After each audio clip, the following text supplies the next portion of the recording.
or in the game. So continue on that save. Wartales? Yeah, no, it's a turn-based tactical game. I don't play too many of these on the channel, especially ones that got a lot of story to them. People have told me the story in this one is like each region is kind of its own little pocket story. There's not like some big giant overarching story, which I think makes it a bit better for content creation than most of these games, because that's usually the problem.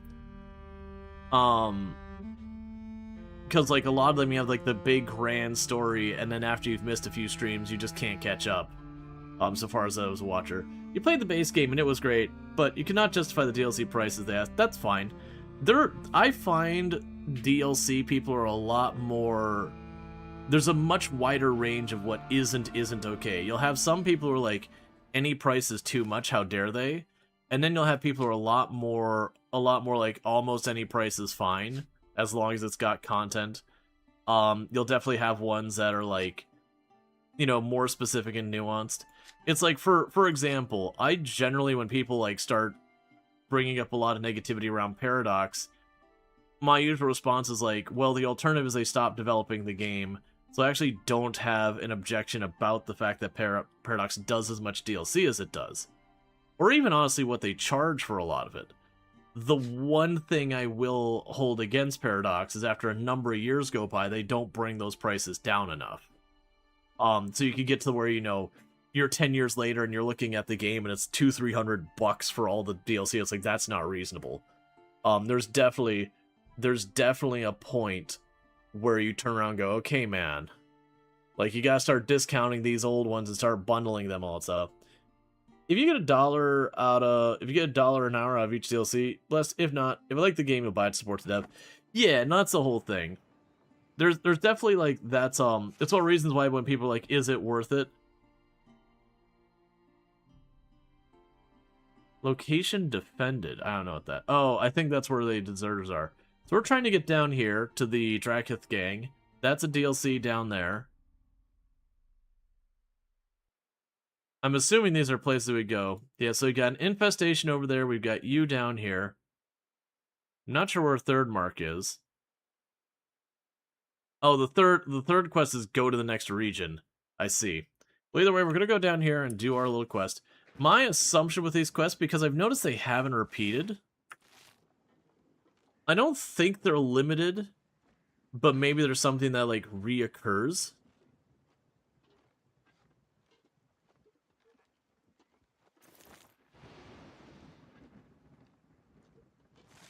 I end up second guessing half the time I walk around here.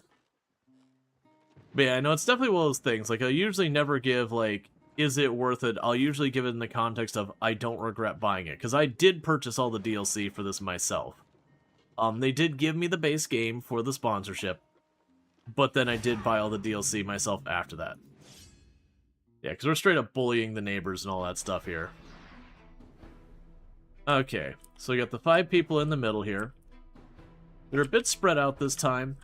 But yeah, to catch up, we got our relatively large group. We're still looking to try and get ourselves a an archer. But pretty much our setup here is we have Pagey Cakes rolls in and kills almost everyone. Most of the archers just kind of watch because Pagey Cakes is getting too dangerous and all that. Because we just go in here. Page Cakes takes a little huffy huff of their incense. They drop a bomb in the middle. It doesn't do a whole lot of damage. And then Page Cakes get close enough to use this. It does an incredible amount of damage. And then Page Cakes tries to just get out of the way as best they can. Which in this particular case is actually not going to be that great.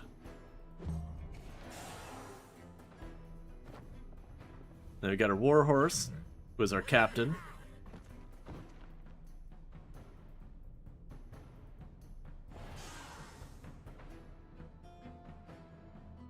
Alright. Unfortunately, they're too spread out for me to do much with that. Alright, so you're going to go first. So let's try and deal with you. Can I get you...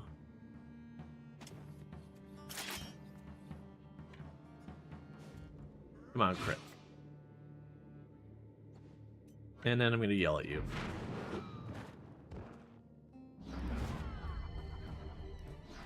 And then part of this is because we are out-leveling the area. The last 2 times I've messed with the game, we did adaptive.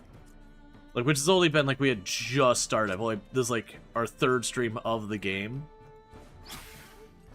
But this particular time, you know, people mentioned, they're like, oh yeah, like, they much prefer, instead of adaptive, they much prefer region. And the region, I am definitely just out-leveling the crap out of these things. Yeah, it's a lot of personal preference, as always. Funny thing is, you'll buy almost all Paradox DLC right away. I guess Grand Challenges are worth more to you personally. Yeah, no, everyone has their different preferences. But it's one of the reasons why when people get, like... Not that that happened today, but people get, like, really disparaging about DLC and all that kind of stuff. And there's a lot of cases I will actually push back on that language just because there's a lot of cases where it's a little over the top.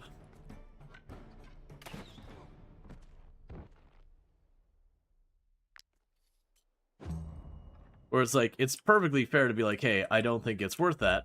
Fair enough. Well, that's annoying. You're like 2 steps out of range. And have you go over this way then. That way if the archer breaks north, no matter where the archer goes, they can't get away.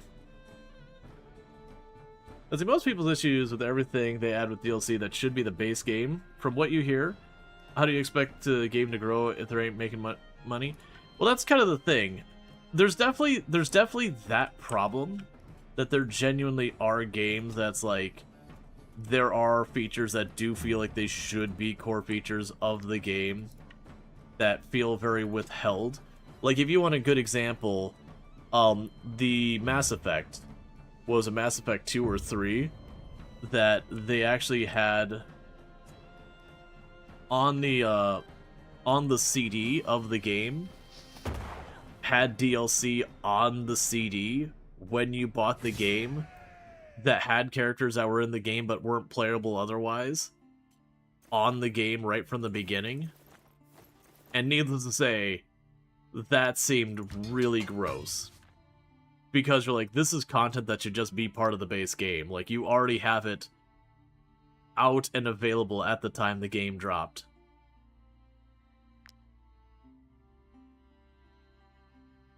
There are cars like that? Oh yeah, where they have, like, the, what was it, the heated seats with BMW, where the seats have the hardware in them to heat them, but you have to pay, like, a subscription to turn them on.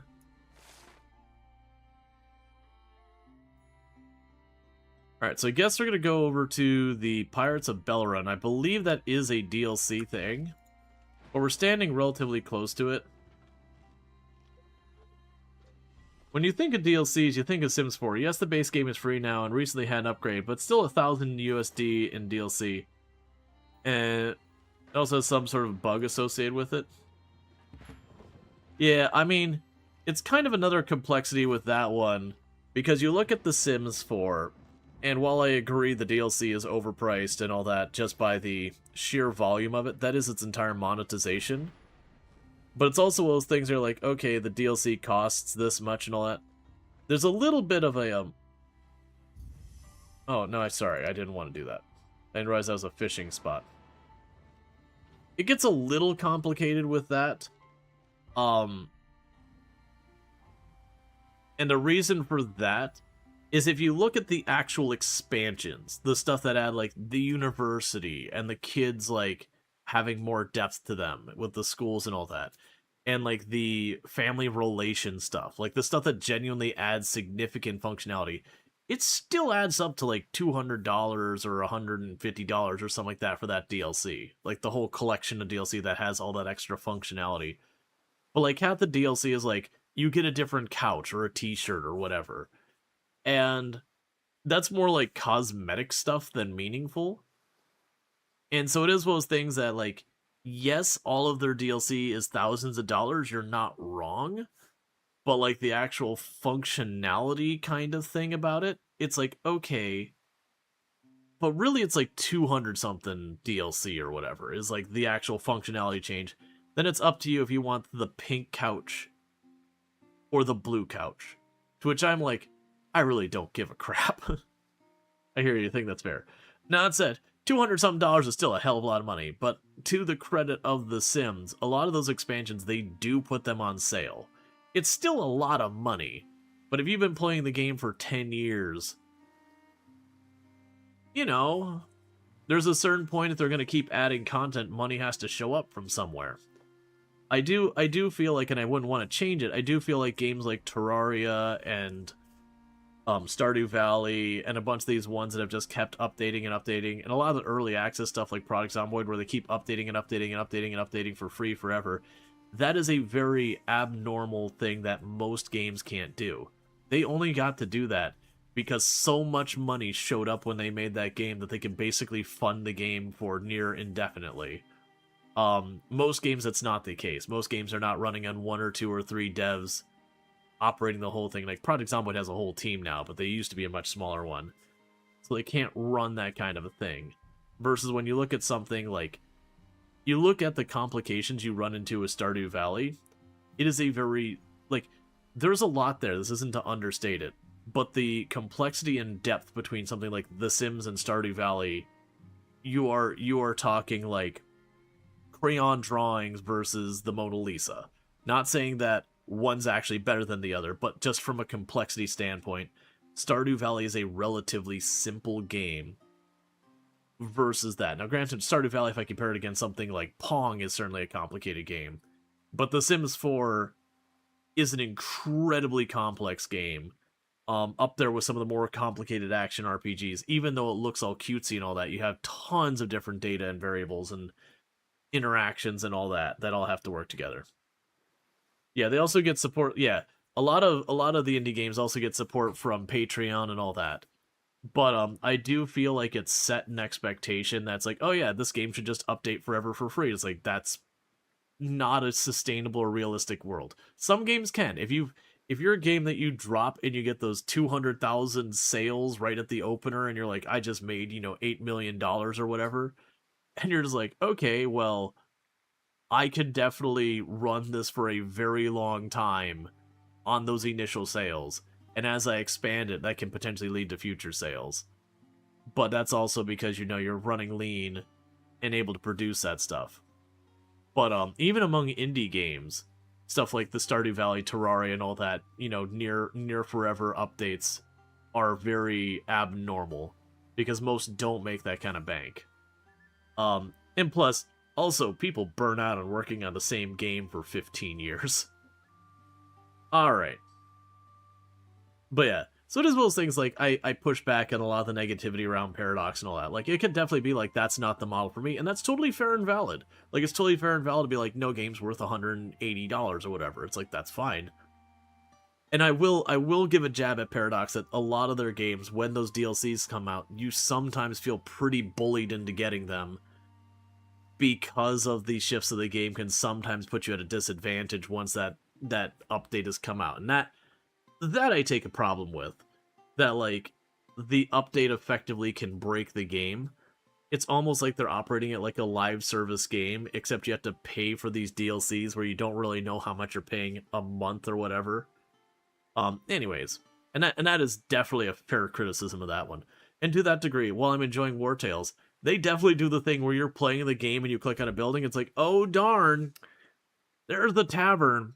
It's a real shame you don't own the Tavern DLC. Here's a link, by the way, if you want to buy it right now, the Tavern DLC. And that can feel a little scummy too. It's not an unreasonable approach, but it's very much an in-game ad, and it's not my favorite. Alright, so let's see what this person has to say. Well, actually, first, do you have anything here for me to steal or take? No, not really.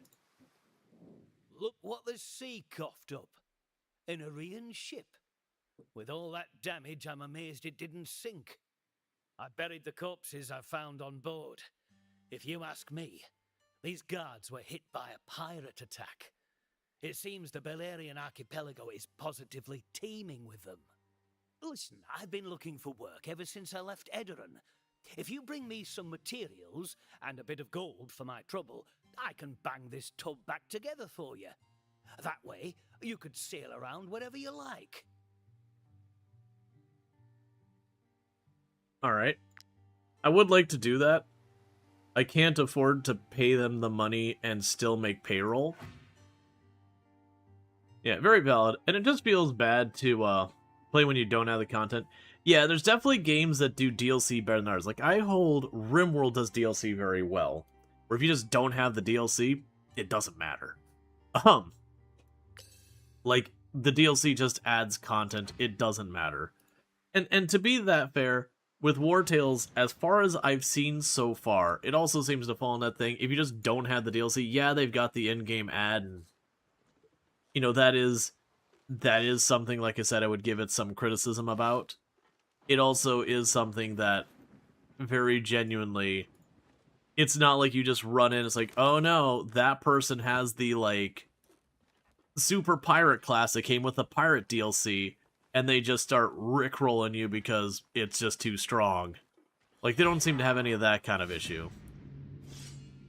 Even with RimWorld, it's the amount of mileage you can get from those. Yeah, I mean, that is also kind of another thing that I feel like is a little bit of a problem thing from, like, the expectation side. Is there is a lot of games that people just expect, like, the kind of the only metric, I should say, is there's a lot of people that the only metric they really seem to care about is simply how many hours can you get out of it. And to be fair, hours you get out of a game is something to consider. I'm not saying it's a bad metric in general, but there's a lot more to games that would give them value than strictly, you know, how many hours for how many dollars can you get. Like I said, it is a metric worth considering, but there's definitely a lot of people I see that's kind of like the only metric they consider. That's like replayability is everything. And like I said, it's not inherently just a bad metric. This is alright, so you're just gonna have to slap someone. You're not gonna be able to really capitalize on any AoE. I'm just gonna finish off the archer.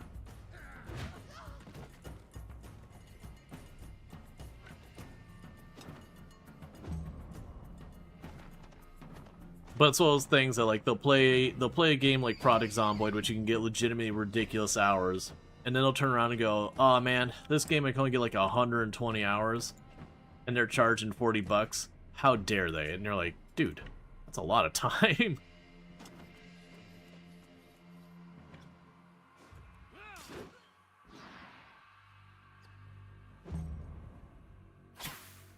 Okay.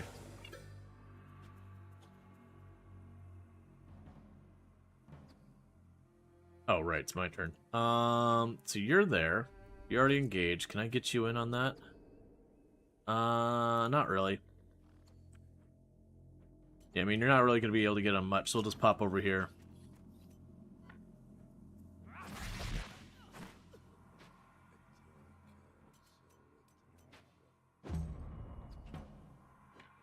And finish the job. We might get galvanized.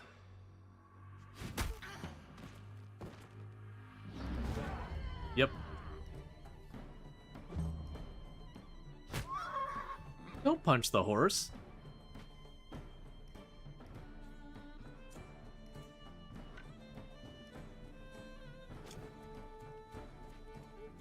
Alright, they're all in the mud. So you stab this one. Why can I not stab you? Oh. Oh, come on. Boo.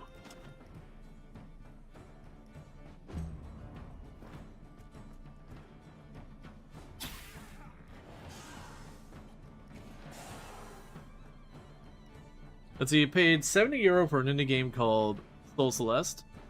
Roguelike dungeon crawler kind of game. Got 23.5 hours to reach 100% save. You'd say that was money's worth. Yeah, now my point was more, like I said, there is a lot of push that, like, the hour per dollar is like the metric to care about. And again, it's not an inherently bad metric or anything. But there's a lot of times it gets treated as like the only metric that really matters. And that's kind of the one I push back on. It's like, well, no. There are games that just tell a really good story They're short, they're to the point. That's all fine and dandy. You know, not every game needs to be a... You're going to be putting 2,000 hours in this game before you kind of finally exhaust it. It's okay to have a game that gets in, it tells a story, it does a good job, and then it gets out. That's actually one thing I'd say is kind of a criticism I have with a lot of games these days. Is there are a lot of games that everything wants to be the... You're going to spend 2,000 hours in this game, and they're all going like live service, wanting hundreds and hundreds of hours. And a lot of times the way they achieve that is by effectively just padding out the time by making things slower and grindier and all that. And in a lot of ways, I'd rather you just have your game, get in there, get to the point, get the thing done, and move on. That adding this extra layer of just everything takes a long time can really be a problem. Alright, oh wait, we were going to the blacksmith blackout, weren't we? I forgot we had the blacksmith with us. That's fine. So we just need to get over to Haven, which is the refugee headquarters. We've been mostly siding with the refugees here. It's just been one of those things that as we've been playing, it's been more and more that we're finding the locals are just needlessly hostile to the refugees, and that in a lot of ways, a lot of the problems they're all facing kind of come from their just hostility against the refugees. Taking a problem and just escalating it needlessly. Okay, so you got the woodcutter, so you can go over here.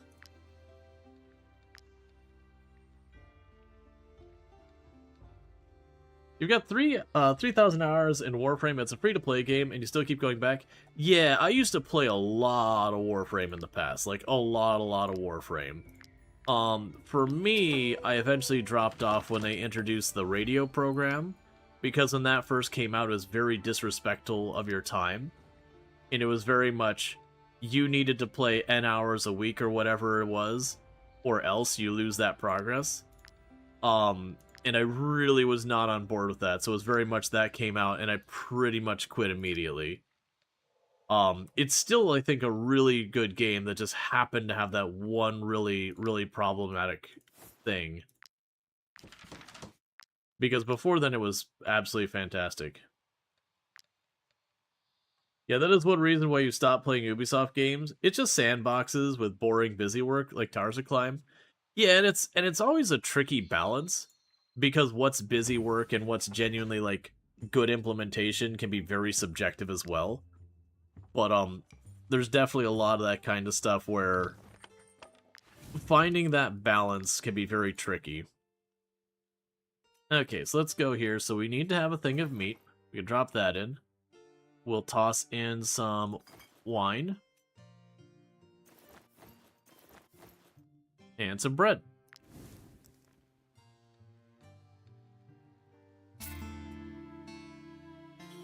Okay. The villagers put on a cabbage festival in your tavern, so we gain prestige and a little extra money. It's a very profitable day. Which is interesting. It almost feels like the tavern is going to be a little broken in the sense that we're just going to be fed money from it when we go to later, but I'm actually okay with that.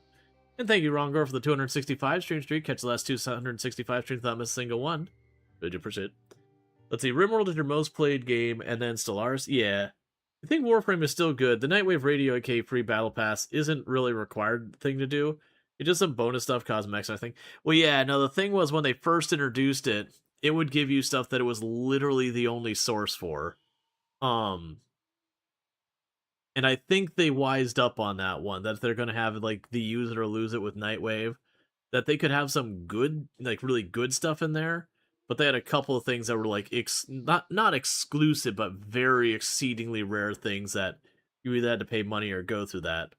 Which is, I think, when the, I think the first three Nightwave things, like I said, the season ones, that it was, like, their highest rewards, like, these massively valuable things that you're just like, okay, well, I really want or need to get this.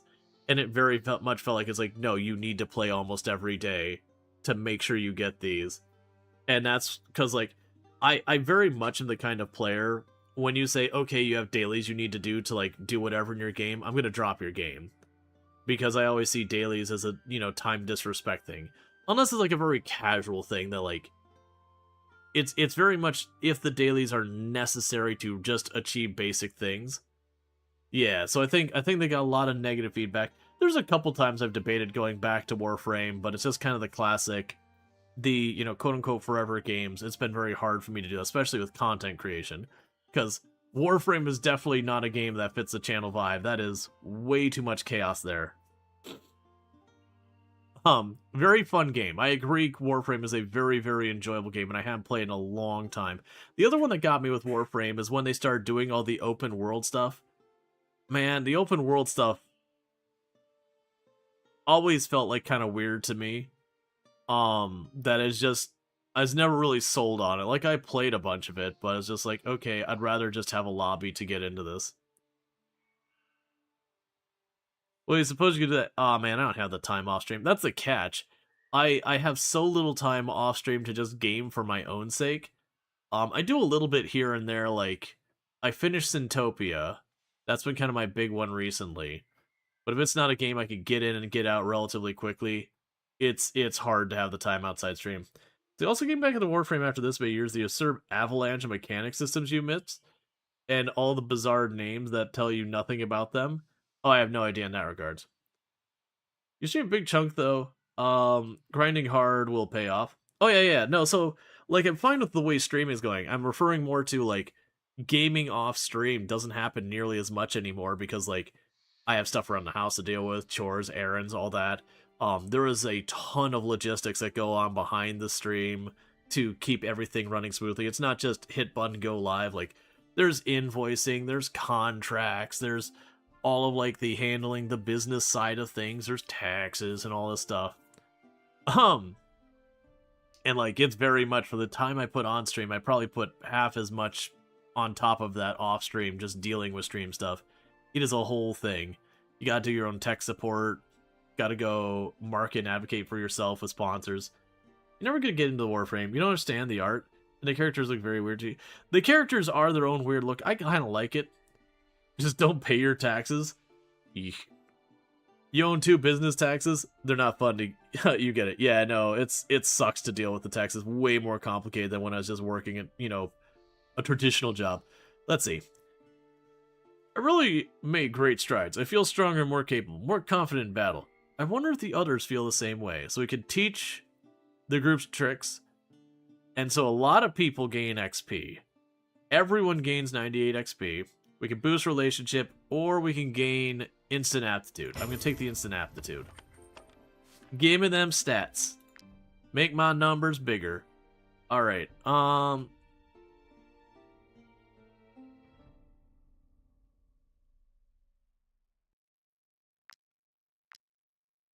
yeah, so that helps Skullbreaker.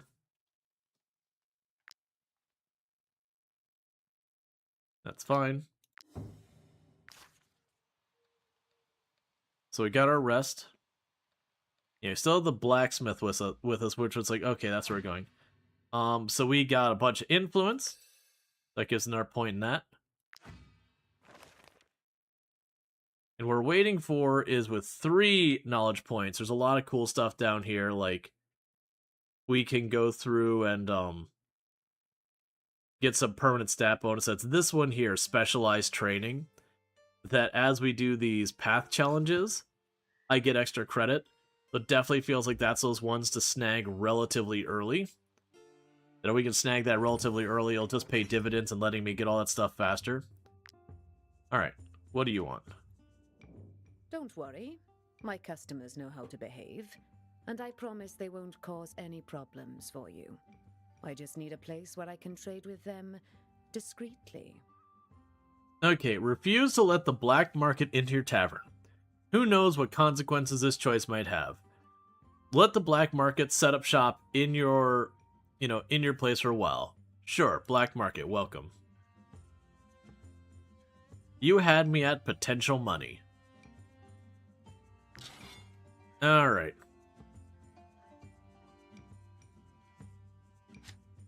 Yeah, so nothing new to add here. We can go to our rival taverns. And you're still on your way dealing with there. We could go here to see if there's anything new we can build. A banquet table is a new one. But the allows tavern to welcome 8 patrons per shift. Slightly lower comfort. And the banquet table's the same thing. So these are just generic anyone tables. And then these are working class tables.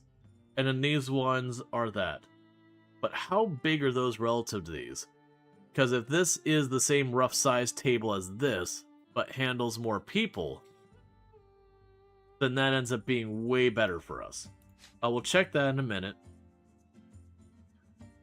We have the larder, which allows us to have more dishes.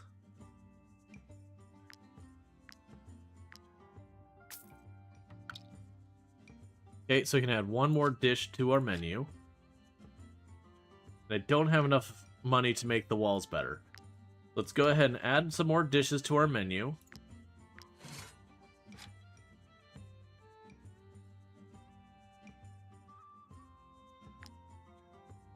So the roast rabbit.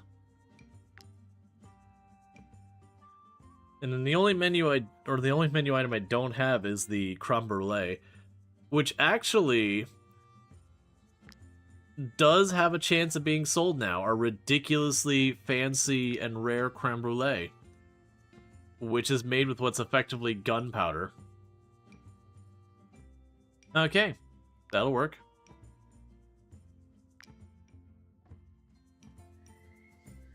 Alright, so now we're trying to head over there. We've already done everything at the Lund farm, right?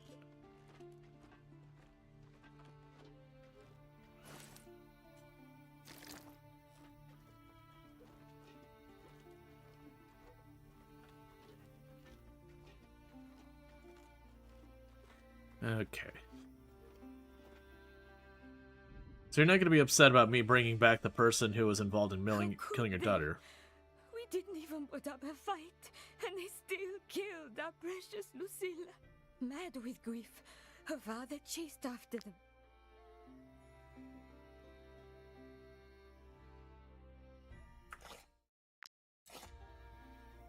Yeah, I guess because there's no exclamation mark or anything there, that's just sorted. Alright, so let's go down here, because over this way should be Haven.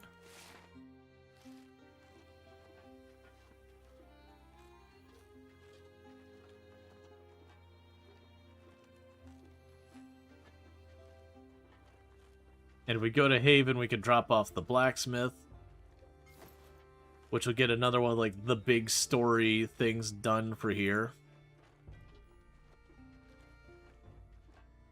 And then that could go ahead and start wrapping up this region and see what's going on next.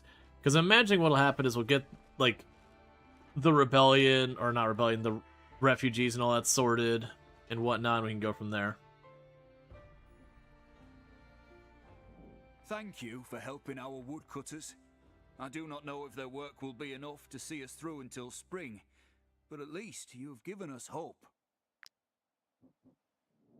We sell all our surplus to help with the cost of rebuilding this ruin. Okay. Who here asked about the blacksmith? I asked Bertram to bring me everything I need to sew warmer clothing. When do you think he will be back? I know that Fergus and the others are doing their best, but let's Who here asked about We the are blacksmith? trying to rebuild a village from scratch.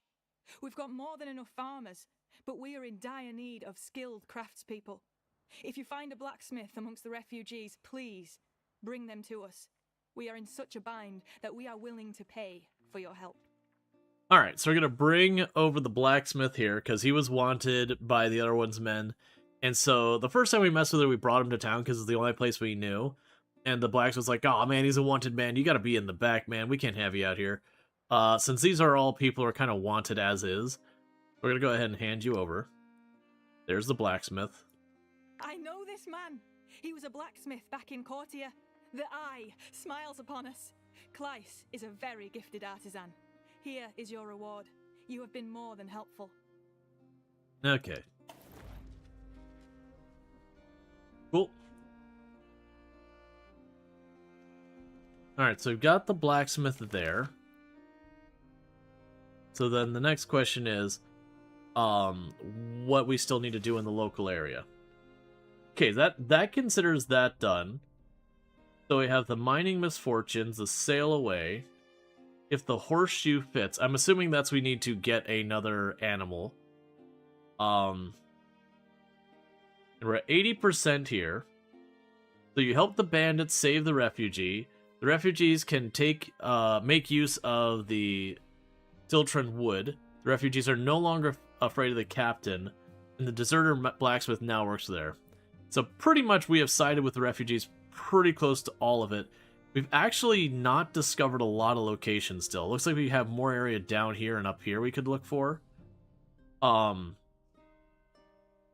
And we have a bunch of random quests here and there. Let's go ahead and take a quick save, and I guess we'll explore a little bit. It looks like we probably want to head south.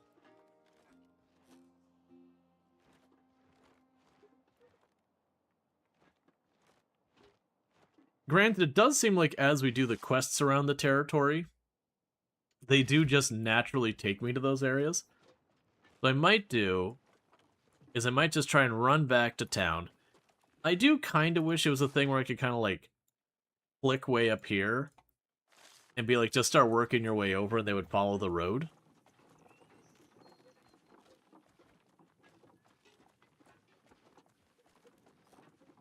It's not the end of the world or anything, but it'd be a nice little convenience thing for when you're running back these long ways.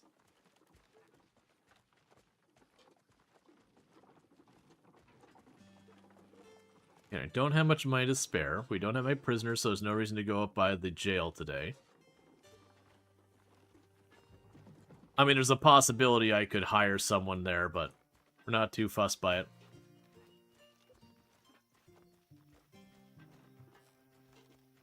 Alright. But we're on the lookout for an archer. Once we have an archer, we'll have at least one of every class here. Okay, we have the Plateau Stables.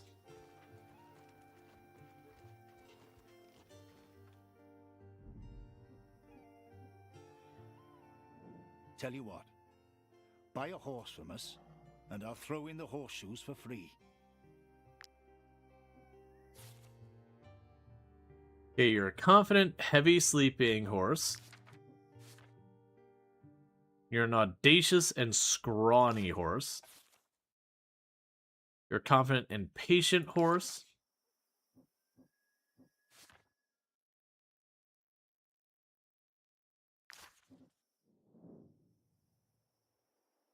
So we can adopt you for a bunch of money.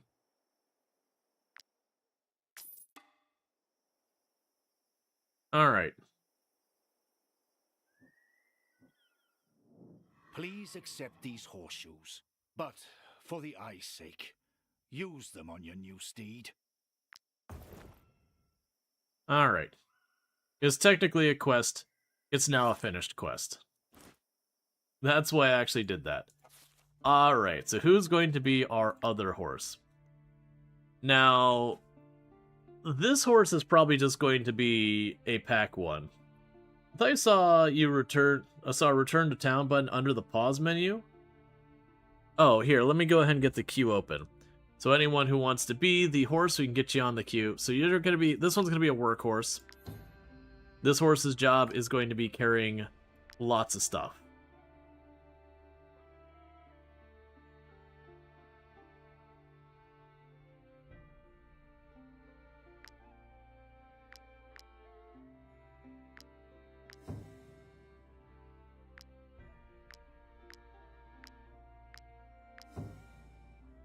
So it can carry way more. Yep, now I'll basically wait till you get back to town or whatever. Although the war in Edarin has been a boon, I can tell you aren't so.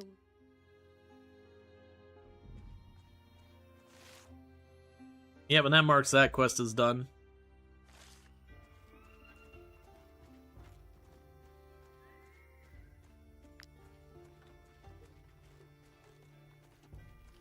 Now, if we get a tracker, it'd it'd be worthwhile to go after some of the hunted animals. Let's go here. Start with a blacksmith. You can use my anvil. I can also repair your armor. Alright.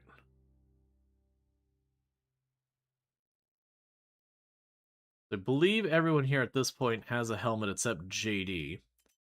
Granted, JD should get a heavier helmet. So you do extra damage against poisoned units.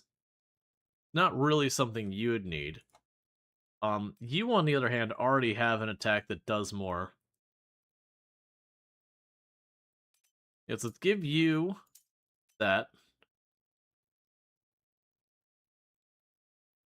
Go to you. Give you that helmet.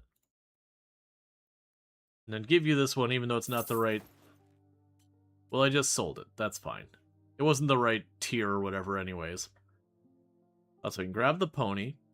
So what we're going to do here is Harry is going to get the hooves. And then you're going to get the bags. And mostly that's fine. So leave here. Go to the anvil. What we could do here... So I want at least one medium helmet.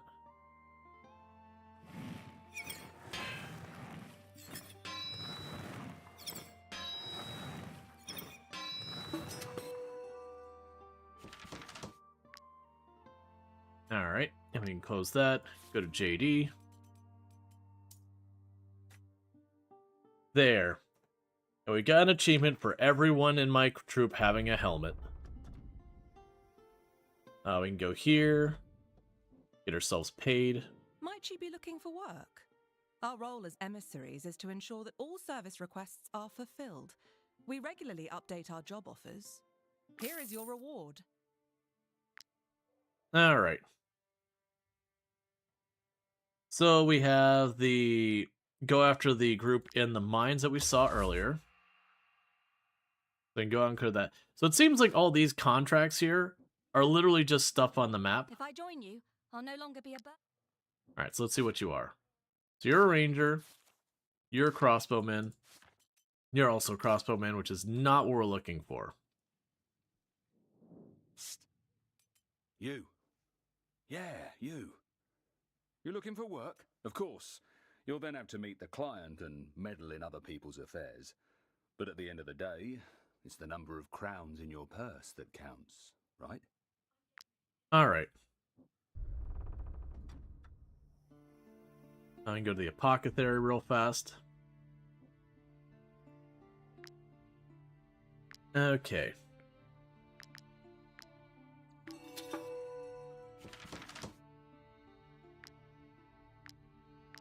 Yeah, so you're out of fish oil.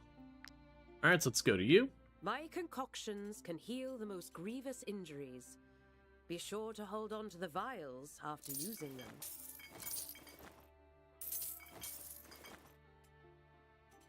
So basically just selling a whole bunch of the potions we made. Buy a bunch of that. What about bottles? So I've not too many bottles left.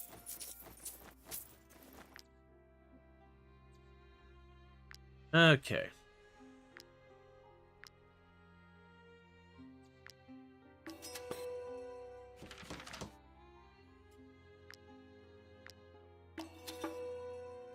Alright, you're now an experienced alchemist.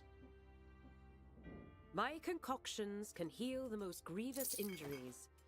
Be sure to hold on to the vials after using them. Okay, cool. And do we have... Yeah, we got all the healing stuff I might need right now. So let's see here. How many... I'm trying to see where my knowledge points are. Because, like, you need 3, and I just got to be like, I don't know how much I have, because I don't... Oh, they're way up here. Way up here in the top left. So I have 1.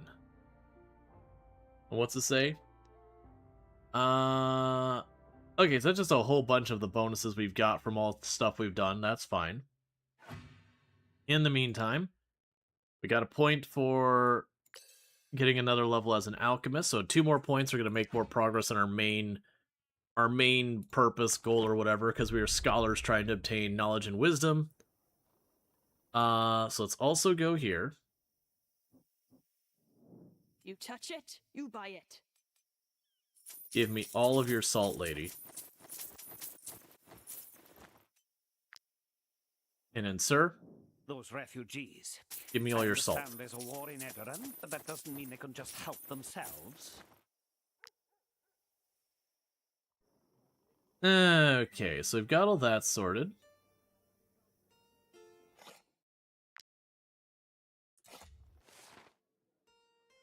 So it looks like we're going back down southeast or whatever this... Was it this direction?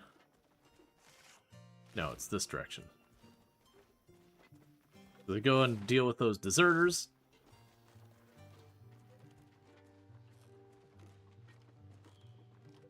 We'll see if I get there in time.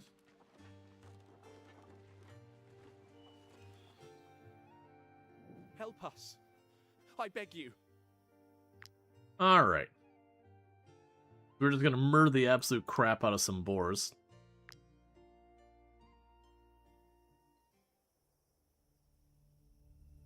Okay, so it looks like all 5 boars are in a nice, neat little line here. Which works good and bad for us. It means I can't take advantage of the whole run up and just explode everything on them bit, but that's fine. You 2 go way up there.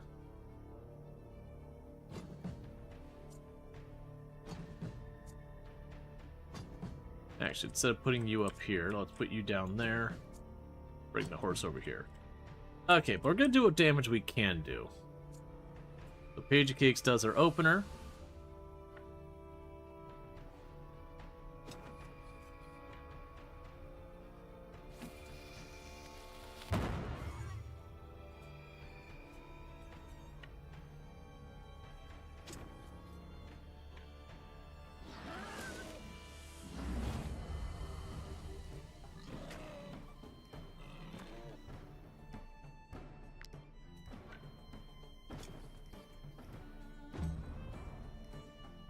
Alright.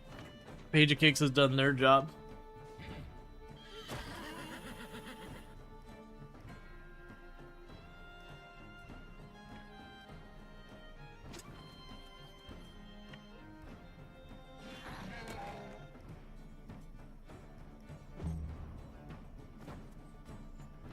Alright, now we can just finish the job here real fast.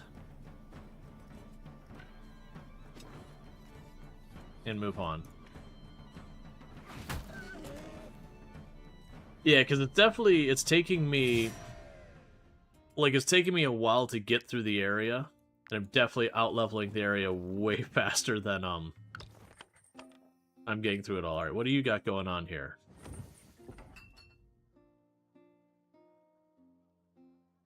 Sometimes as the exclamation mark, it's very unclear what I'm supposed to be getting from that. Because sometimes you go over here and you'll see someone has a question mark over. It's like, oh, okay, I gotta deal with that. A lot of times it's unclear what the whole thing is. Alright, so with that, you need to pop out. You're in. Go do your scholarly stuff. Let's check on our cooking. So we can make some venison. Make some wolf sausage. Grilled pork.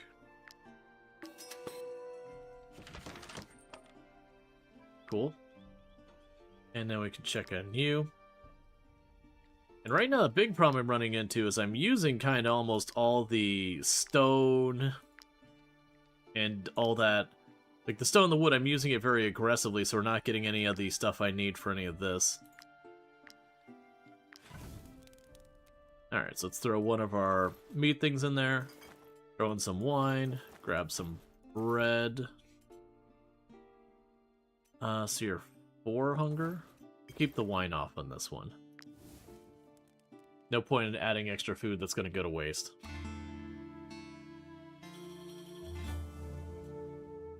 Alright. So we stole the recipe for gin. And the black market turned a really big amount of money, so we got an extra 100 gold. Let's see what we say here. Not only am I a very capable fighter, but I'm also an accomplished artisan. Who wouldn't want to marry me? So we can brag about it, where we gain happiness and valor points. We can celebrate boosting the relationships here. We can fault the others for their lack of ambition.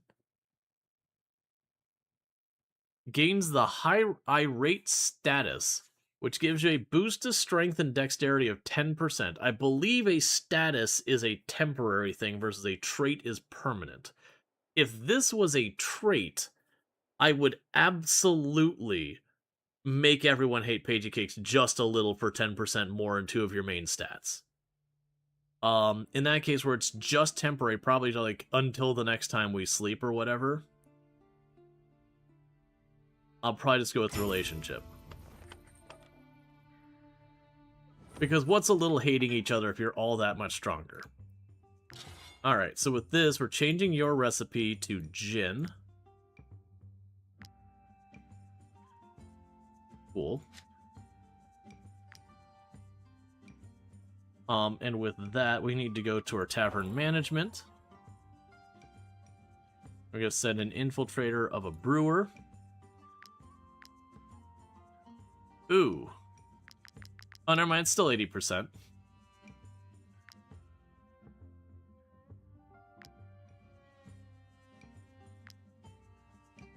Did I actually send them? Yeah, you're on note. Okay. So I've got you stealing the next recipe. Oh, we can go here. We do have the gaming table. Tavern table upgradable. Let's see. Allows tavern to welcome 2 patrons per shift. Decreases security slightly, but increases the odds of sale nearby. It looks like we're getting a bunch of like different specialized tables and all that. I'm assuming one of the things with that one is I'm assuming this table here has a much smaller footprint. That's exactly what it has. I'm able to squeeze one of those in here.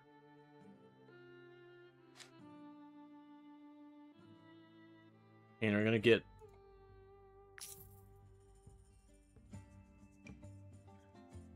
walls for our working class patrons.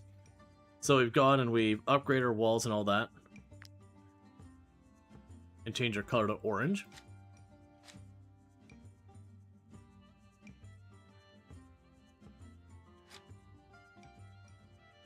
Okay, looks like everything else is sorted. Okay.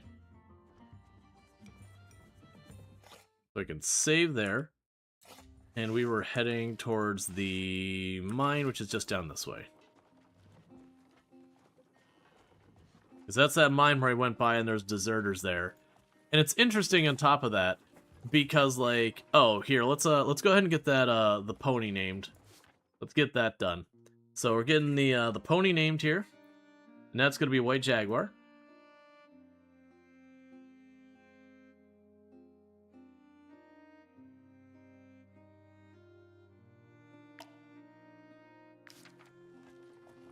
And then we're still looking for an archer to name. We haven't made that happen yet.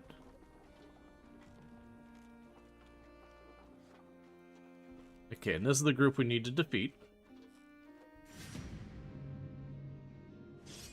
Alright. Let's see, we got a group of 4 here. Another one up there. So this is probably your best route for getting Pagian on them.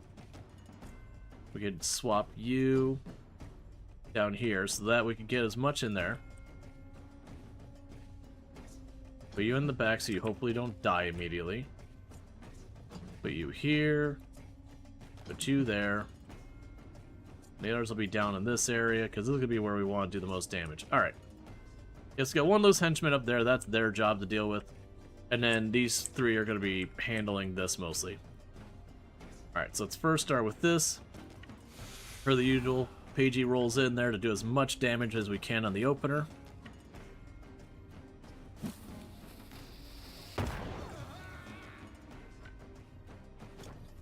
close enough? That is a terrible position.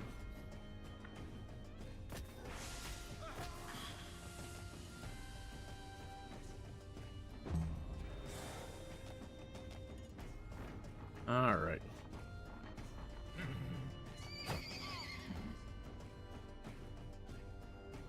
So you get to go first. Let's deal with you.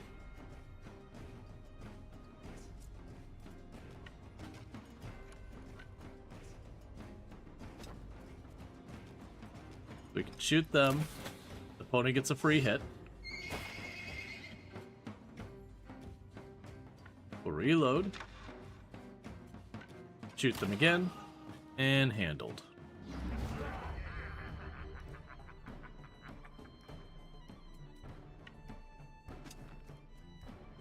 Alright. So then you're gonna go next. You can probably deal with these two.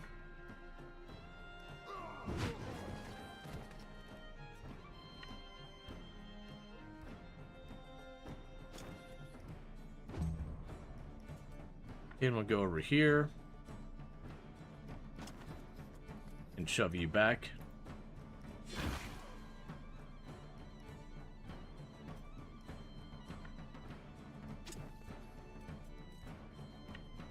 Yeah, probably not gonna get triggered.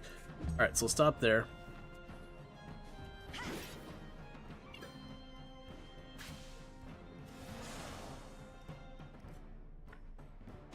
Alright. Best friends. What does best friends do? Damage is increased by 5%. Meanwhile, we failed to imprison that one. Oh, that did count as your regular attack. That's fine.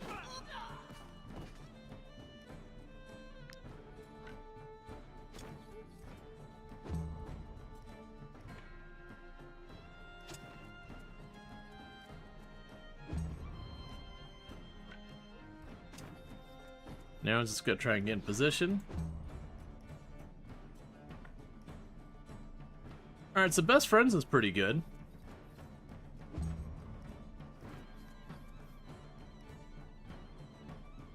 Oh, that's not the move, friend.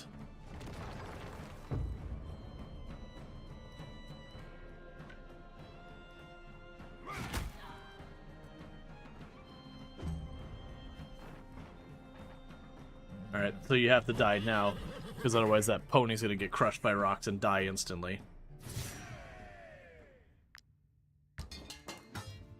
Okay.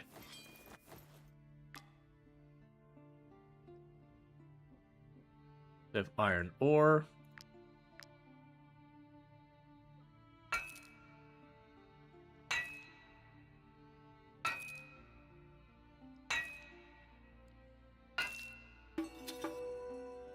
Cool. More iron ore.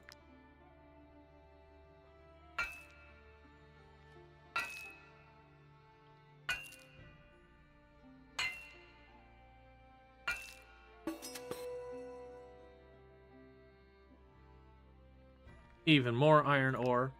Alright, so we got some iron ore for a hot minute. So we can get some wood here. We can do some major camp upgrades. Need to become a better miner.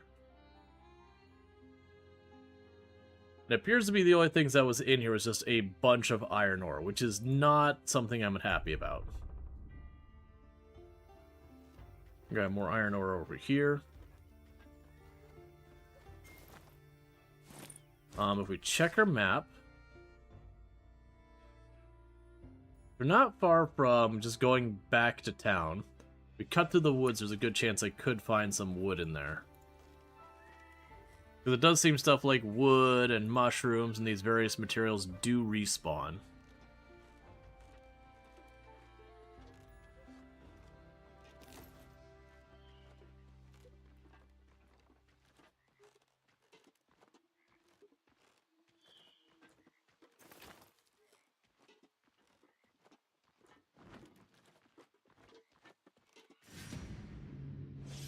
Alright, so we're ambushing the poachers.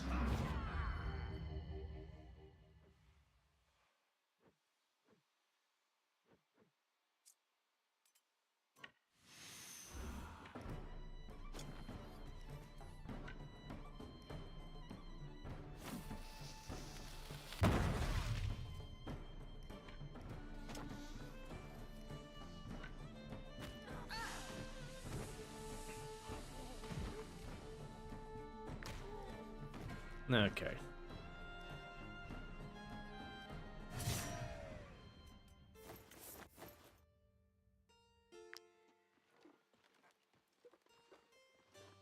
The fact that we could kill the poachers, they're just a source of metal and wood, is certainly a thing.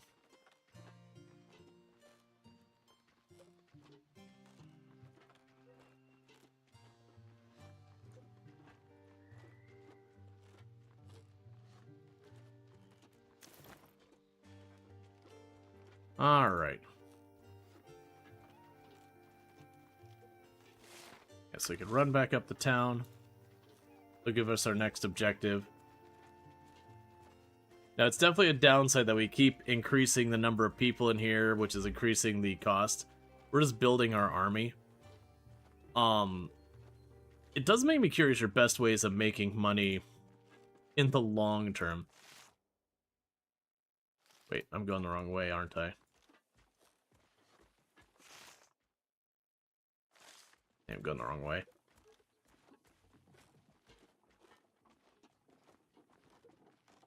I thought the stables was weird. Was like, why is that on? Like, why am I coming from the forest side? I don't really understand. I remember there being a forest there. Okay, there we go. Just the angle I was coming from was a different angle than I'm used to.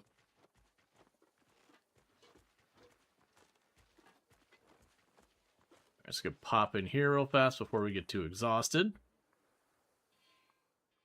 Turn in our quest. Might you be looking for work? Our role as emissaries. Here is your reward. Okay, so it looks like we are,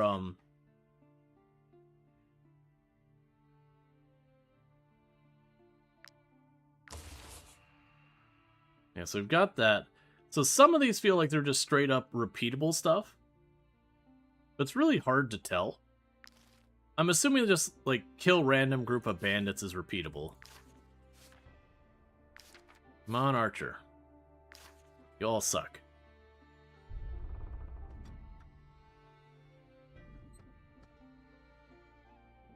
You can use my anvil. I can also repair your armor. I've got plenty of supplies. What are you?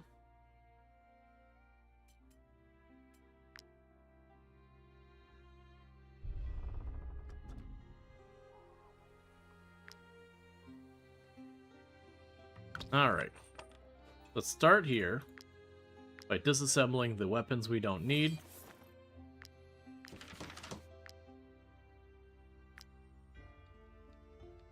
Okay. So we have plenty of iron right now. We could use just a little bit more wood and sandstone and rope. Is our big holdups right now. I'm not going to put too much effort into that.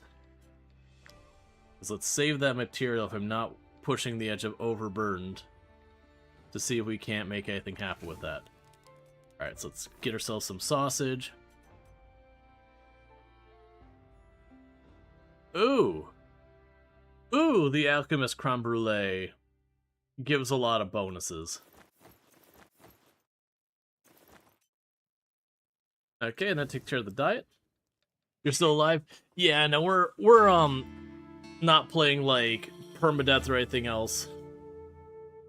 And so when we do that kind of stuff, it is a thing that we will end up save scumming if people die. It's just not the kind of game that you could certainly go through here and go out of your way to play the hardcore or whatever. But it would just be grindy going back, re-leveling people or whatever. Let's see, so you gained the specialty Butcher. I feel like Pagey Cakes understands me. He knows my every thought. I'm thinking of him makes me smile. When he fights by my side, I can achieve anything. I think you should talk to him. Give up, stay friends with Pagey Cakes, You lose 1 relationship and lose 10 happiness. Wait a little longer. We lose a little valor and a little happiness. Declare your love for Pagey Cakes. Gain 10 happiness. Sir DG and Pagey Cakes become a couple. Well, that's the only one that isn't immediately negative, so congratulations to the happy couple, I guess. What does it actually do, though? Where's one of you? What does that trait even do? Couple. Paired with Pagey Cakes. Okay, it doesn't do anything specific. They're just a couple now. Alright, fair enough.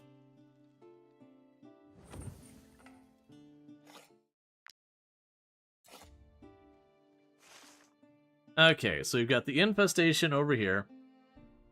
I assume if one leaves... Yeah, that's what I was guessing. They probably get something like a damage bonus nearby each other, that kind of thing. But if one or the other, like, leaves, gets killed or whatever, that it's got ramifications. That they'll be upset about it. Alright. Oh, that's not the right road again.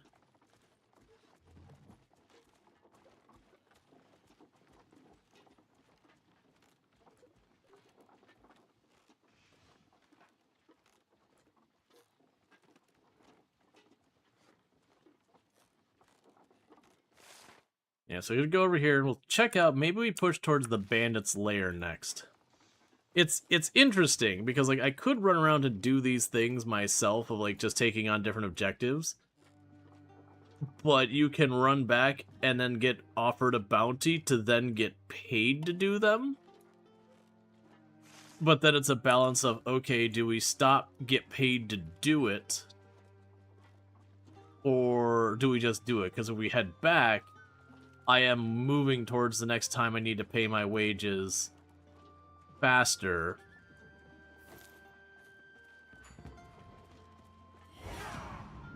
Alright. You think when they stand next to them with a few scores, it gives a bonus? That's what I was figuring, because that was what Best Friends did. Best Friends gave a bonus damage if they were close together.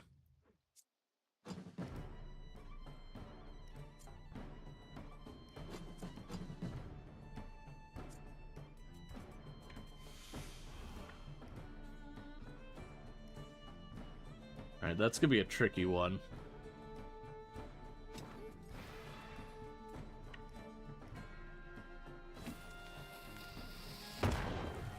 But I don't think you can get close enough to get them all in your AoE because of the mud.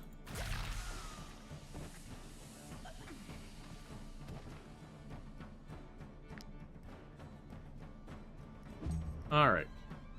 You looked up, so no bonus, it just locks the status so you don't accidentally shoot them in the back of the head or something that'll impact their relationship.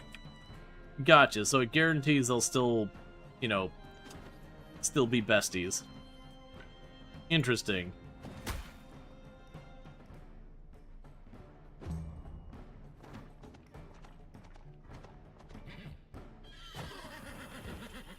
Couldn't have done it without you, Harry.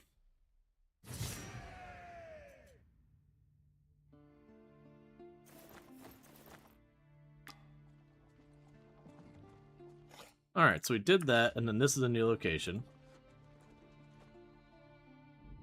No, Harry still doesn't have armor, sadly. I haven't had the opportunity to buy it or trade for it or craft it or anything. If one of your companions doesn't carry their weight, don't be afraid to teach them new skills. We can help you with that. For a price. Manual, aim. Contains knowledge to allow one of your companions to learn a new skill. Gains deftness. Deftness, range is increased. Alright. Run, that lets you dash ahead. First aid lets you do that. Taunt makes things attack you. Wrath gives you an extra bonus. Upgrade. Weapon upgrade. Can increase a weapon's level and enhance its ability. Only some special weapons can be upgraded. If one of your companions doesn't carry their weight. Interesting. If one of your companions doesn't carry their weight, don't be afraid to teach them. So you can upgrade weapons. Here's the big thing. I was kind of hoping you have a little bit of hemp growing around here because I really need more rope.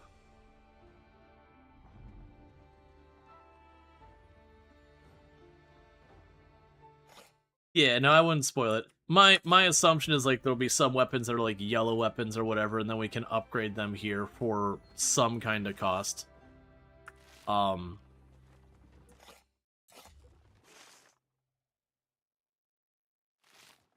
guess I'm immediately gonna head back to town.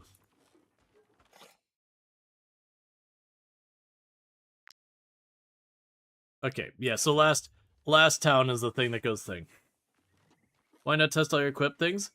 Because I really don't want to go through the process of unequipping everyone's weapons to check. That's probably what's necessary, but I do find those kind of mechanics where it doesn't check your inventory very obnoxious. Doesn't carry their weight. Because, like, with this, I'm assuming it would show here. And I can't switch over here.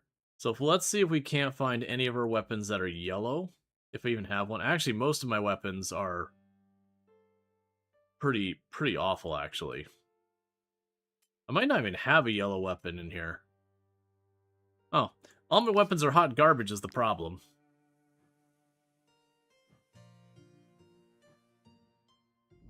Yeah, my assumption is you need something decent. Because it talks about, like, really strong weapons can have stuff there. And our Walmart is, or like our inventory is the Walmart discount section is what we are rocking for equipment. We've got some actually pretty good armor, but weapons wise we aren't finding like anything.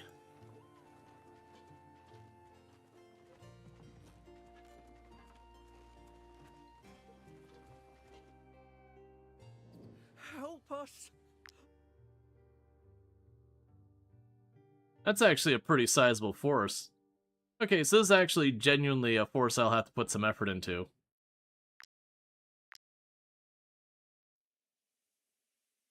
The run up and just knock them all over is probably not going to hold here.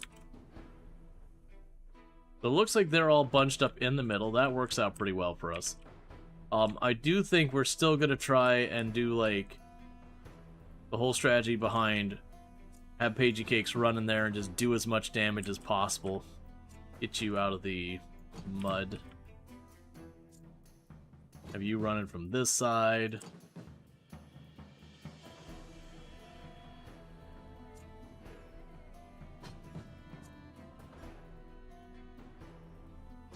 Not really good position for you.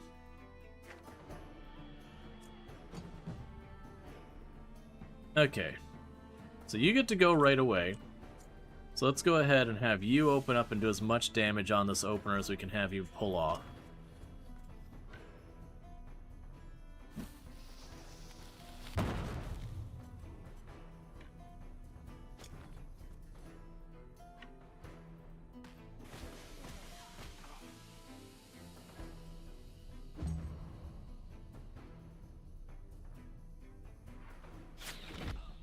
Ow, quit it.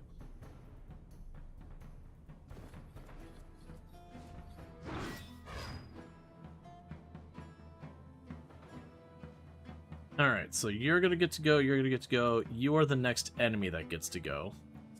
And I get you into position there. Not really. You might be able to. Yeah, you can get into position to stab that person.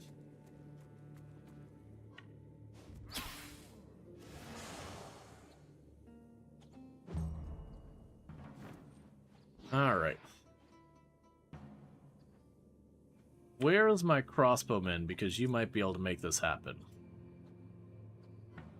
Let's have you position yourself over here.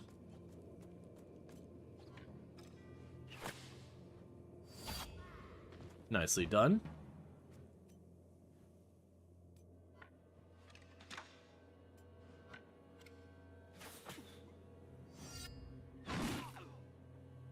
Nicely done. And back off a little. Okay. The big danger is Harry still doesn't have armor. As much as I wish that was not the current situation.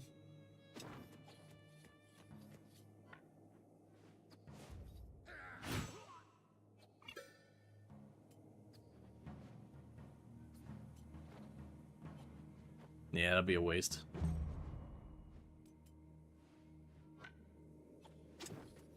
Put you over here. Give you a smack.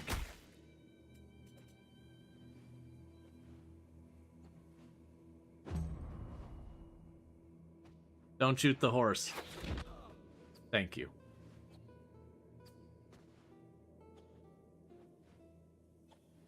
Okay, so you're the next one up here. From pretty pictures over there.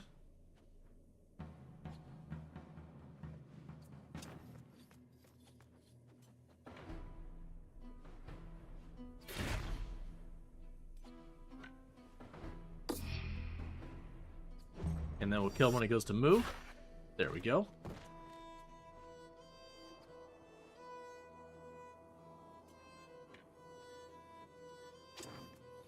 Okay.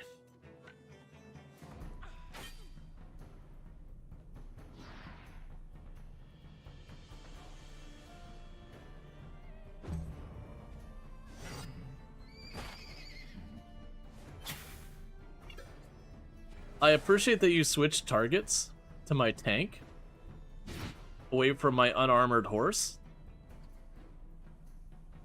That was very kind of you.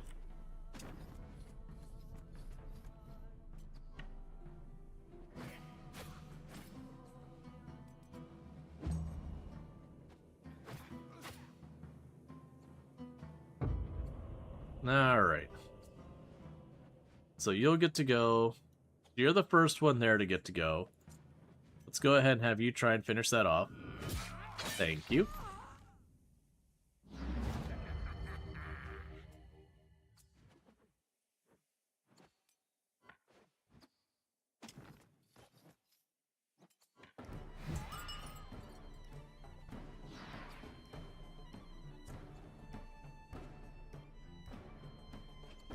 Alright.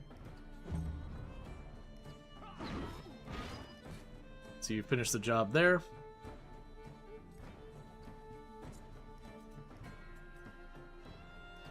Where do we want to have this go? If I try and just have you open up from here, can you shoot past the horse without hitting it? Yep. So I'll finish that.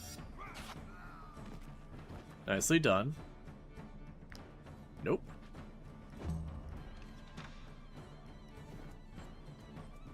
Alright, and it looks like the two remaining enemies get to go basically last.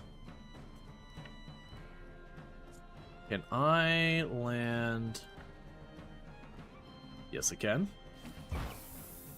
Oh, I should have inhaled first. It's fine.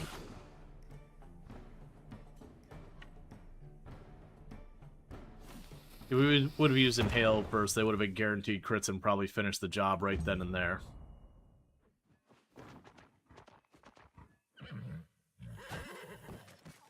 Nicely done.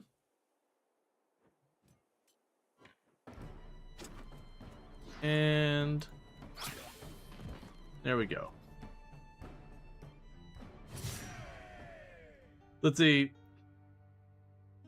Now that you think about it, you don't think you've ever seen horse armor for sailor loot before, but you rarely use war horses, so you're not sure if that's a matter. I mean, it's clearly a thing somewhere, because otherwise it wouldn't exist as a thing it mentions. But it is also a thing that I very genuinely like, man. I don't actually know where we get it. Okay. Alright, so we just go up back towards town here real fast. And we'll check, because we got a couple more hats.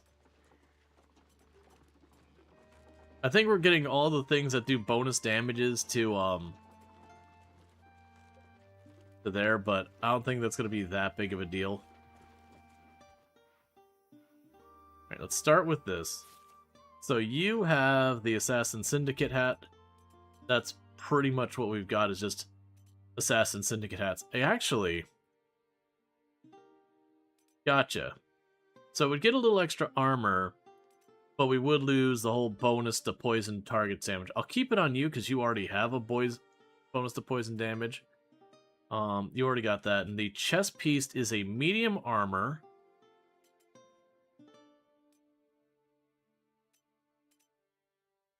That's going to get much better stats, but we lose attack of opportunity. Pagey Cakes isn't the one doing attacks to opportunity, really. Yours just straight up medium armor. That'd be a pretty good defense drop. You probably also won't get many attacks of opportunity either. Hey, straight on upgrade. Love to see it. Okay, meanwhile, you get the Assassin Syndicate.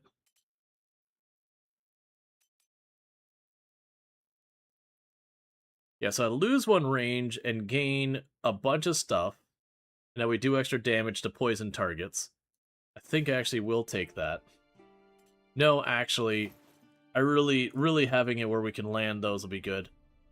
So honestly, all this light armor's probably no good. Before I forget, let's break down anything that we don't need.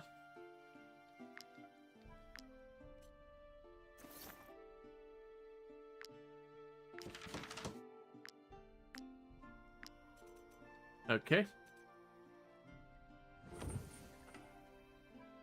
Now let's go here and sell the rest. Well, actually, before we sell it, let's just do a quick check here. Might you be looking for work? Our role as emissaries is to ensure that all service requests are fulfilled. We regularly update our job offers. And thank you for the 110 stream straight, Klaus. I do appreciate that. Here is your reward. Hope you've been enjoying the stream. Alright. So we've got the Bandit's Lair. So that was actually where I was going to go.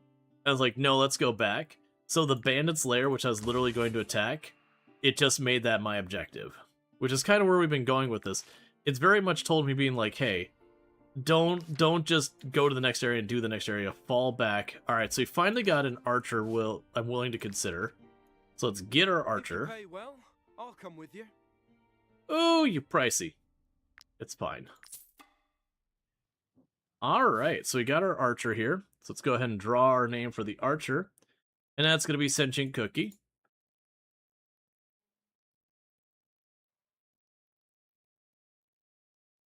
There we go. Latos took their thing and the companions really dislike it. Alright. Okay. So, I thought it was just a confirmation message. Apparently they can dislike a nickname. Which is interesting. It's not going to get changed.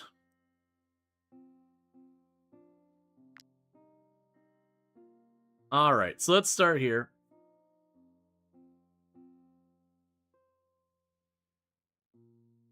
We'll do that one because we can keep our crossbowmen and our archer nearby each other. So just get free valor points. So we can use this one, which basically means anyone who goes in the area, we can target of opportunity those areas, which we do get bonus damage for. The Beastmaster, all allied and animals next to the target, attack them with opportunity. So we can get the horse to get an extra attack. And then recoil shot we probably won't do. I think Infantryman's probably the best one. This one's fun, but I think this one's good for, like, when I'm trying to control a bottleneck or whatever. Alright. So, career plan.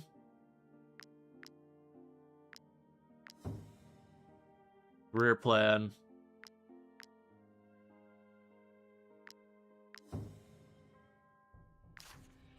Then we go here. There's your better bow. Now I could use Flaming Arrow.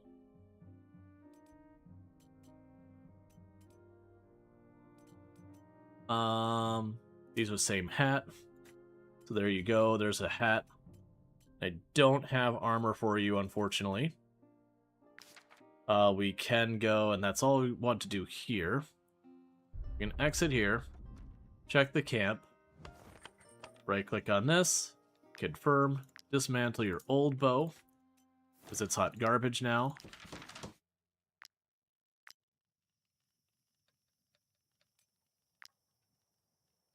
And put away the camp. Go here. Talk to you. You can use my anvil. I can also repair your armor. And sell the hat. I'm not buying back the armor. It's fine. We'll find other armor later. I'm deliberately not using the forge right now. And I'm doing that so I can hopefully, make a bit more money.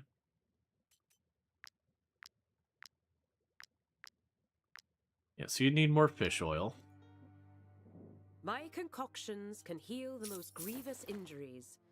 Be sure to hold on.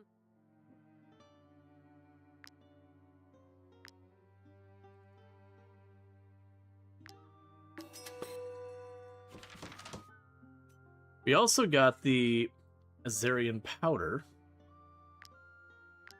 Okay. Cool. My concoctions can heal the most grievous injuries. We've got plenty of food and all that. So we can depart here. Alright, so we actually do need to camp for real, though.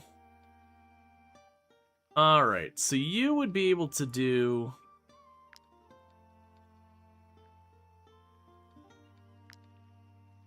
like that. So we need just a little bit of wood or sandrock or rope. That's all we're short on. For the time being, you just sit by the fire. Not a whole lot else for you to do. Okay, we did get our level 2. Adds 20% extra deployment slots at the start of the battle. Dying units have no movement reduction and gain 50% chance to dodge an attack. Retreating causes 0, less things. That'll probably save us once in a while. Let's go here. We need one thing of meat. Go ahead and scarf on the bread. Have yourself a thing of wine.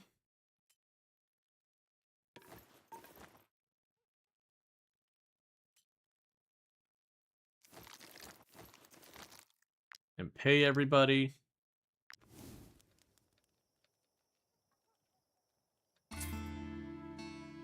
Okay, so we got fragments. We got small fragments. People got happiness and all that. A wedding was held at the tavern, so I made an extra $100. Your troops are growing. You can now appoint one of your champions as a second lieutenant. Okay. I hope Sentient Cookie will feel like one of us. Maybe I should go and talk to him. Make him feel weapon. Welcome. So you can interrogate Cookie and gain relationship with the whole troop. We can urge Cookie to live up to the group's reputation and give him a bunch of XP. You can take the time to speak to Sentient Cookie to gain relationship with Sentient Cookie. So just interrogate them, which makes everyone like us more. Alright. So, Legendary Craftsman. Reach Journeyman or Master level in a profession for the first time. Boom. We have gained a level in this. Alright, so we're level 3 Trade and Craftsman, so we can increase our carry weight by 10. We can get better prices by merchants by 10%. We can negotiate missions on the list of bounties. Get a little bit of influence for prisoners. And profession XP is doubled if there's someone in my group with a higher level. Let's negotiate the bounties.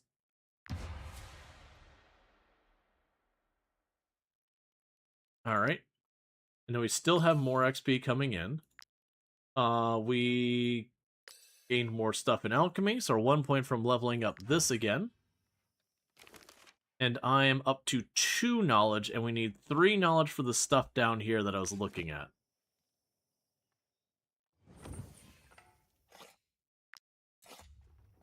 Alright, so we're going to go back down here, the way we've been going,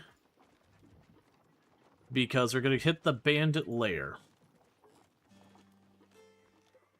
By that I mean, I'm going to deal with this fight that's sitting right next to me. Help us, please. And by that I mean we're going to utterly slaughter some level 1 bandits.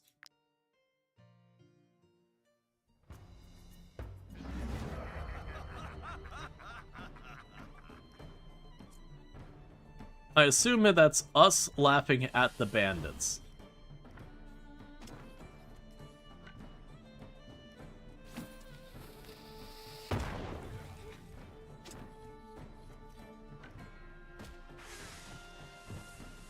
As everyone else watches Pagey Cakes utterly murder the whole set by herself.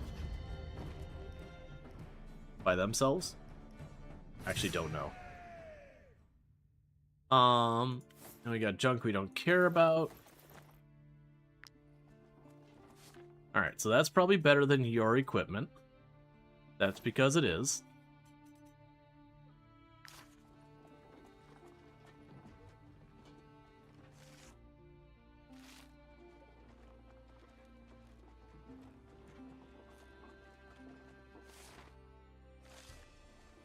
Okay, so we can cut across here. If we do see animal tracks, Pagey Cakes, or not Pagey Cakes, Sentient Cookie is going to get the hunting skill.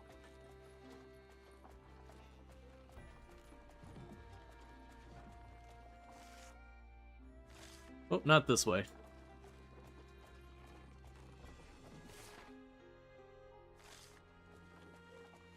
The one thing you'd like them to implement is deployment roster or something.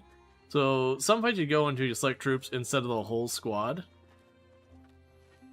Yeah, there's definitely a lot of room for some quality life stuff around all this. Alright, so where's Sentient Cookie?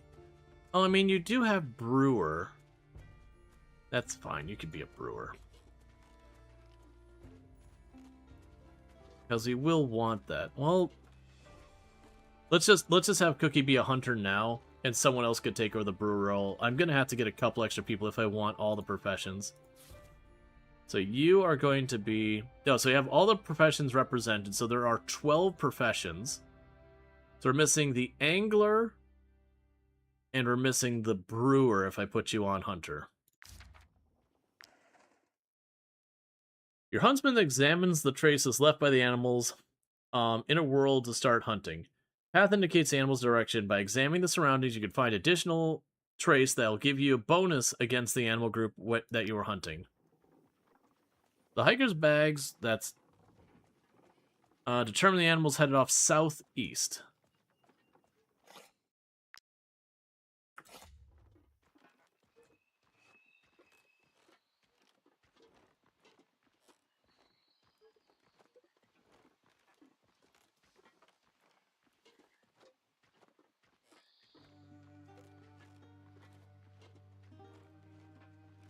And this time it's time to bully some wildlife. So I've got some more tracks. I think that's the animals right over there.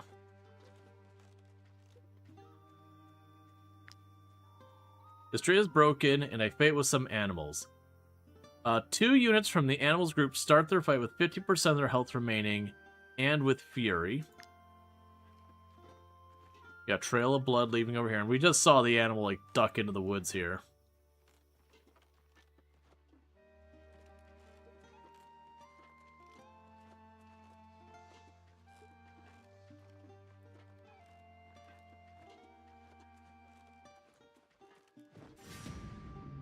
Okay, we have ambushed 2 level 1 or level 2 ferocious bears.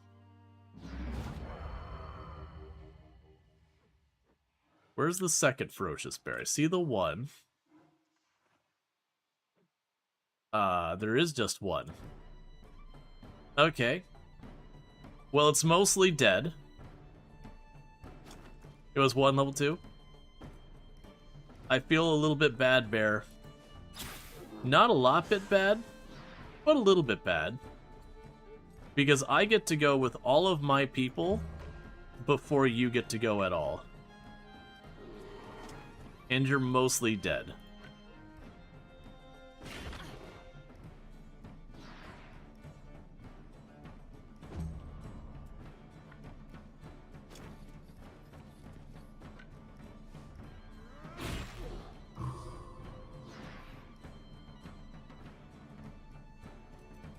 Interesting.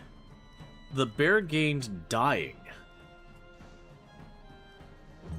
My assumption is if I had the right item, I could capture the bear now.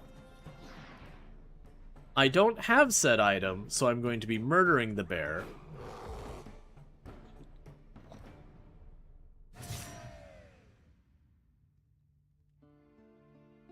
They're fantastic pets, they just eat like 4 people's set of food. Gotcha. Alright. So I got all that. Let me quickly snooze the ad real fast. Didn't have any Pokeballs handy. No, I forgot to go to the Poke store and get my Pokeballs. To be fair, I don't think I need more mouths to feed right now. Alright, so we did a bunch of fights without taking injury. Which, it feels a little messed up that that doesn't have any type of scaling as far as I can tell. So you can just kind of out-level stuff and then bully.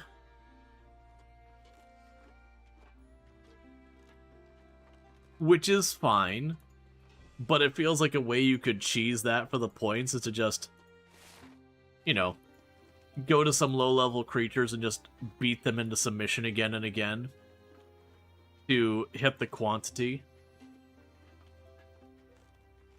The quality of the enemy doesn't seem to matter. Yes, I'm assuming it's up here because I don't think we've been up on this hill. Oh, we need to rest. Let's see. Anything new you can do? Nope. Anything new you can cook? Nope. So yeah, nothing to do. We just go to... Well, actually, hold up. There you go, horse friend. Also have some wolf sausage. We seem to be getting a Order of the Alchemist creme brulee every day. I'm definitely not cooking it. I'm going to go ahead and toss that in there. I'll toss some syrup in here. Toss you in there, and 1 carcass.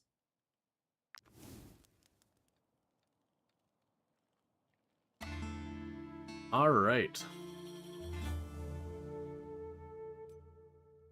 So, we got almost 200 bucks. The promotion items have changed. Alright, so the promotion items has changed. It's... Oh. I'm obsessed with these ferocious beasts. Ever since fighting them, I dream about them all night. Hunting them is terrifying, but also thrilling. I can't wait to find out how many different types there are. So you can dream about amazing hunts that lie ahead of the troop. You'll get a little bit of fatigue, but you also get a valor point. If we had beer, we could party and gain relationship. Encourage our companions to go back out and hunt. We gain... Oh, we lose a bunch of influence. But then Randathor gets an extra 10% damage.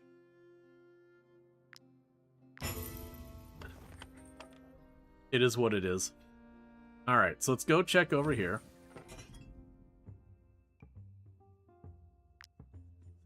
Alright, so we need to check our menu and a couple other things. So we got all our different drinks here, that's fine. So right now, lavender, cheese, and carp are in season. Wolf and venison are out. Or are going to be more expensive, so we won't make as much money. So we do have wolf there. We do have venison here.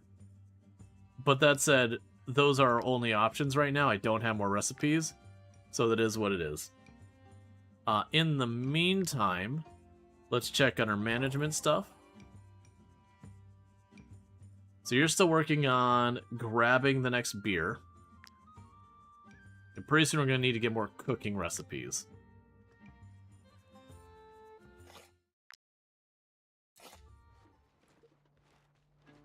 Yeah, so we're going to need to bring on 2 more people for profession reasons.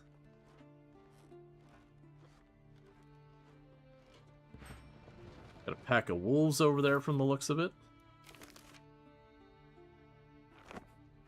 Oh, what do we get here? Oh, we gain more influence, so there's that. We have found 5 more locations. We leveled up our discovery again. Alright. It's important to follow the guiding lights. Be spiritual or physical. Torches last longer and light up a large area in battle. Restorers of Legend. Cost for upgrading legendary weapon is reduced. Exterminator. Purging Rat's Nests also gains 50 influence. Tracker's Language. The purchase prices for items in the Trackers Guild are reduced by 10%. Asceticism. We eat less food. Animal Instinct. Animals have less aggression. So this is going to save me a lot of food. So we're going to reduce our food requirement. Now that gives me that tomb. We're going to reveal the tomb. Likely we'll get a quest to go here.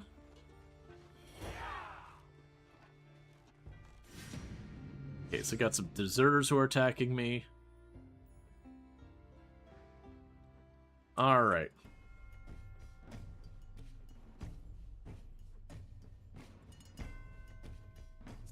The game is really trying hard to be like, oh man, you just keep abusing, like, using these two people to abuse these mechanics. Let's try and deliberately position them as far away as possible. And maybe the person won't notice in time and be forced to, not just abuse their strong advantages they're getting here.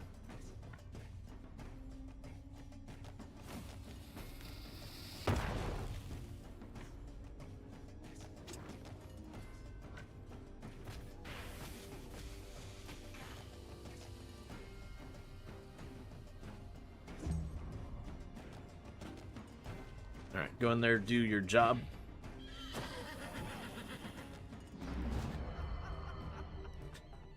Just the horse kicking someone, everyone's like, yeah! Galvanized everyone for the cause. We're getting it done. Alright, so you're gonna be the one who fights from here.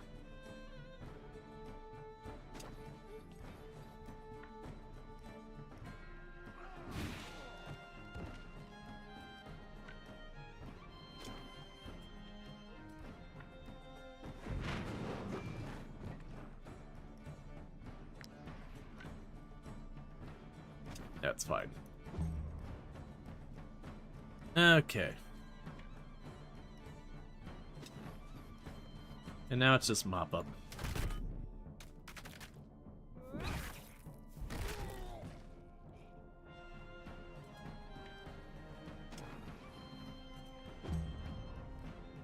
You're actually not in a good position to do anything. So one of you over here take care of it.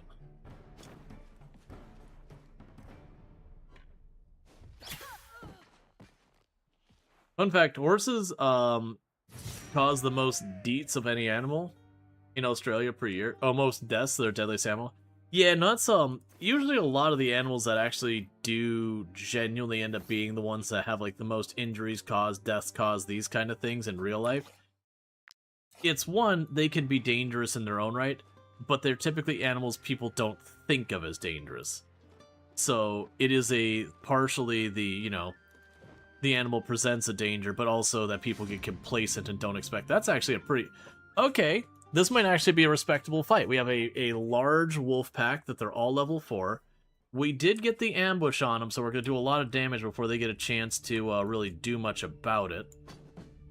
Which definitely is going to be some benefit to me. He has a large wolf pack. Let's get the horse in the back, just so you don't run up and get yourself killed really quickly.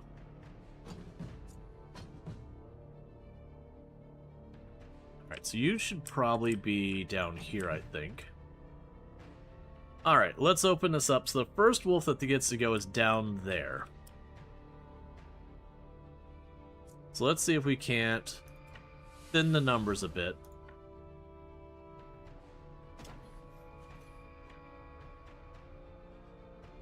Yeah, so you get 3 but not 4.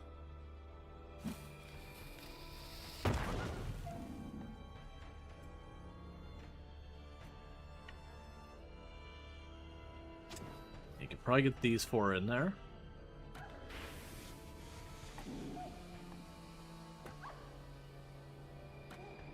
They all just barely survived. So you're gonna go in there and maybe kill one. We'll get that one for you. Don't worry, buddy. Alright, so you get to go first. So let's have you run in.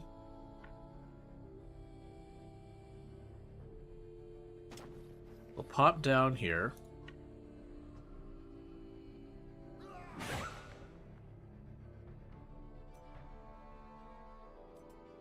I take one step back and I keep you in range. Yes, I can't quite get all of them in range.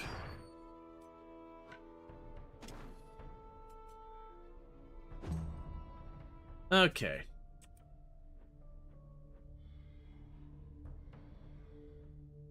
So who's the next wolf to go? So you're the next wolf to go over there. So pretty pictures can't force them into an engagement. I don't think you can get in range of that one, can you? That's okay. We're just gonna have pretty pictures run up, and we're gonna do the whole thing where we two hit it to try and that's perfect. So what we do is scooch just a smidge forward and line that up so if it tries to run away, you get the hit. If it tries to run for you, you get the hit. Trait unlocked. Opportunistic. Okay, so the next one is down here. So I can run you down here and jump you on that one.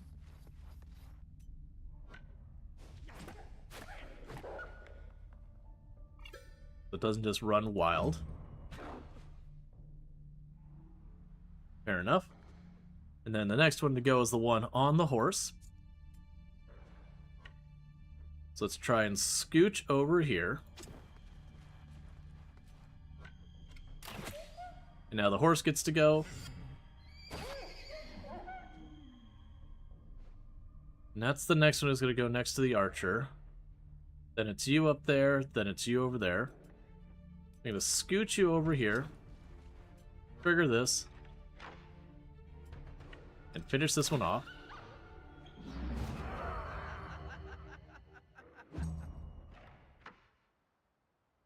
Alright. So you're the next one who gets to go. And Randall Thor can just barely get in range.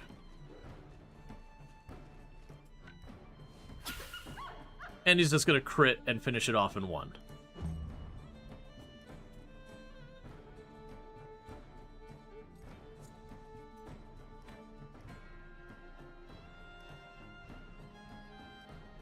I'll have you go down there and finish this one off.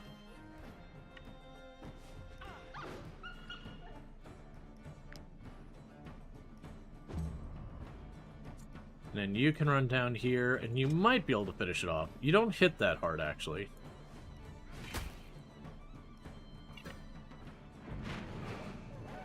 There we go.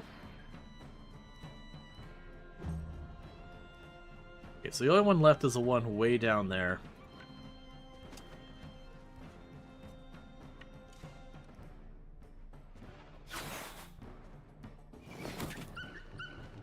And nicely done. Okay. We have one piece of armor to repair. Lots of bits of animal to grab, and... oh, right, we can get a second lieutenant. I completely forgot about that. Honestly, DG might not be a bad choice for a second lieutenant. You usually have a tendency to be right up there in the thick of it. And I wouldn't want to, like, you tend to have moves where you just hit one thing and then you have not a whole lot else to do. Versus, I could also have, well,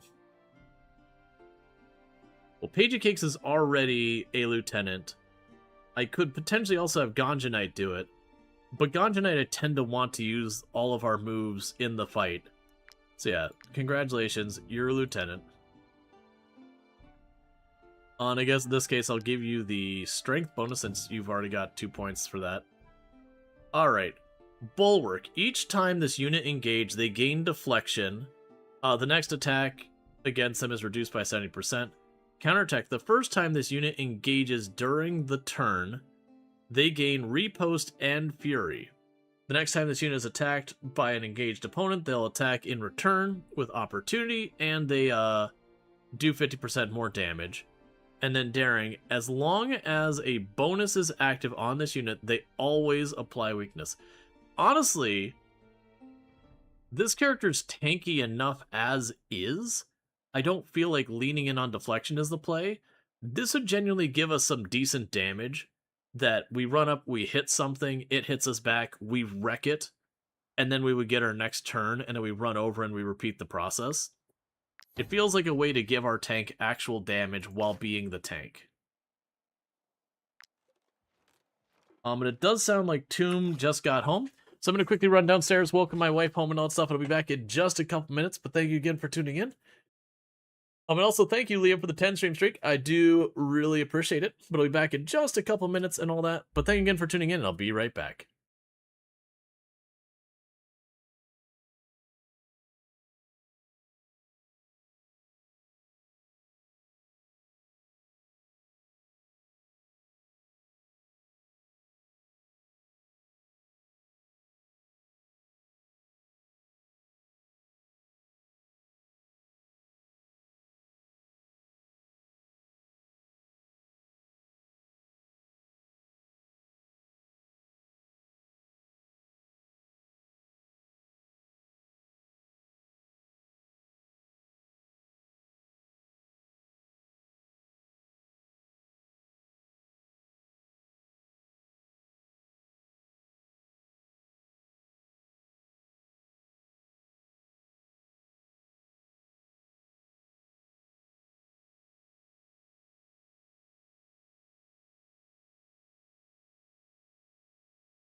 Alright, yeah, no, we've played a lot of RimWorld on the channel over the years. Like, a lot of RimWorld on the channel over the years. I'm honestly expecting, if we're getting a DLC this year, which, again, no insider knowledge or anything like that. I haven't heard anything whatsoever at all. But if we are getting a DLC this year, I would expect we'll probably hear about it soon. Alright. So we're still at 2 points there.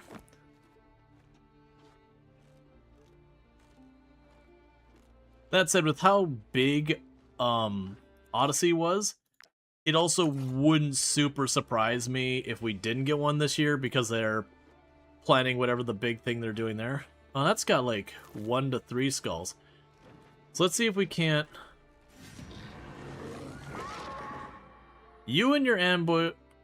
Okay, so we've ambushed the ghosty ghosts. Because I haven't done a lot of the ghost stuff. We've only killed 1 set of them so far. So where's Paigey? It's your job to carry everybody. With support from Ganja. And then, you know, everyone else is here to, you know, get their participation. You know, just everyone has to get a hit in, so it feels fair.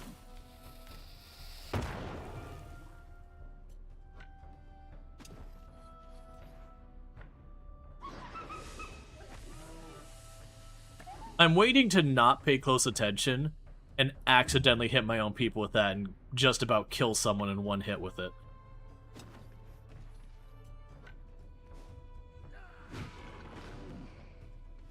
Because I noticed there's like ghost leather or whatever, and we haven't seen a use for it. I'm assuming it'll be for like special equipment or at least interesting equipment.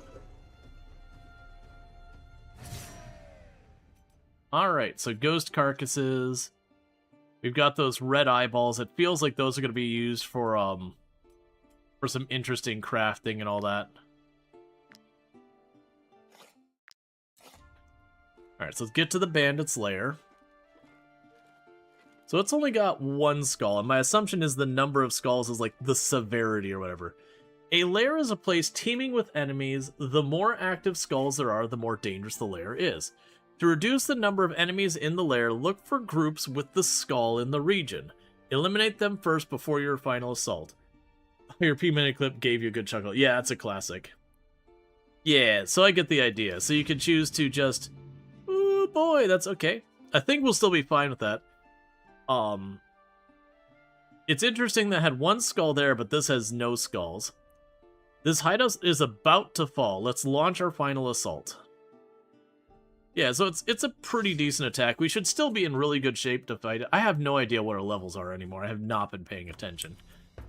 Alright, so they're pretty spread out. So unfortunately, this is not going to be a strong candidate for the Paigey Cakes Wombo combo.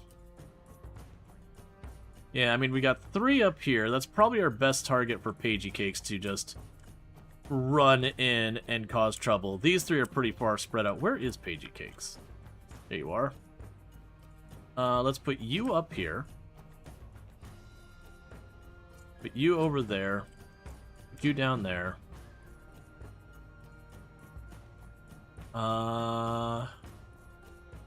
You can go up the top side. Randall Thor could go up there. JD down here. Yeah, it's a gimmick play to throw at this group.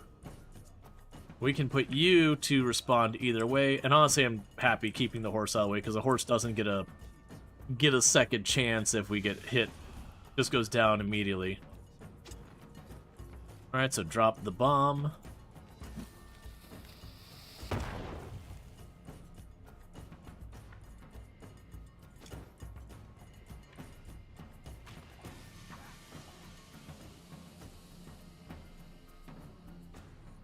Okay. And before we get more, it's your turn to follow up.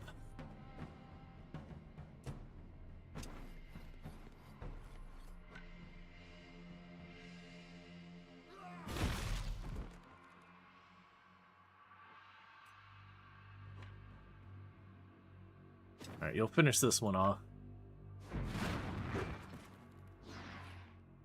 Okay.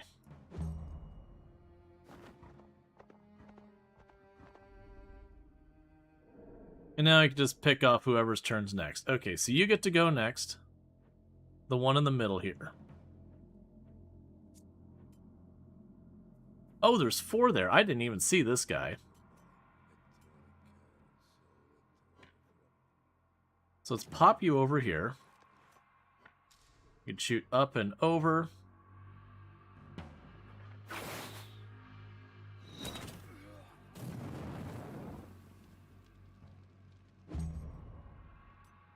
I'm going to run you up here. And tie him up. I should have done Skullbreaker first.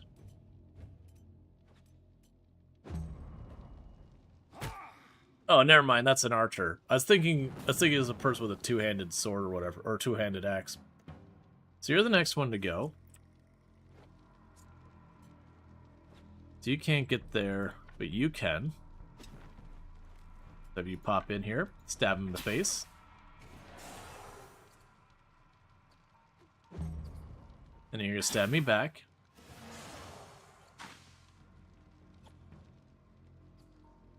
Okay, next one to go is that one up there. DG can probably jump on that to keep you from just running around loose. This unit generates twice as much valor. Oh, I see. I can target that ahead of time. So, like, for example, when Ganja engages an enemy, they gain valor. I could turn around and be like, okay, put that on you, run around, do your thing. And then Ganja would run in. We got 3 people haven't gone. Pretty Pictures hasn't gone yet. Burning Sun hasn't gone yet. Let's have Burning Sun probably run over here and give him a slap in the head with a mallet.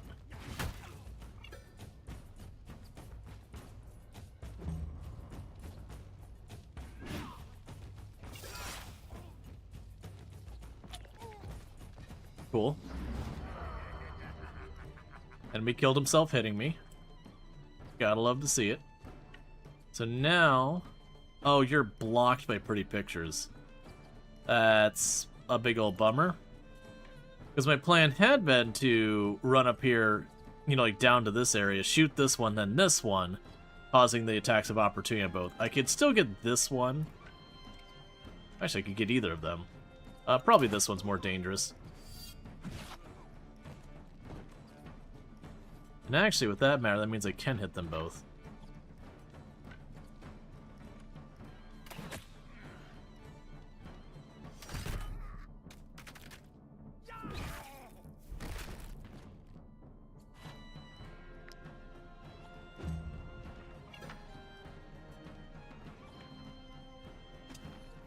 And you're just gonna run through the fire, give him a poke. You get to go next. You're probably not gonna step in it. Oh, wait. I didn't even see you over there. Yeah, I was afraid of that. Serves me for not checking.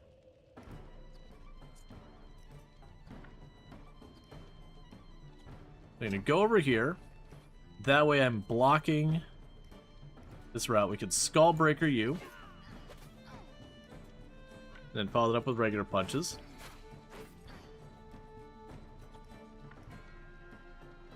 And I will taunt you. Just so you don't break loose and stab him in the back. As I set everyone on fire.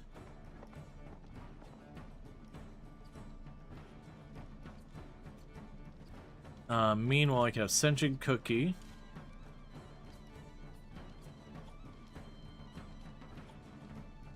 Land the fire behind here.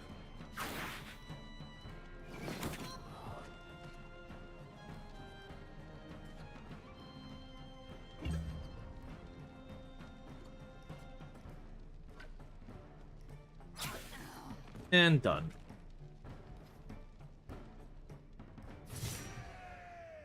Okay, grab this. Grab all that. Pagey Cakes gained a level. Okay. Passive fumigation. Every time this unit inhales, applies the sensor's inhalation effects to adjacent allies. Okay. Fortifying inhalation. Every time this unit inhales, they apply 2 protective smoke to themselves and adjacent allies, which reduces the damage taken by 5% per application. Overblown. As long as this unit has 2 or more inhalations, enemies cannot engage them. Interesting. So you'd get the effects of inhalation to adjacent allies.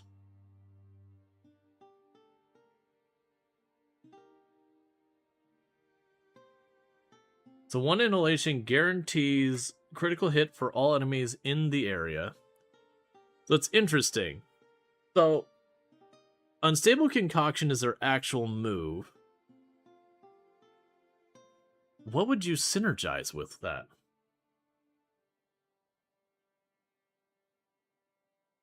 Okay, so you would get Deflection.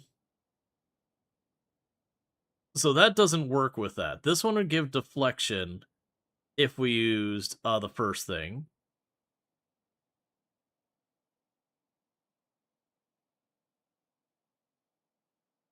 Interesting.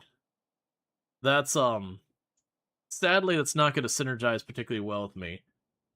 So we could reduce the damage by 5% per protective smoke.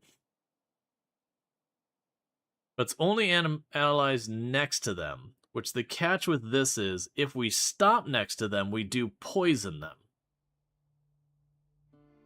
Not being allowed to engage is the thing. I'm not sure which way we even want to go with this. Do we have down the road? Unlocks a second class specialization.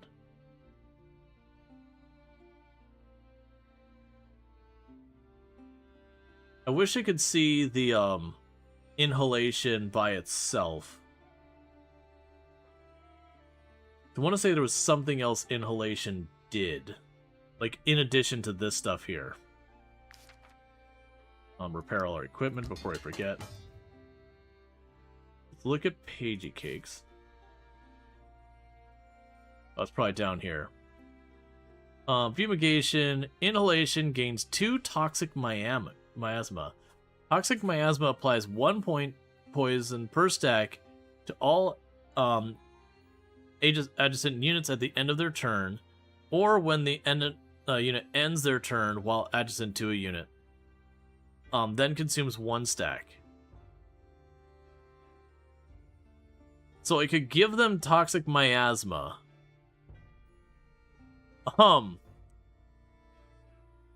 I could give them toxic miasma and just let them run around poisoning the enemies next to each other, which is kind of cool. Probably not the most efficient or reasonable thing. 2 inhalations triggers. Yeah, so the thing is the 2 inhalations I believe only applies with Unstable Concoction.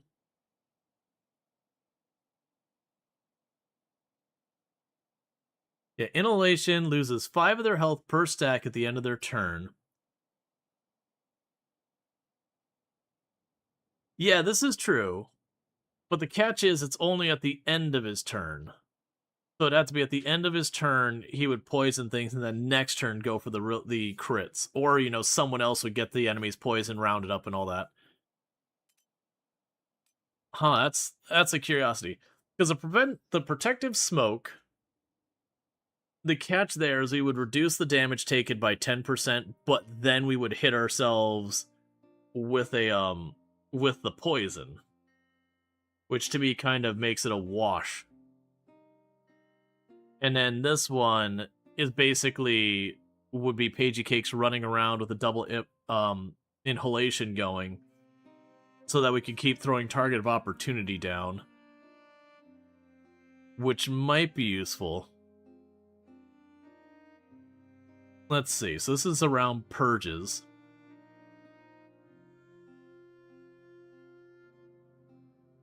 Unit can purge multiple times per purge. The purge skill now costs 3 and is no longer considered.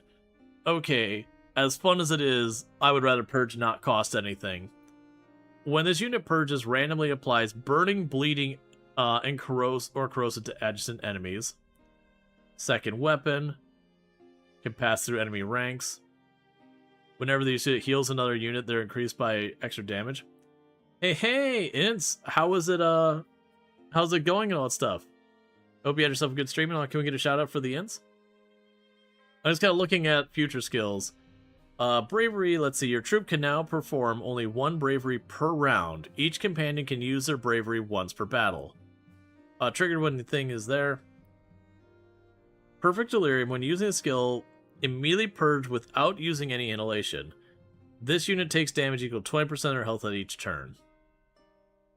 But, you got all that. Class skill specification unlock. I think we'll go with passive fumigation.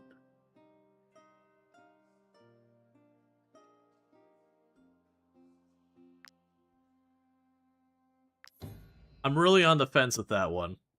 Alright. Career plan. But playing some Subnautica, so I hope you had a good time with Subnautica and all that good stuff. Solid game. Check out the Ints. Does stream in German, just as a heads up, but does understand English. I just mostly note that you know, while they'll understand you, they do stream in German. We do have a lot of German-speaking people in the channel and all that, so it's not a big deal. Alright. So I go ahead and keep buffing your damage. Yeah, that's probably one of those ones that it's been very, you know, very situational and everything. So we got some children's puzzles. A bunch of fruit and all that. Blueprint watch-keeping stool. Interesting. Whetstone. Which increases the critical hit chance from behind.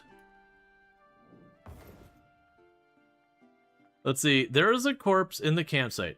Herrick immediately recognizes Ricky, his former accomplice who betrayed him.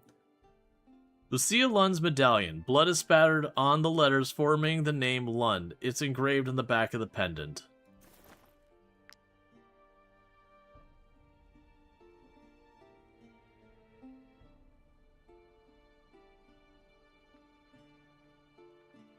Okay.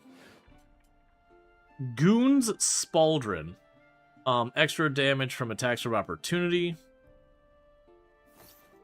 Cool Horn. This horn strangely resembles that of a ram, but it must be tool magic that makes the wearer's blows more deadly. So we lose some movement speed and do extra damage. Collar of Solitude. A leather collar favored by the solitary animals. Damage increased if not next to an ally in combat.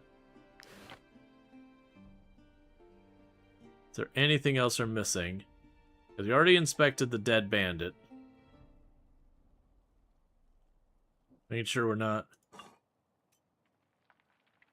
We're gonna take the mutton meal. And I believe we have cleaned this place out.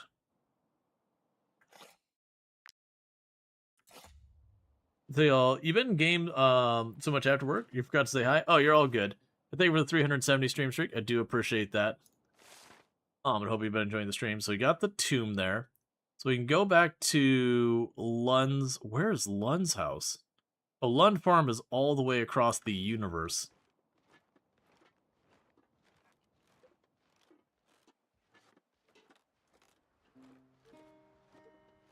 Alright. But yeah, no, it's good to have everyone popping in here and all that stuff.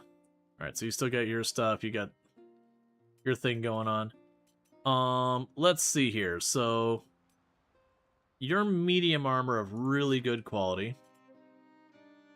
So you're probably a big step up. Yeah, straight upgrade for you. So, I can reduce your damage, or I can increase your damage, but reduce your movement. I think I'm going to go for it. You get that bonus. The whetstone, I feel like that should go to Randall Thor, because you're the one who wants to sneak up behind people and stab them anyways. That's just very synergistic.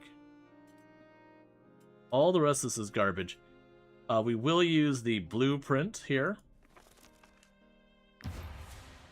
Get the watch-keeping stool.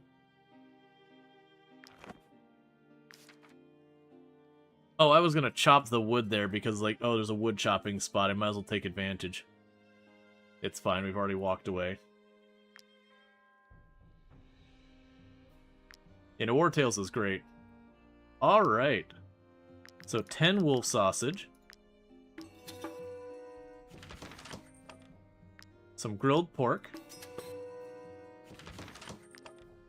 And some syrup. Cool, we got our cooking done.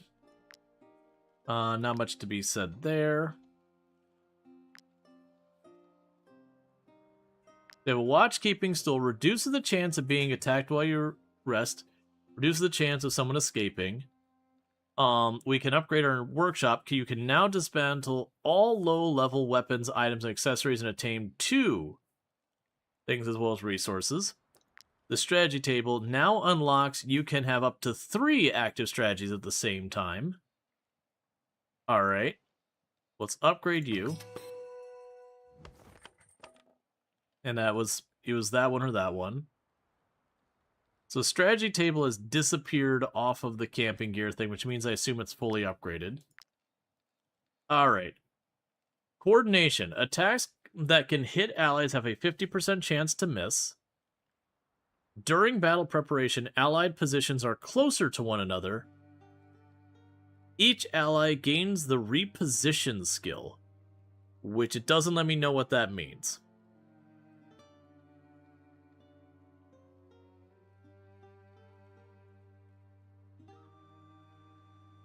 Attacks that can hit allies have a 50% chance to miss.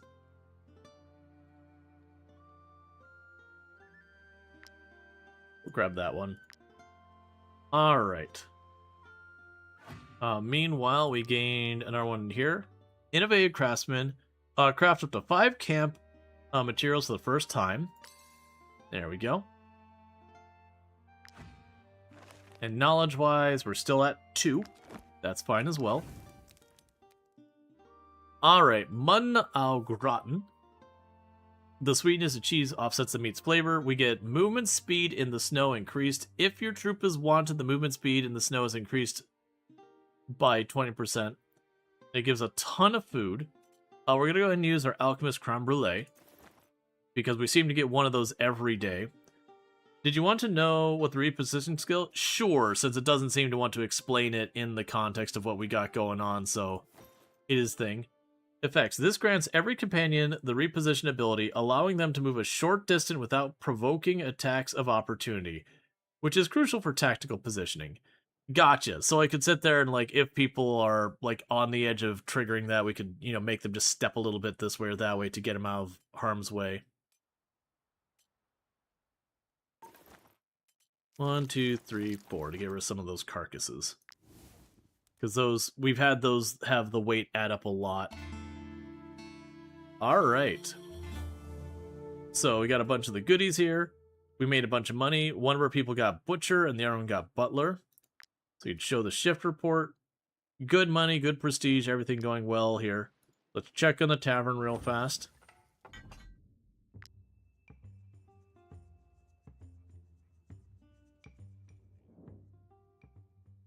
Someone forgot their animal here. We can keep the animal. Mascots are always welcome. We get a chicken.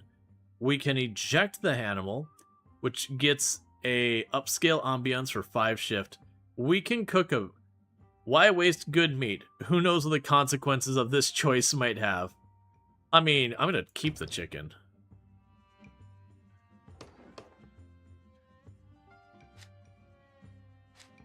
Why would you not keep the chicken?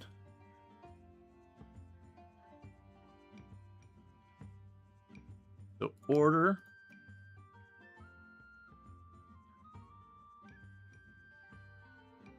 Altar of the Eye increases security, attracts upscale patrons. Sure.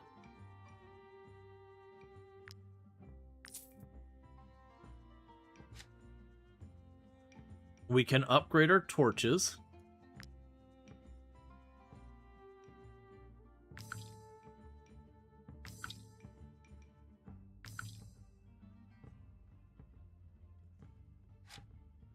And I know I need to put that stuff down. What's weird to me... Oh, the chicken's over here. I see, that's fine. The chicken's already by the bard. There's no space left for the altar of the eye.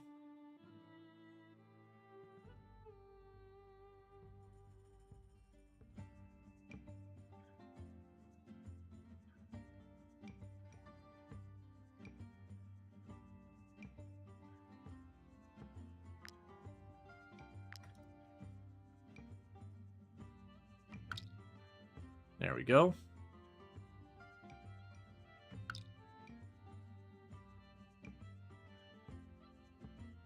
Sure. We've got too much packed in here now. Upgraded tavern barrel. Okay.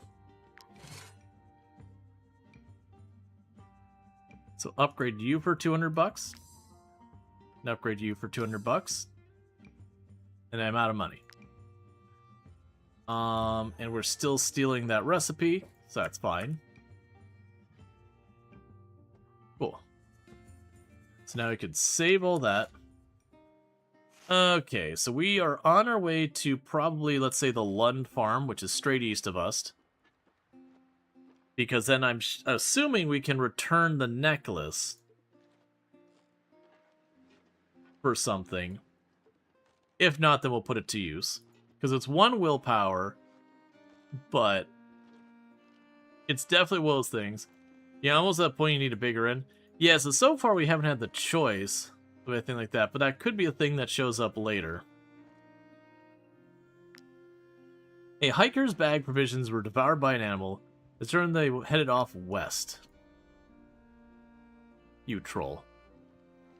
Like you want to leave this blizzard? Too bad.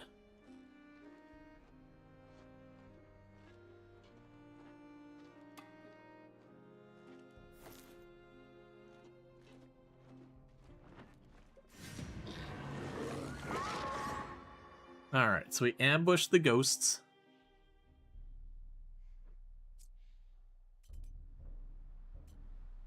Alright, so switch you out.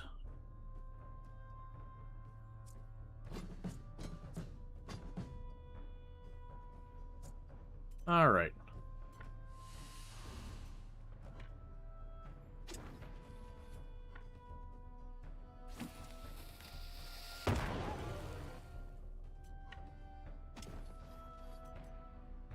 Yeah, I couldn't quite get both of them in there.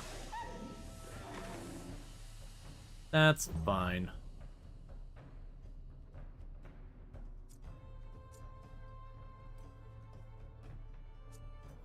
Yeah, let some of the other ones get some moves in because...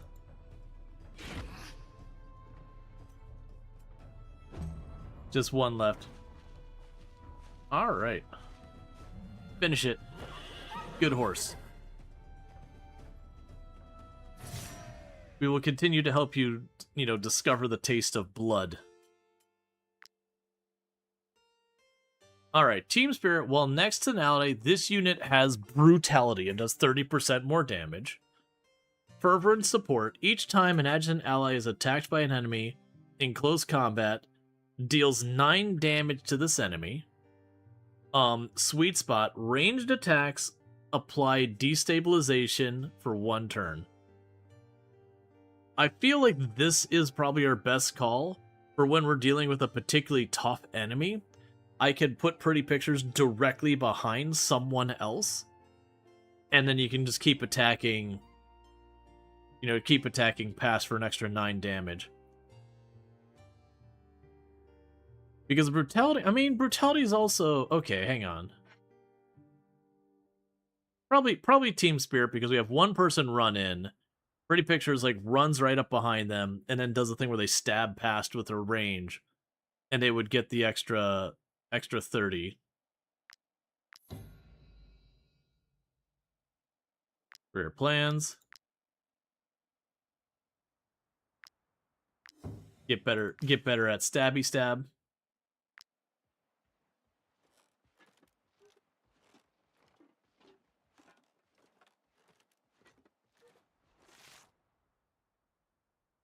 Oh, that's showing as way over there. It said west. It must have just been barely west.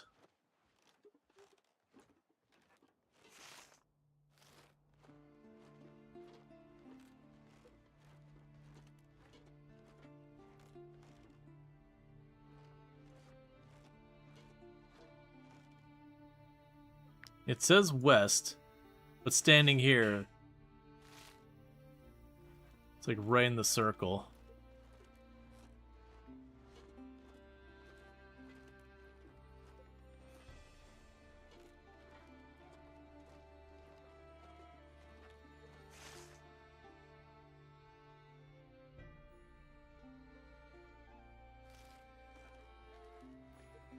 Oh, I guess it was farther.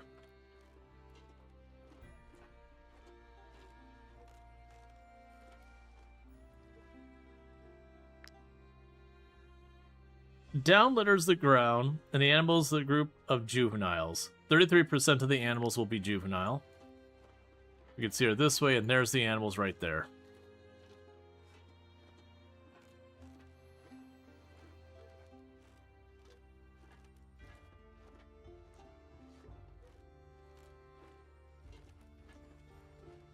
Alright, they did see me. So we got a ferocious wolf, an alpha wolf, and 6 juveniles. Alright. So you can be up here. Get you there. Get you here. Have you support. Put you down here, I think. Where's Pagey? So Pagey's there. Let's have Pagey move over here.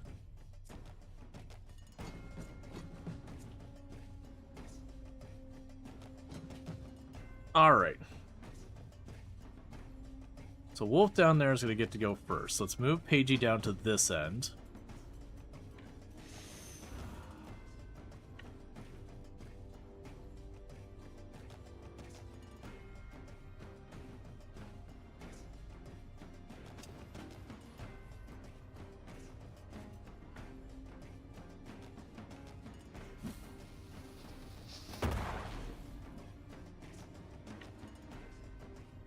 I'm really hoping this lines up and we get all 5. Yeah, that's what you want to see.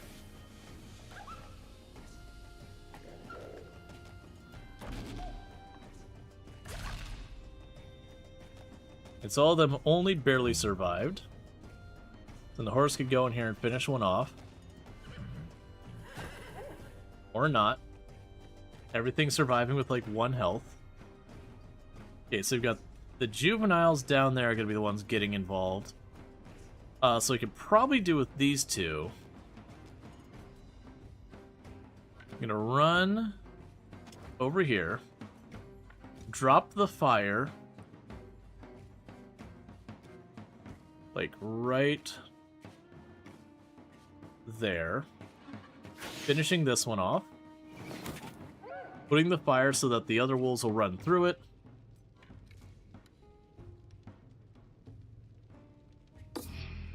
Put that targeting so as they run in, they get shot.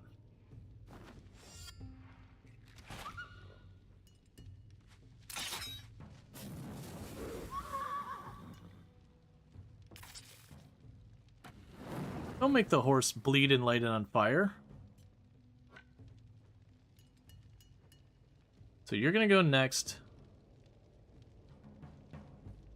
And then you, and then you, and you. Alright, so I'm a little concerned about our horse right now. But in the meantime, I think we have to have you run up and deal with this problem.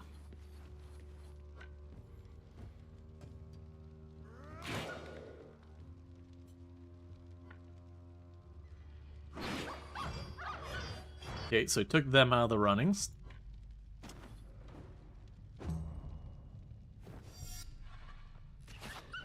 Nicely done.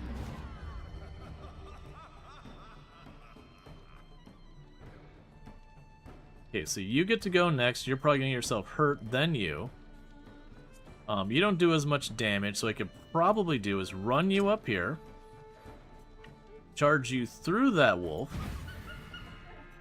And then smack this one on the head. Which apparently we crit, which is perfect.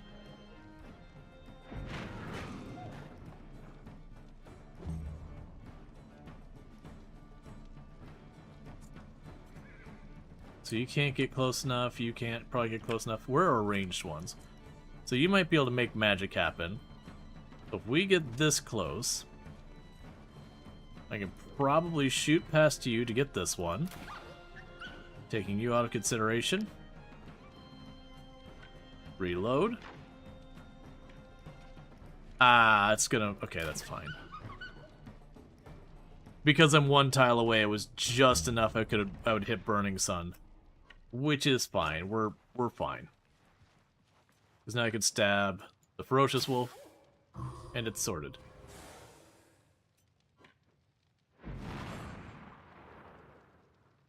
Well, that's mildly embarrassing, but okay.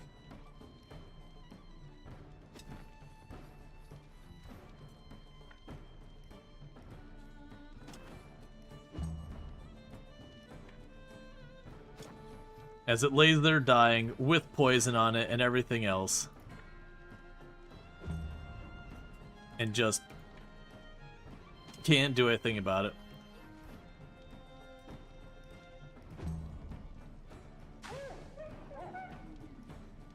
It's just like, can't do anything. Trigger poison.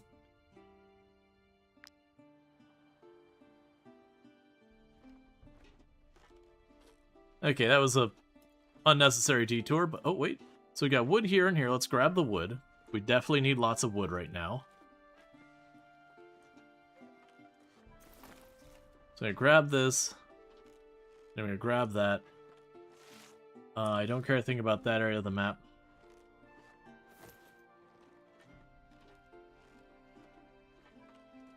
But yeah, we want to see about if we return the Lund Pendant, if I can return the Lund Pendant. That may not be a thing I can do.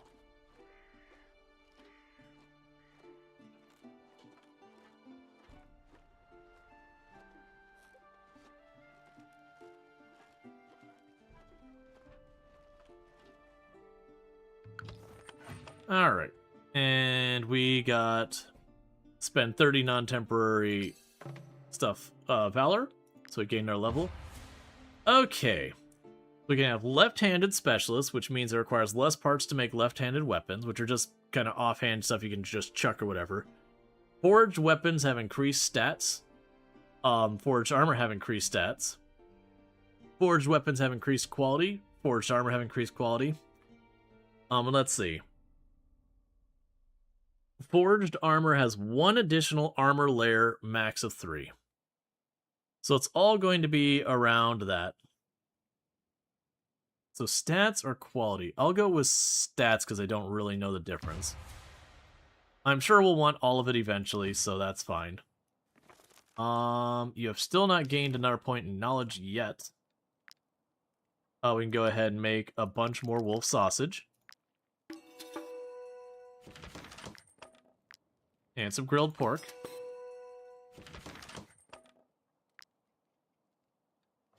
We can go here.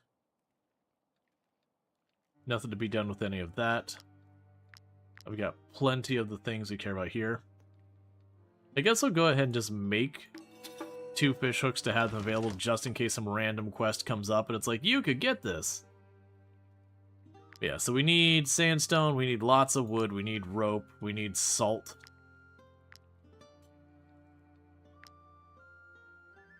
Alright. Let's go ahead and we can chuck a sausage in there. An alchemist creme brulee, because we seem to get that every day. And venison skewers. Pay our wages.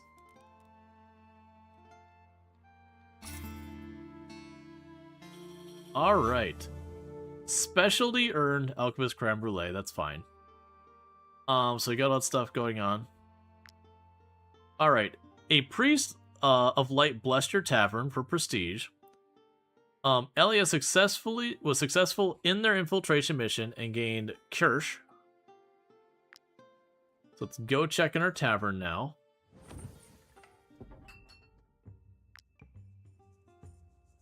We got scholars. Without the unwavering support of strong drink, many of us would never have graduated from the university this year. We owe a big part of our success to your tavern, mercenaries. To celebrate the end of our exams and your kind hospitality, we've had this little gift made for you. So we get the guest book. Okay. So what does the guest book do? Increases the odds by 20% of patrons of bias of the area. Grants an extra 5 prestige.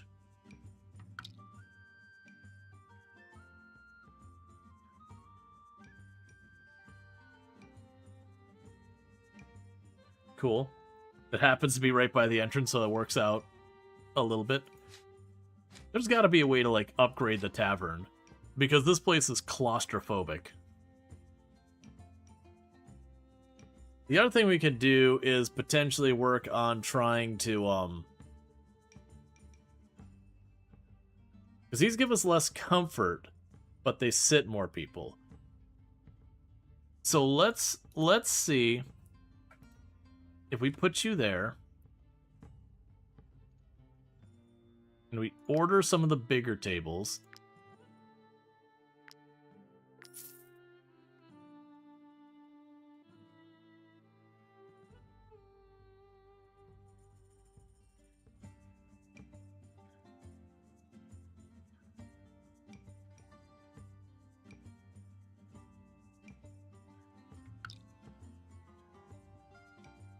Alright, so these tables take 5 by 5 space.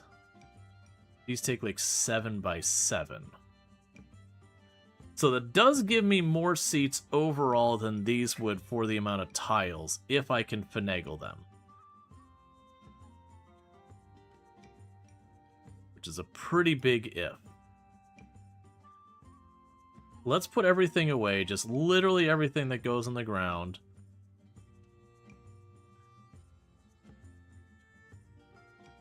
For just a minute here.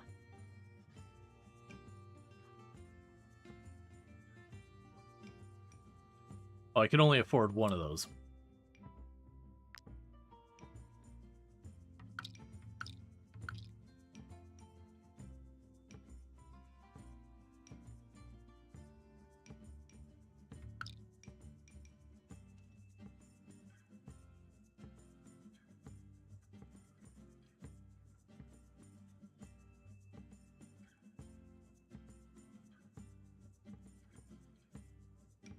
Come on. Get out of the way so I can move this.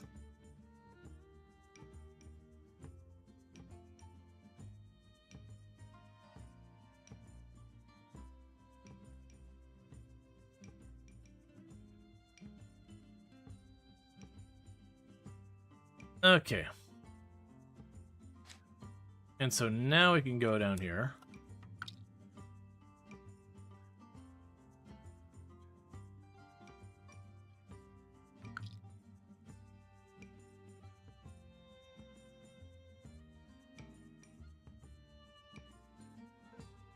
Increases comfort, increases the odds of selling, you know, patrons in all the area, factions attracted.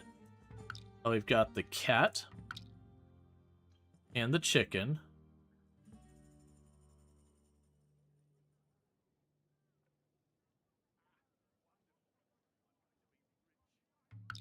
The guest book. Alright, so we did put all that down. And I still have the 2 tables. We have no space left for that table. I'm okay with that. Alright. There's got to be a way to upgrade the space, because this is, like, really snug. But we haven't seen anywhere here at all that's implying that we can do that. In the meantime, what I'm probably going to need to do is we're going to manage our staff. We can get a cook to spare. And we can go out here. Just start sending an infiltrator. We're going to grab our cook. Take the assigned cook. So you go and try and steal that recipe. Thank you. And we're going to go here and grab brewer.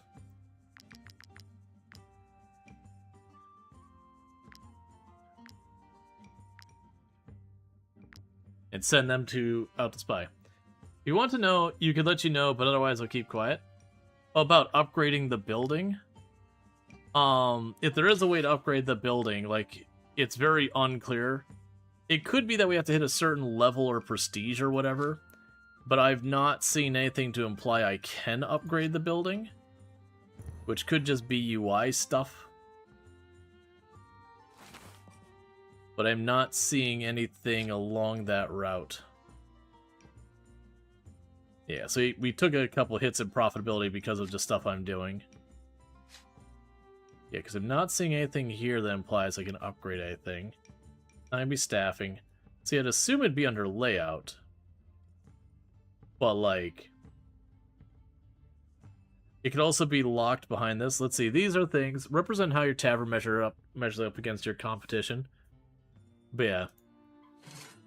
Okay, we can't add new stuff to the menu yet. And I don't have enough money to upgrade our thing. Alright, that's fine.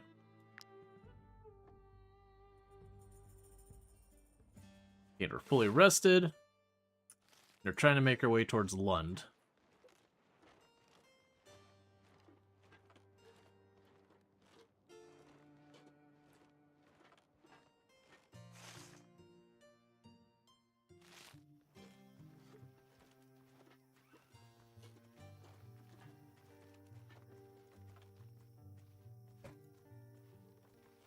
Oh, we didn't go to Old Wilbur Sheepfold yet.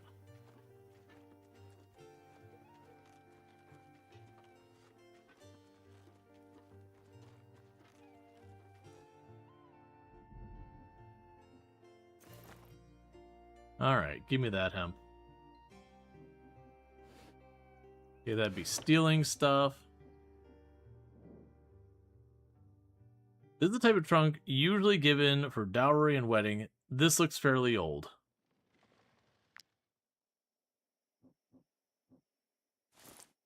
Yes, it'll all be stealing. When Lord Lahart burned down my stables, my whole livelihood went up in flames. But Danae found us this place. A true blessing from the eye. My daughter is very proud to have secured this sheepfold, but we lack the necessary materials to rebuild it. Would you be willing to trade some for a little food and a very useful recipe? Yes. Just let me get the wood. My parents were sheep farmers back in Edarin. When I brought them to this abandoned sheepfold, their tired faces lit up, and I saw hope in their eyes for the first time since we left. Unfortunately, we've just learned that this building belongs to a man called Wilbert. I would like to meet him and convince him to let us stay here, but I would feel safer if mercenaries such as you could escort me. The good people of Titran do not look kindly upon us refugees. I fear this Wilbert person might become violent or refuse to even listen to me. I am willing to give you all I have for my parents' safety. Oh, okay. Thank you. I will meet you there. Alright, so this is clearly not going to go smoothly.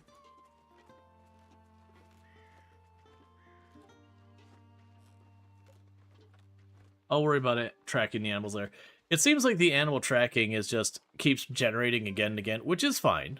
You have to have repeatable things in the game to make it not just run out of content and you just stare and go whatever. Refuse. We are sheep farmers. If you would just let us stay in the sheepfold, we could... Absolutely not. I inherited this barn from my sister. I will not let anyone take it from me. But you are not even using it. You are a fisherman. What use would you have for a sheepfold? That is none of your business. I will do as I please with my property, and I will do what I must to protect it from raiders. Cool, you're very reasonable people. I will not go anywhere until this old fool comes to his senses. I refuse to send my parents out onto the roads again. I just can't do it. Alright, I have to actually grab another drink. I've been sitting here going, like, I need a drink here, but I finished my one. So I quickly grab that. I'll be back in 2 seconds, and we'll pick up where we left off as soon as I'm back.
Okay, so I'm back. Sorry about that. I just ran out of liquids that were right there. So I had to get something to do to You hydrate. agreed to help me. So please, convince him to let us stay, and you will get your reward. What's it to you if I use that sheepfold or not? That has nothing to do with it. That pile of rubble is mine. That woman has no right to stay there and is making a fuss. I'll pay you handsomely if you make her leave. Yeah, that's kind of one of those things. It's like, this is where it's like this whole area they've set up where it's kind of like the locals versus the refugees. And there's definitely places where the refugees are in the foul, where they've turned to crime and all that, and you get it, they're desperate. Like, you understand how they get there and all that. The locals are being extra big buttheads about everything, and it's just making them more and more desperate, and it's doing all that. And then so some of the times where it's like, the locals versus the refugees, it's like, okay, there's a humanitarian crisis, but also the locals are just kind of getting walked over, and it's a thing. But then there's situations where like this, like, oh yeah, you got this abandoned building that nobody's using. Like, instead of being told, hey, you just can't stay there, like, F off kind of thing, we don't like you, instead be like, alright, here's the deal, I get 10% of the cut, or 20% of the cut, or whatever. Like, you negotiate, not just be like, get the hell off my property. In this case, I'm just gonna throw money at him, tell him to go away.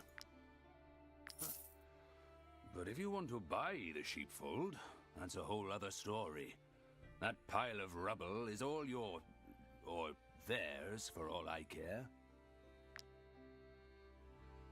Okay. Has he accepted?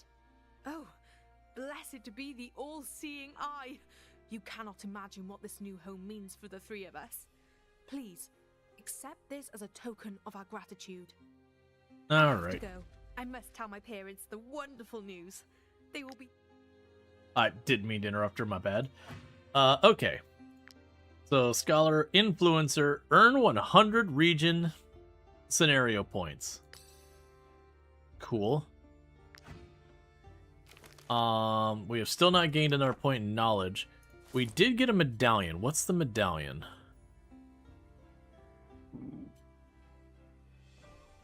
Blood is... Oh, that's the Lund necklace we were on our way to return. Just, it's a medallion that gives one willpower. So sure, actually I have no idea who that'll benefit the most. You can just have it. Meanwhile... Gotcha. So I can give it to you where you increase damage slightly when you're not near a friend. Or increase the movement speed on the world map. That's fine.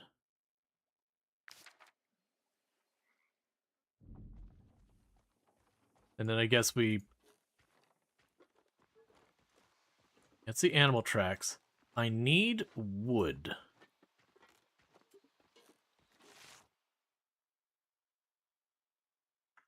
Let's move towards the Lund farm, but we can cross through here. I'll go ahead and do the inspection.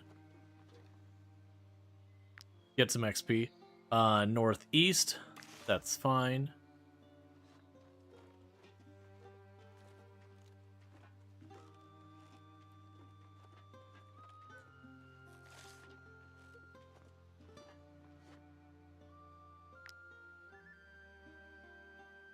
Okay. 10% of the animals will start the fight burning.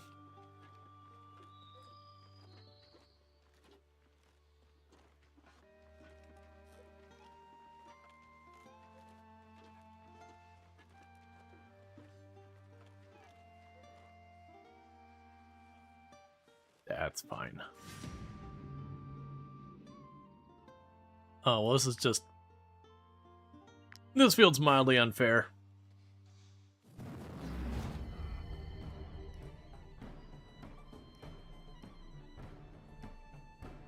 Okay. Move you over here. Have you run up. Drop your bomb on him.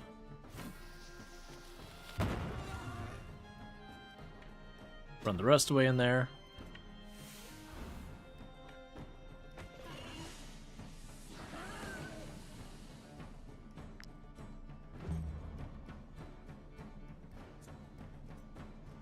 Oh, that's not my art person. Okay.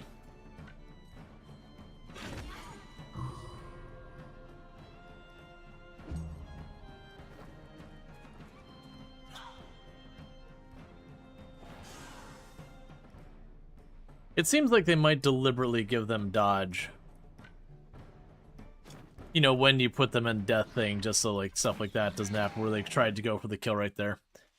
It does make it worth it, makes you wonder if it is worth it to get some of those animals on board. But they can't take professions for fairly straightforward reasons. Okay, so let's see what we got here. So Randall Thor is our person who goes up and does lots and lots of damage. Every time this unit attacks from behind, they apply 2 poisons. Instinctive Throw. After using a skill, deal 4 damage to the nearest enemy within 4 meters. Deadly Contract. At the start of flight, applies fragility to the nearest enemy. The debuff is transferred to the nearest enemy when they die. So that's interesting, because that doesn't apply to just Randall Thor. So you can basically make a target have reduced health, just period. We get an extra 4 damage if something's nearby. Or we can get that. I honestly want to go for the Deadly Contract, because that feels like that's one I would be able to abuse pretty easily. And then Career Plan. Give you extra points in your damage.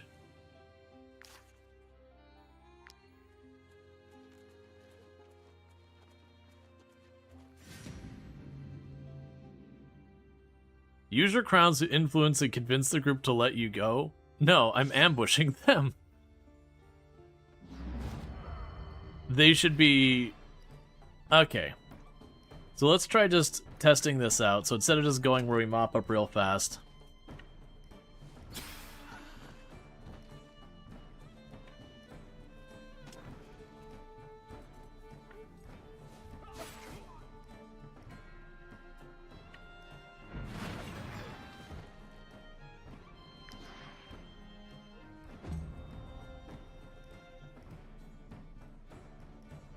Let's see, someone else can get in range to do some quick damage. And I'm using a bunch of my points because they're getting close to when I need to rest anyways. So I figure there's no reason to not just use them. Alright, so that's honestly pretty solid. Bunch of junk we don't care about. Okay. So we look at the map from here. The Lund Farm is southeast of us. I was really hoping to find wood here.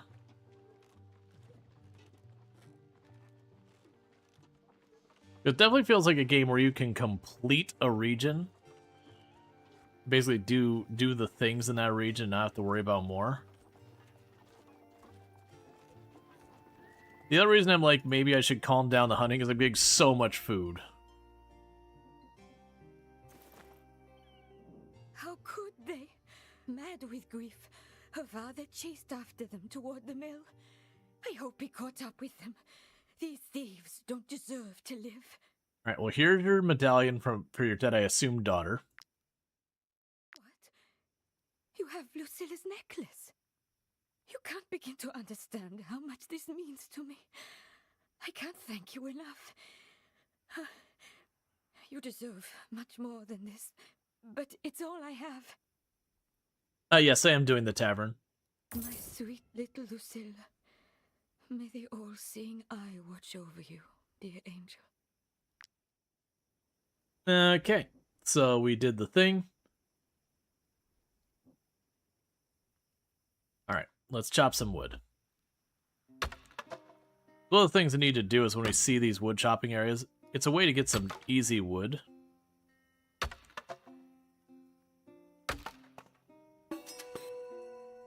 And I don't think you can repeat them. I think they're one and done, so I shouldn't be skipping them. And I have been.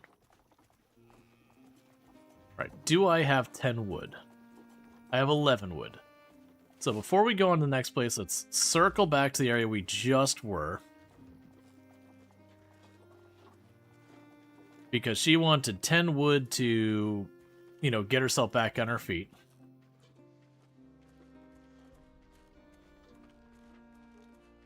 They do reset after a few days? Oh, gotcha. Oh, I see. So, like, I could go back to the mines previously to, like, recollect that kind of thing. Probably do the same with the woodcutters. Because I noticed a bunch of those things reset.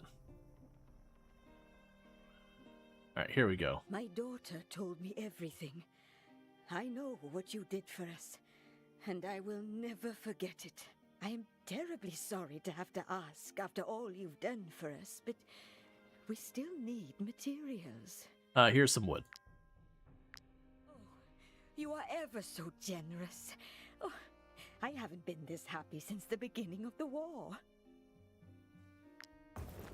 So we got a recipe for mutton stew.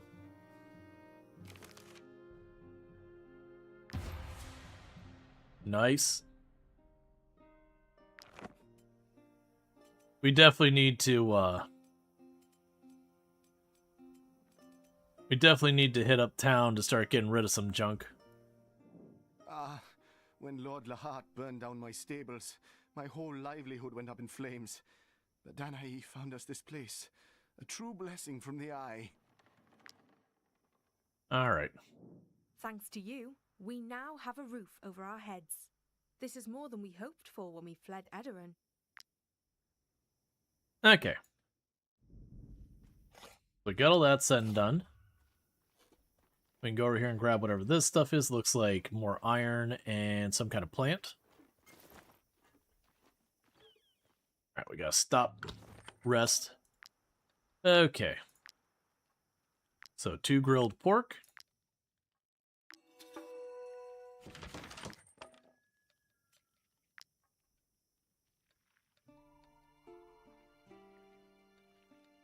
That's fine, that's all fine. We can go to you, because unfortunately that was giving away our wood, but we do have some rope finally. We haven't seen hemp in forever. But we're still short on wood to make a bunch of stuff, but that's okay. We can check on this. Alright. Doesn't look like there's anything for us to worry about here. Let's go ahead and go to sleep. Alright, so let's go ahead and we're going to eat some of the wolf sausage to get rid of it. Have some of our syrup. Chuck a couple of corpses on there.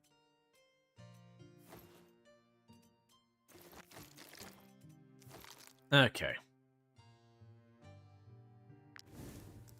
The corpses just add up real fast.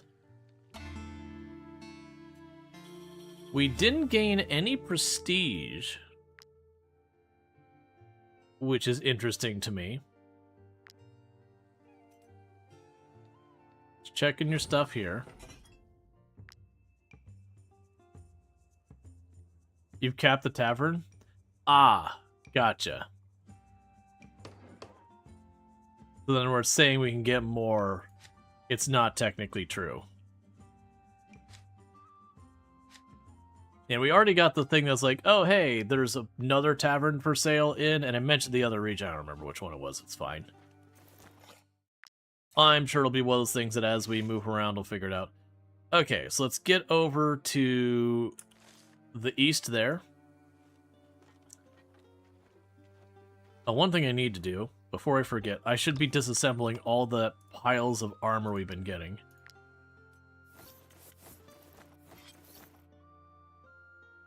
That's fine.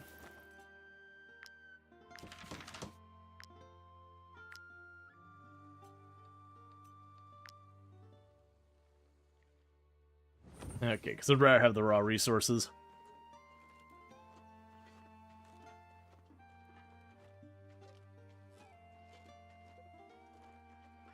So we can go to Haven, and my assumption is since we hit the 100 points or whatever for the region, that what's ultimately going to happen is we've created an escalation that, ultimately what's going to happen is the local mayor is going to try and escalate things against the refugees setting up, and there'll probably be some, like, final confrontation between the guard and them.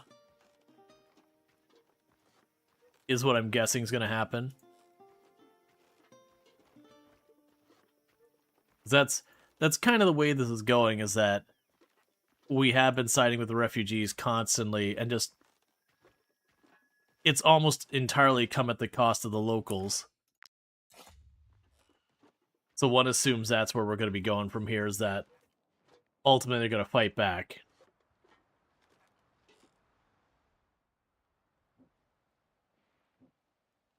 But first, is there a woodcutting spot here? No. May the eye grant us victory. Is there anything I need to sell you or want to sell you?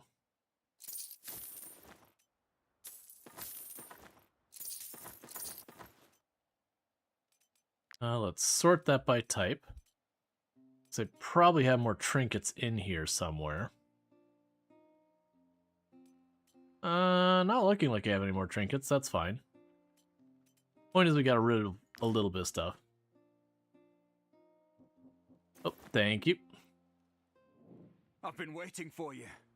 As a matter of fact, we all have. After seeing everything you've done for us refugees, we've taken an important decision. This ruin will not be our haven. You have shown us that more than a roof over our heads, we need our dignity back. We will leave this forsaken place and demand that Stromcap treat us like the human beings we are. We will not back down. Please, come and support us in this, as you have in our previous endeavors. Okay. We'll see how this actually goes. He's like, I want them to treat us like normal people. Which is fine. That's valid. But I'm curious when they say no, because we know that's where that's going to go. Will they turn murdery to get that?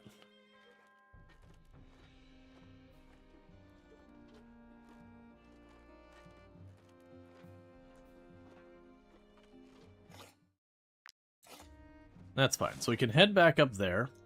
Because the only other objectives we have is to literally go to the next town or to the rat infestation. We can go ahead and hit up the town.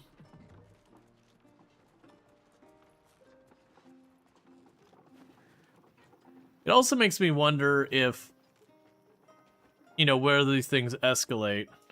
That's probably gonna be an animal thing, I'm guessing. Yep. When these things escalate, they're obviously not gonna wipe out the town, but the big curiosity is I'm willing to bet what will ultimately happen is he will replace the mayor. That there'll be an escalation with, like, her personal guard or something like that, and we'll have to fight in their behalf.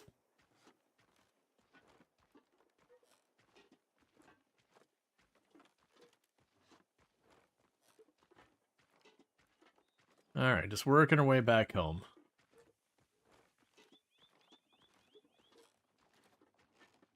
And that would be where we finish up this town, district, region, whatever you want to call it.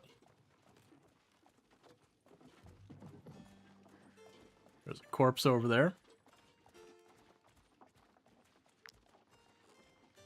Alright, that's fine. Okay, let's save before we actually go into town. Just in case we jack up this town properly.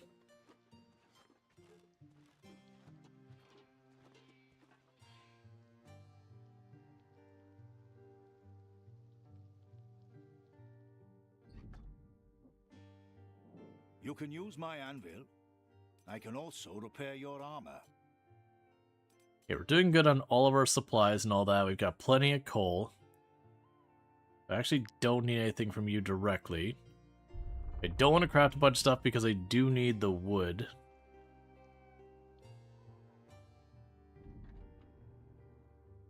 Okay, so she's not here in Town Hall. I assume that's the fight just outside.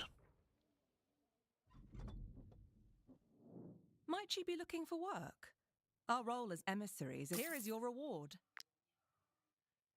Alright.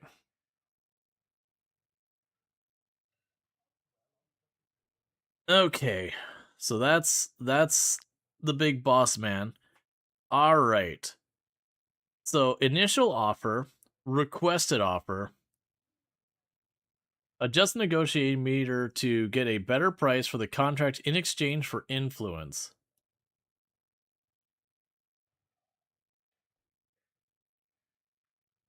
I see. So we can increase the price and we trade influence for the higher price. And the more influence we're willing to go, the higher chance of success.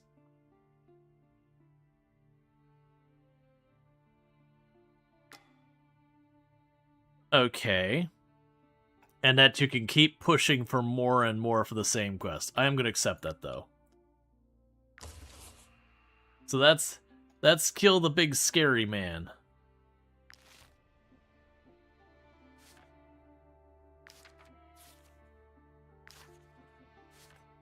Okay.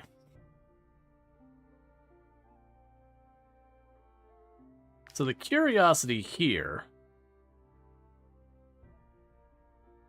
Yeah, that's what I was figuring. It's labeled as hard, but I'm like, I also feel like we're pretty juiced. Hardworking. I'm gonna try and find someone who's got some pretty solid stuff. Because we do have 2 professions I don't have on the roster that I would like to get on the roster.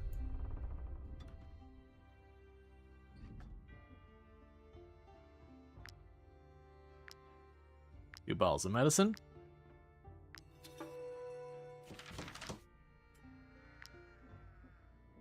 My concoctions can heal the most grievous injuries. Be sure to hold on to the vials after using them.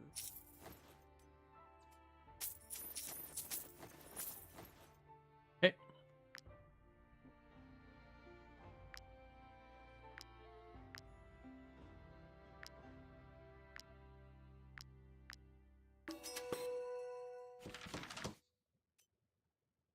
All right. My concoctions can heal the most grievous injuries. Be sure to hold on to the vials Cool. after... So we're just slowly becoming competitive against her. We can probably go in here and dump some carcasses and all that. You buy it. They're getting pretty overburdened. So let's just dump all these carcasses. They're heavy. They don't give me much food. The ghost carcasses don't seem to be edible, and I can't do anything with them yet, but I'm also hesitant to get rid of them. They do weigh a lot. But for right now, I think I'll just endure that. But I will grab a whole bunch of salt. Those refugees. Because the salt costs almost nothing, and I need it for almost every recipe. Alright, depart. Save.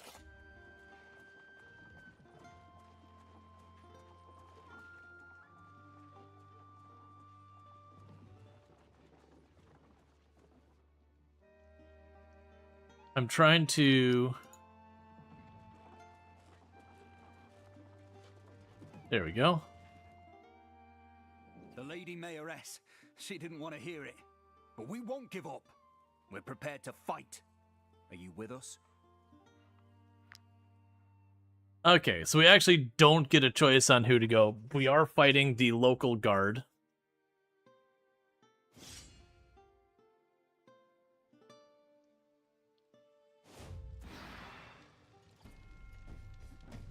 Okay, so we've got... All of them are kind of boxed in the middle here.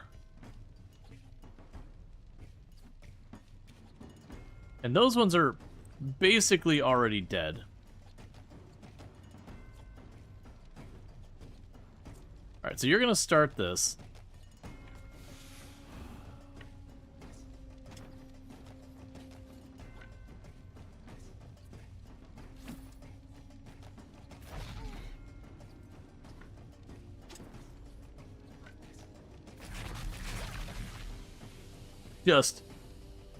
Just crit everybody.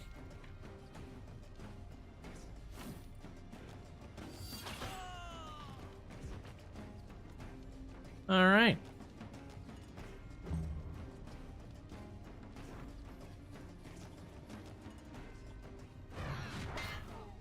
Ow.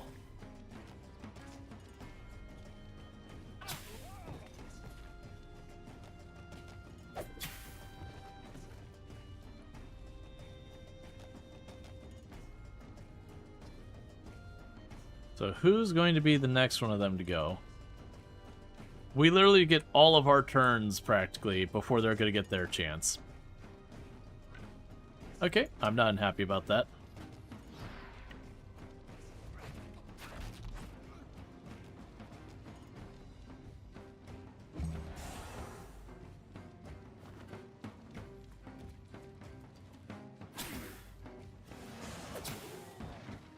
Okay.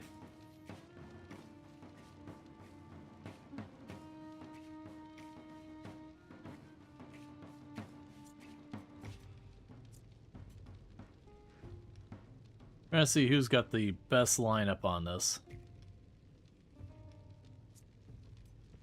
There's a lot of you can't get in there. So I'll leave you for the horse to deal with. Oh, that's not my teammate. That's Randall Thor. Go ahead and deal with you real quick. Cool.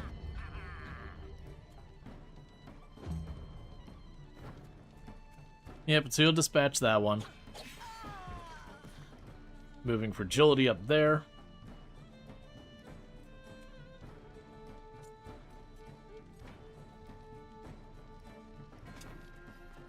Go over you. Have a crushing blow against her.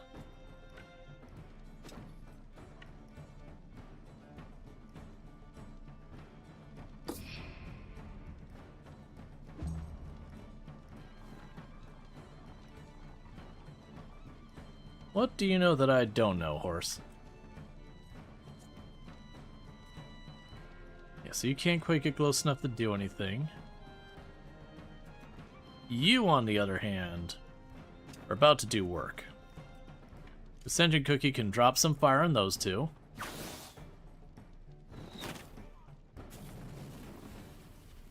And I followed it up by putting this arc. So now of them go to move. I got them nice and pinched in that corner.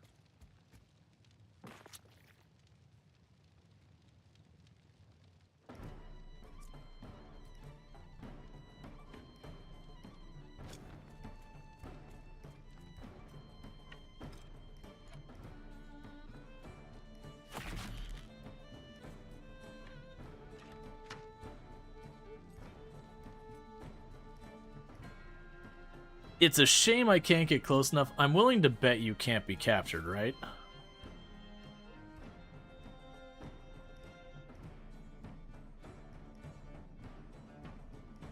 It doesn't say... that's probably it. Yeah, cannot be captured. Alright, that's fine.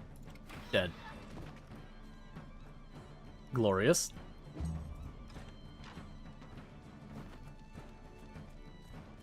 Alright, so you got the two people back here who have to run through multiple lines of fire.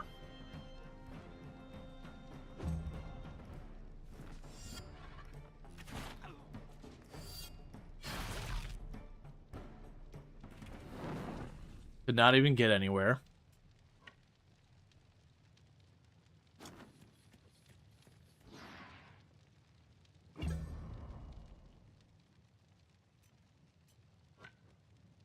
Yeah, sucked to be him. Yeah, we just put him in the corner.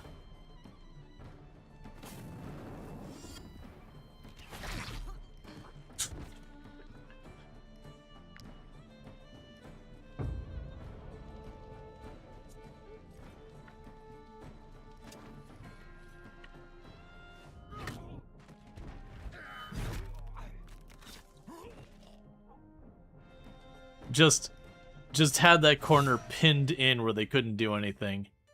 Oh, we've got fancy wine. Guard crossbow hunting mechanism. Each round, the first time this unit deals damage to a unit with no allies within 4 meters, they reload. Okay. So I could shoot one free shot off to the side at some random enemy by itself. Shoot the next shot to someone who is a friend who is like engaged in an attack of opportunity, or like in a conflict to kick in the attack of opportunity, then reload manually for a point, and then fire again to trigger another one. This feels very abusable. You get Heavy Strike. Okay. Our pair of stuff. And Harry has gained a level. So we can get 10% Constitution. All allies in an area get inspiration, movement speed doubled.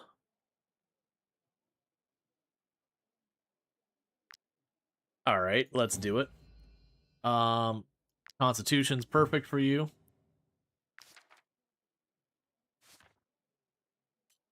The question is... There we go. Yeah, so that's a bigger one there. So we got Burning Sun. In this case, we will go ahead and put that into Constitution since you've already got a point there. It won't cost me as much.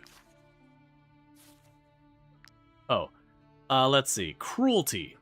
Damage and critical hit increased against enemies with at least one debuff. Opportunism. As long as there's at least 2 enemies within 8 meters of this unit gains protection, so we take reduced damage. Armor Breaker. Damage inflicted to armor is increased by 35%.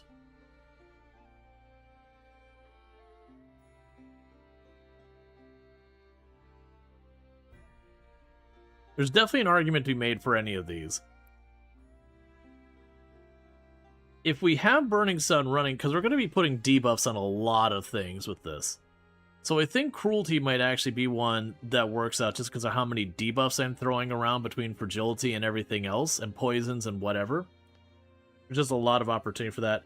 The protection is nice, but I don't think as important, because that only matters for stuff targeting Burning Sun.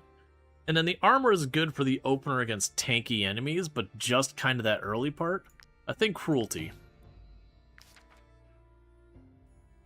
Meanwhile, let's go to you, because you just got a complete crap bow. I see. I lose the reload skill. And I gain reload for shooting an enemy that's away from the others. That's a lot more mixed bag. That said, it gives a very significant boost to my dexterity. So I think we still do it anyways.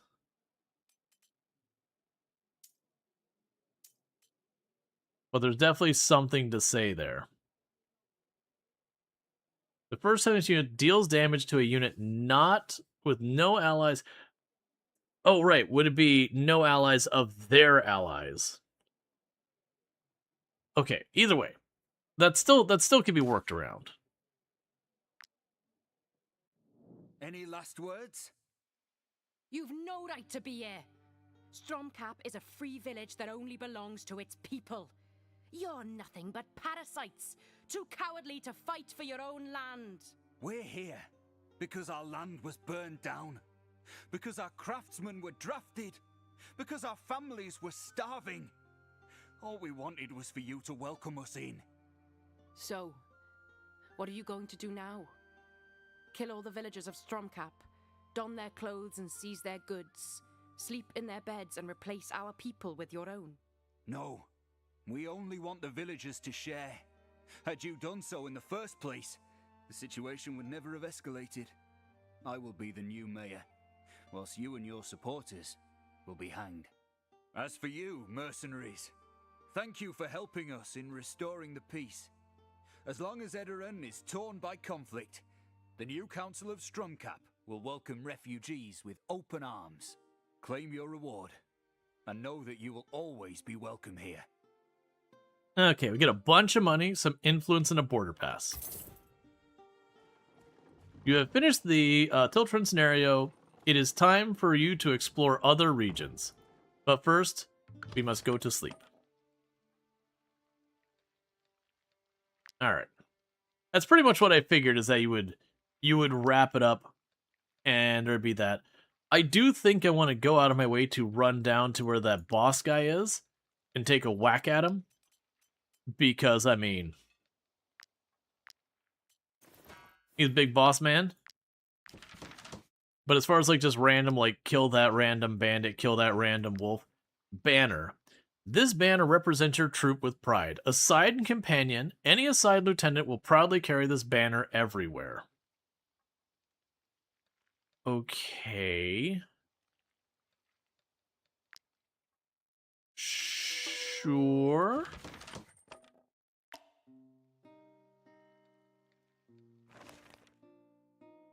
We earned a knowledge point, so I could finally go down here.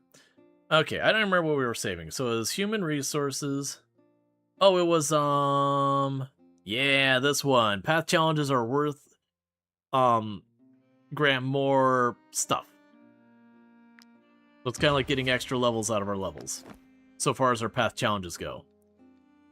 I wanted to get that as early as we could. So we got that, so we can start going back to not thing. They place on the camp. So you're one of my lieutenants. So go stand by the thing. Cool, we just stand by a banner. We've got our pass there. Not much to do right now, so let's go ahead and we'll have our Alchemist Creme Brulee. We'll have ourselves a bottle of wine. Have some sausage.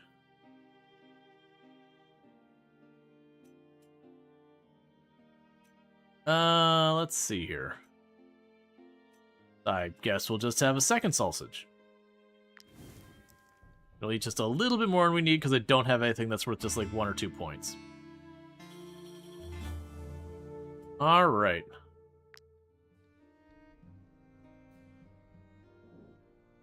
The last battle left a bad taste in my mouth. I would have hoped for a better fate for Tiltrin. If only its inhabitants were a bit more charitable. So we can drink, that the whole group share the drink and forget the sad event of Tiltrin, so we gain a little bit of friendship with everyone. Encourage the group to toughen up and stop moping. For a lot of XP for everyone. I'm going to build up the relationships between them. Because XP does not seem particularly hard to get. There's a bunch of influence. Cool. We had someone who has reached journeyman or master in a profession for the first time. Cool. Versatile craftsman. Gain 10 professional levels. Yep. So even though we're allegedly scholars who are supposed to be bad at trades, we sure are just leading the charge on our trades. Alright. The residents of Tiltrin haven't exactly welcomed the refugees with open arms. But never matter. They can just obey their new mayor, for all I care. Cool.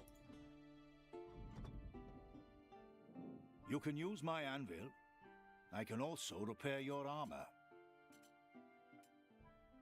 Alright. There's definitely going to be a lot of stuff. Tiltrin restoration. Following the Tiltrin methods, your troops optimize armor's maintenance. Bonus. Repair materials and village and blacksmiths restore armor points. Okay. So I buy that and I just use it? That sounds good.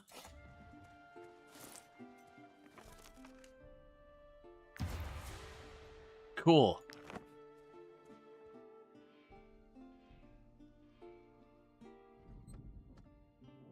My concoctions can heal the most grievous injuries. Be sure to hold on to the vials after using them. We can get sharpening oil in that. I'm not too fussed about that stuff. I'm just kind of going through our vendors real fast. Come, come. Take a look at my wares. Oh, wait. Hey, you have hemp. Give that to me. Let's take the snow iris. I already have plenty of salt, actually. You touch it, you buy it. Those refugees. I understand this.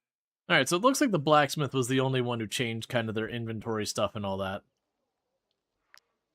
Still, not unhappy. All right. Oh, did we go into the tavern? We didn't, did we? Might you be looking for work? All right. So we do have one leading us to Corsia. And then there's the one to fighting the boss. So it's not worried about bringing on more people right now. Wait, there's an extra person here. Oh, it's so nice and warm here. So different from the Haven. Ah. And then all the other ones are just people we already have. I do think if we were to bring on 2 more people, like what trait, like what type of classes would I want to bring? There's definitely a lot that bring stuff. And while we certainly have like Pagey Cake's Wrecking House and all that, Pagey Cakes is kind of those ones that setup is very much you open with it, and that's what you're going to get. Independent state, so locations completed, locations discovered. So I actually haven't discovered 4 locations. Either way, let's go south. I'm gonna go find our boss man. Yeah, Beast Tamer yet? I do not. Well, Beast Tamer is a subclass of, well, of the Archer. So I think I have all the major classes, so it's a matter of, like... So I can see doing the Thaumaturge and having a healer, I think is one worth really considering. Hey, Bear, how you doing there, buddy? Gurgur, nah, nom nom. Have you ever been stabbed in the side, Bear? Because you're about to be. And the bear's just like, but why? I was out minding my own in the woods.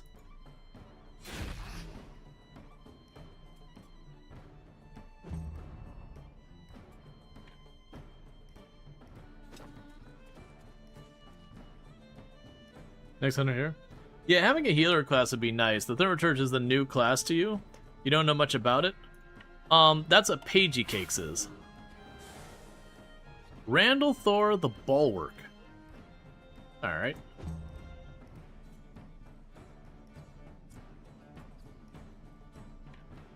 So let's test this, because I was curious about this. So it says we'll get an instant reload in the event that it's not near allies. I'm assuming it means enemies near enemies. So if we shoot this, do I get instant reload? And we do.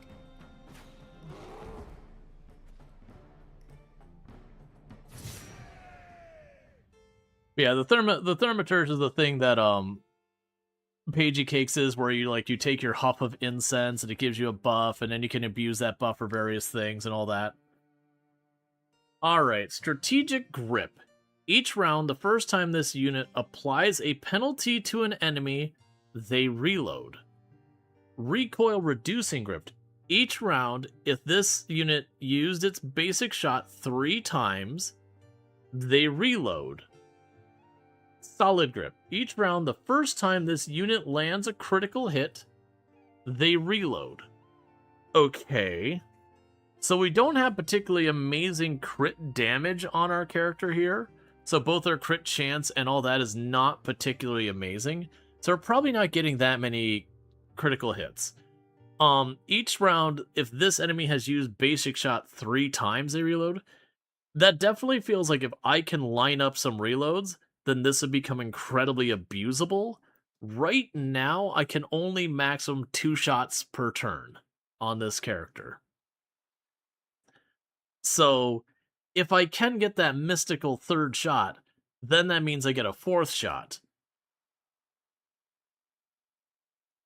Each round, the first time this enemy applies a penalty to an enemy, they reload. I don't actually have a source of a penalty for this character. Let's see, this unit gains 2 aim every single time they reload. Every second reload, they gain deflection. every 4 reload, the next basic shot fire does not consume loaded. Alright, so that could get me up to a 5th shot.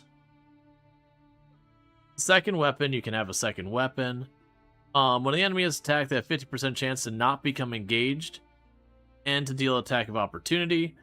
As long as there are no allied units within 5 meters, you gain Lone Wolf, which does extra damage. Extra specification. Deal 8 damage to all units in the area, knocks them back by 6 meters, ignores guard, critical hit guaranteed.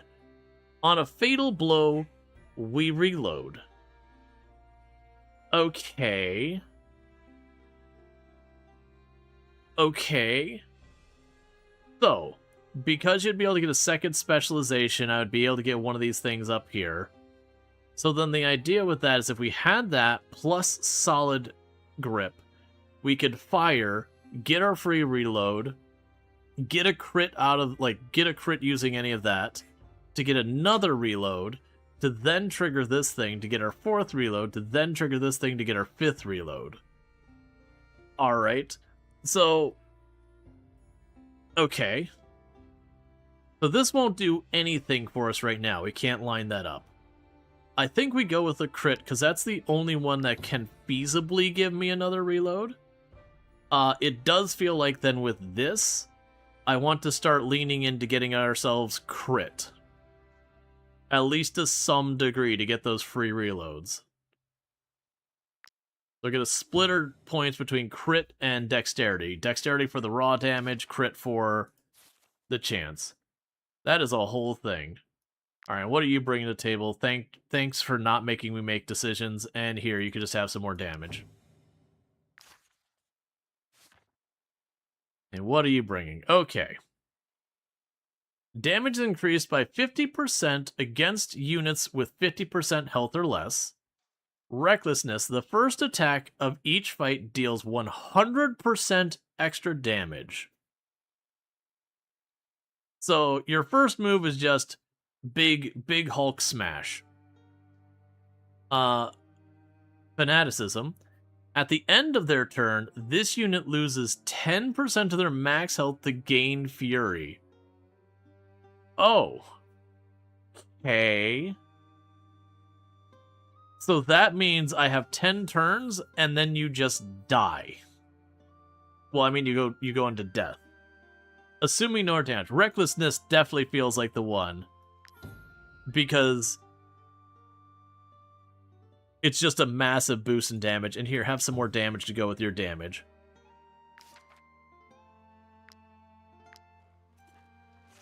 So Ganja here is trying really hard to compete for Pagey Cake's job. Super spin to win, yes. Finish 10 fights without injury, there we go.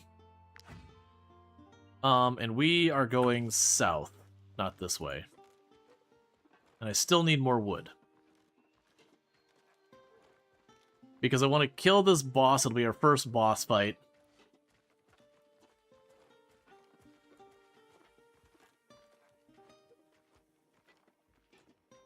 And we'll do that. Oh, the horse. Yeah, my workhorse leveled up. So not my combat horse, but my workhorse. So we don't care about strength in this.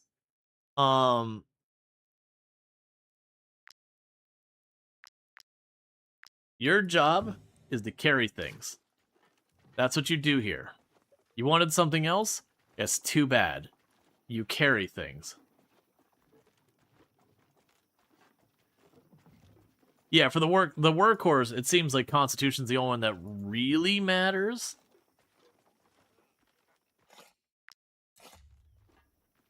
Alright. Hey, big scary boss man, you want to say hi? Want to chill? Want to hang? Lucilla, I have killed them all! Champion level 4. We negotiate a much higher rate. And we're gonna fight you.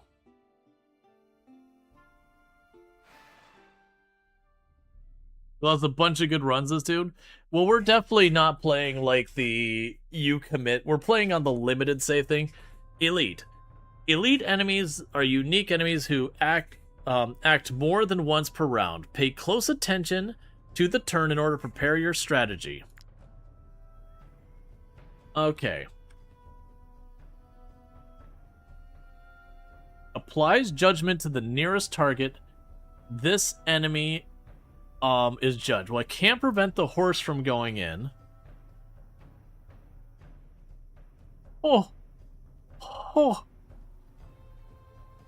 Targets an area dealing 86 damage to all units in the area, knocks them back by 6 at the start of the next turn. Oh. Oh my. That is a lot of damage. Yeah, no, he definitely hit hard. Alright, so he's got a lot of armor. Who did we have here who had the alright, yeah, you're the one who has the bonus damage to armor. So let's run you up here.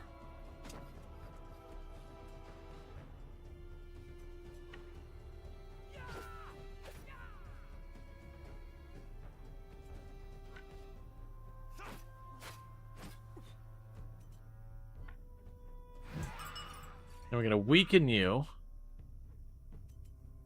So it's interesting that he doesn't seem to get engaged.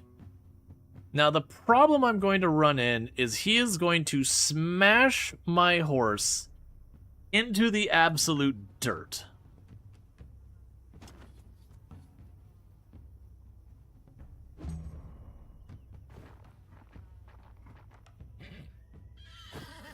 Run away, horse. Alright, so that's not going to be a thing that happens. So we might still be able to make this work. So let's grab you and run you over here.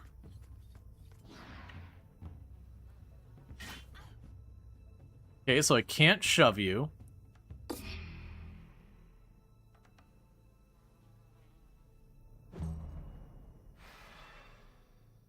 The horse is targeted and will not retreat.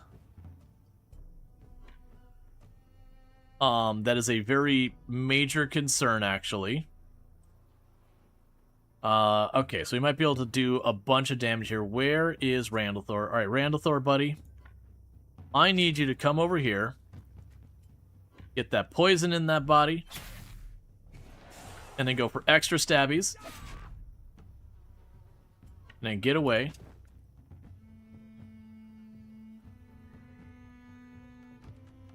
I already tried to taunt him and he did not react. So he is targeting.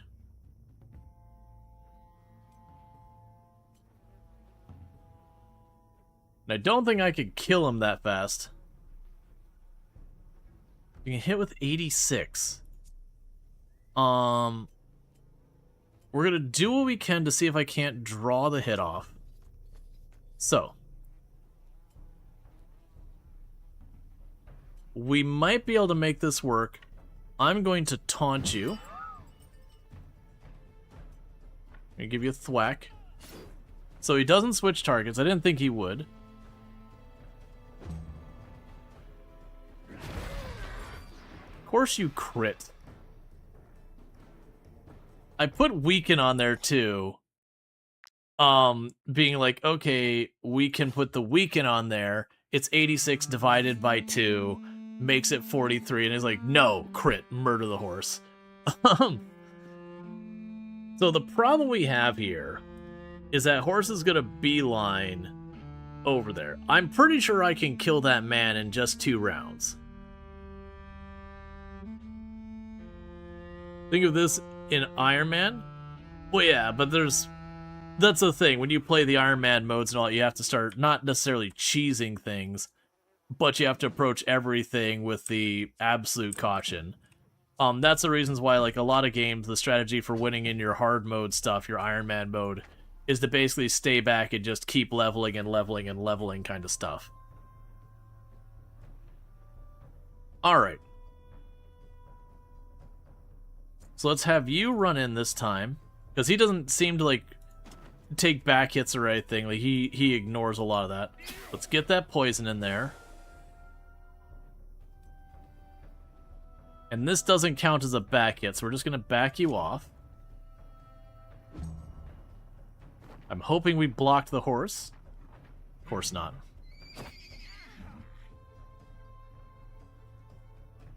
Okay. So, let's... What I'm gonna need to do is I'm gonna need to get someone there that can take the hit.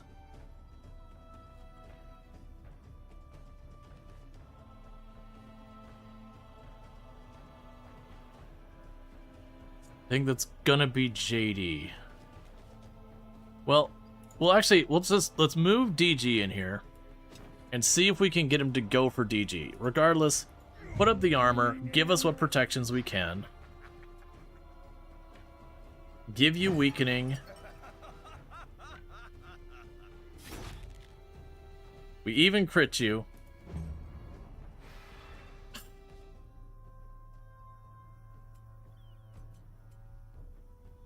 And I don't have something where I can run up and, like, shove them out of the way.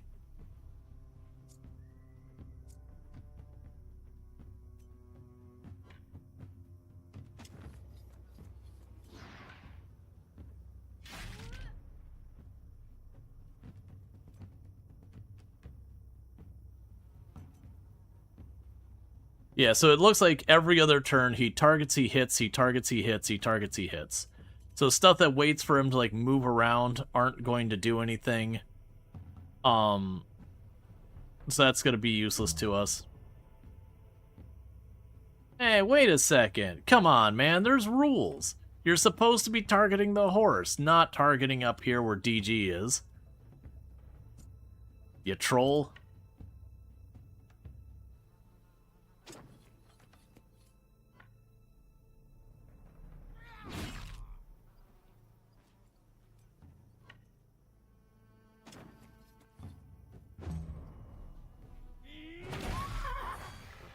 We're okay.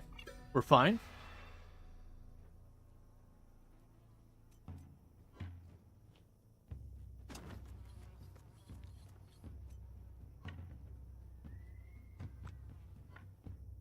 Oh, right. Diagonals don't work.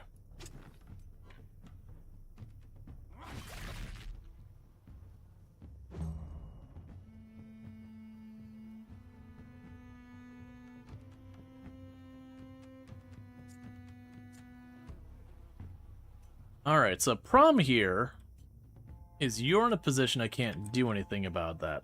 And because no one's technically engaged with him, my main support stuff also doesn't do anything.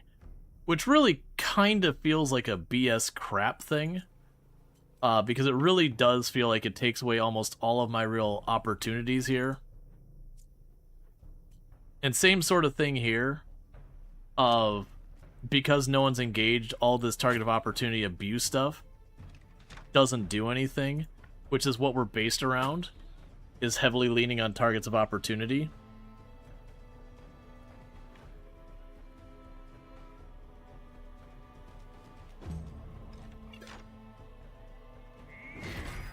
You're fine. Okay, so next one's going Burning Sun's way. Yeah, so you can't do anything, because if I drop fire arrows, it's just going to spread fire on me. So your best bet... Can we block the horse from being able to get in here? Probably not. You're just going to get him surrounded.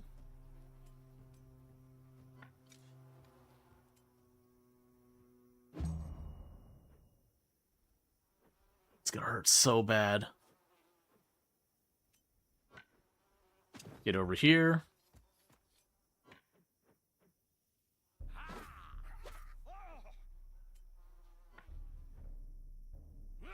Come on, give me a crit in here.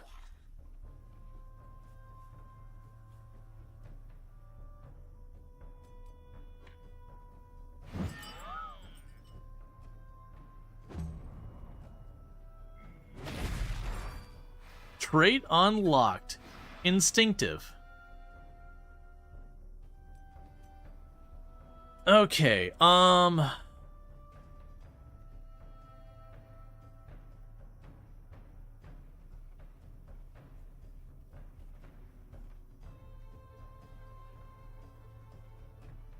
we could definitely finish this. So you're not gonna be able, like, it's the same thing. You can't do anything.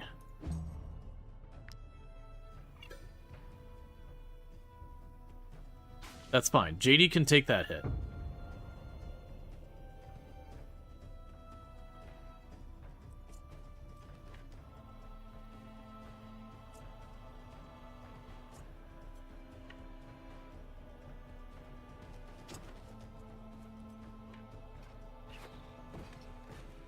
Alright, so we defeated a champion. That's thing. Yeah, no, I kind of don't like that the engagement rules just straight up go out the window on all that. Because it means I couldn't really target of opportunity at all. So it's kind of just not a great feeling thing around the whole thing. That just mechanically breaks your builds. We still made it work. But it also still kind of sucks.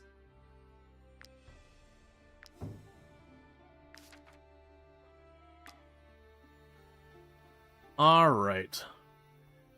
Let me grab this.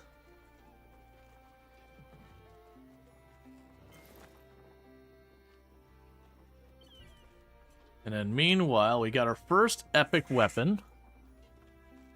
And where was the place that said they would upgrade our epic weapons? I think the old lighthouse?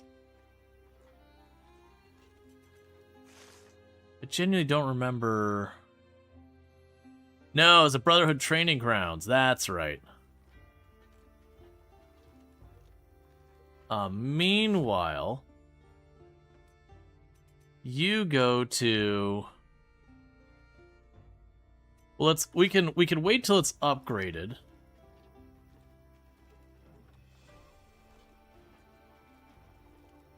And that'll be first legendary weapon and all. I didn't even look what you do. Lucia's Revenge deals 135 strength damage to all units in an area and knocks them back for 6 meters at the start of the next turn. That 1 turn delay is pretty rough. Because a lot of enemies aren't particularly going to be willing to stand there while I line that hit up.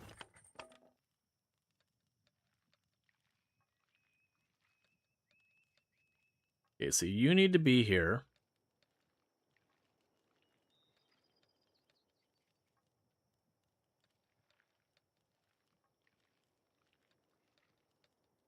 There we go. I fixed people's positioning. You consider that one the weakest of the legendary weapons? Yeah, no, it makes sense where it's like kind of hard to line up. It hits hard. Zero question about the fact that it hits like a truck. But it doesn't matter how hard it hits if you can't land it.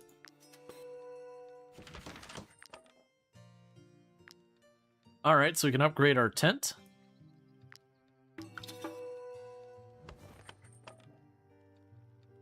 Okay, and so tents are off the list. Yeah, no, absolutely. It's the first one. Like, obviously I wasn't expecting the world. But I was like, okay.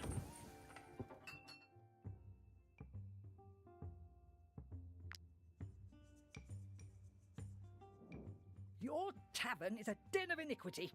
Instead of studying, our students spend their time drinking and gambling in this dive. This has to stop. Alright, so we can ban university scholars from my tavern, which would gain a bunch of prestige. Working class ambience would increase. We can regulate. We promise to keep the students drinking in check. We gain a little bit of prestige, and the upscale ambience goes up. We can refuse, and we lose prestige. Well, we're gonna... That's fine. I don't care.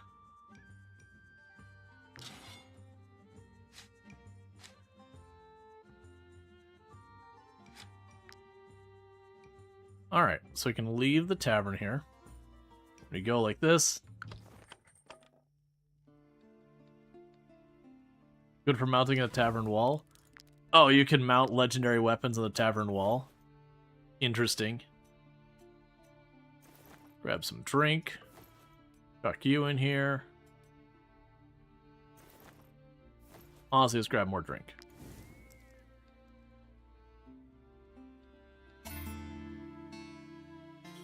Okay. Best friends sleeping next to each other. Best friends assigned to the same tool and all that. Important public figure came to visit our tavern. That's all fine.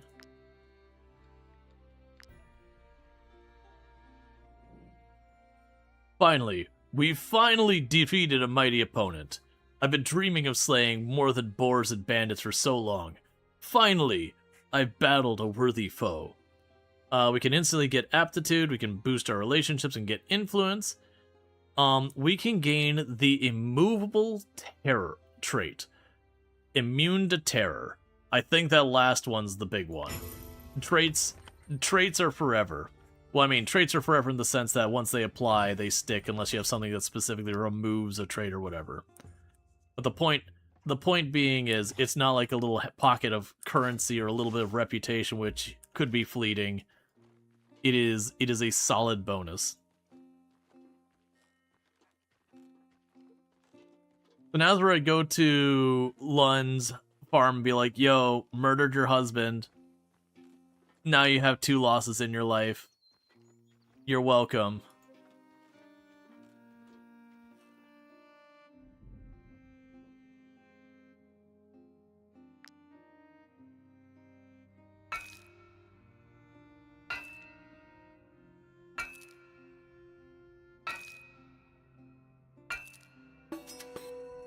Oh, we got a sapphire.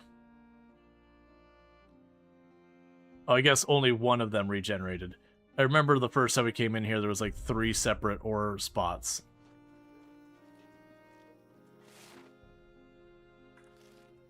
Or maybe that was the other cave. It's fine. Alright, but let's see what the upgrade would cost, since I have no context to this. Because it could be astronomical to a point we definitely don't want to do it. If you're gone long enough, it all respawns? Yeah, I figured it's either something like that. Either way, you just go back on occasion. If one of your companions doesn't carry their weight. Alright, so.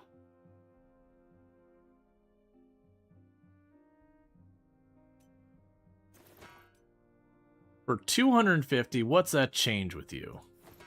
So your strength 8, and you'd make it strength 11.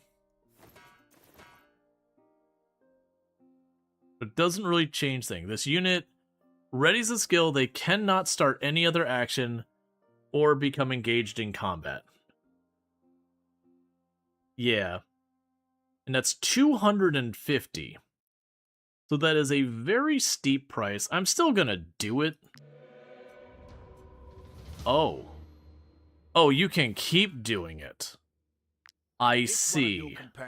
Alright, in the future I won't probably be doing that unless I go up. Alright, so who would even get that weapon? Do I even want to equip it? That's the real question. Because I wanted to tinker with it. So it'd be... Why don't I see my list of people up here all of a sudden?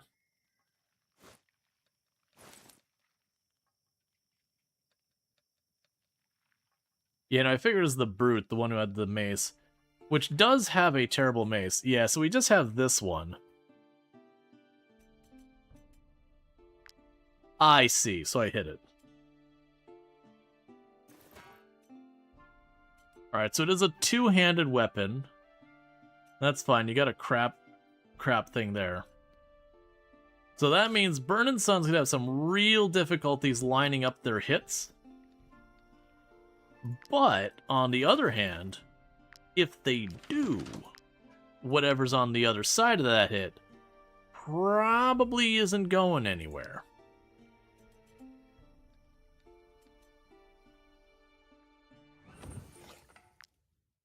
Oh, it did this again. Even though we're unlimited, sometimes, since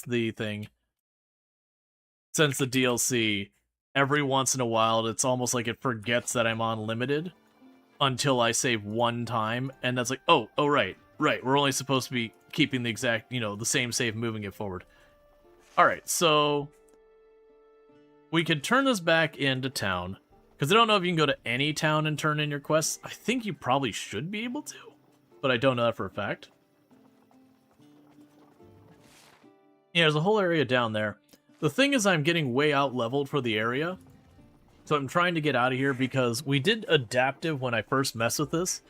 And under the suggestion of a couple of people, I was like, alright, we will do region lock when I go to play this for real. So we are just kind of steamrolling most of the stuff in the area now because we were just out leveling it. So I kind of want to get to the next area real quick. Not that's done. What I think we're actually going to do is I made the comment earlier on stream that probably about halfway through stream, we would probably change, like we'd probably do a vote for what we're switching to play for the rest of the stream. Because it feels like once I finish the story in one area, that's a good place to, like, the next stream we pick up. Like, I don't think we're done with Wartales, period. I think we'll pick up, like, the next one, start the next area, as a separate thing. It feels like that's a good way to approach this, since each region's kind of its own pocket story. So it gives me a chance to, like, play a little bit, play some other games, come back, do a day or 2 or 3 or whatever it takes to get through the next pocket story. And I could see doing that kind of thing where Wartales can keep coming back as long as people are interested. Because I do like that this game does a pretty good job of not getting you kind of stuck in this giant story where no one can keep up because things keep moving. Hey, free powder. Alright, so we can get hand bomb it. All targets in the area lose 10% of their max health and applies bleeding. Cannot be used if this thing is engaged in combat. Recoil. All units in the area are knocked back by 2.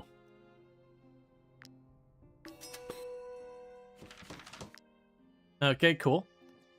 And so we can go to you, and I'll sell the regular potion because I probably won't use it. But I am down to use a potion of Huck Nonsense. So we can put that in Randalthor, because Randalthor does tend to run up and try and slap someone. So Randalthor being able to follow up a slap by just hucking potion, especially if we can't quite reach the target, give ourselves a little bit of an extra range for when Randalthor can't quite get into range, because it has happened a couple of times. I've got all the food we could need. Let's turn in our quests. Might you be looking for work? Our role here is your reward. Yeah, and these ones are just more stuff here. So I'll cancel the rat infestation. And then Corsia is another location. So as far as I'm concerned, we just go to Corsia. We can go here to our scholar stuff. We got 2 levels with the alchemy.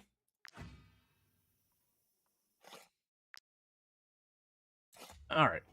So what we'll start doing is I will make my way down to Corsia, which is down there. And we'll see what happens when we get over there. Oh, I was going to check, because I do think we're going to look for another person who's a Thermator who's got decent skills.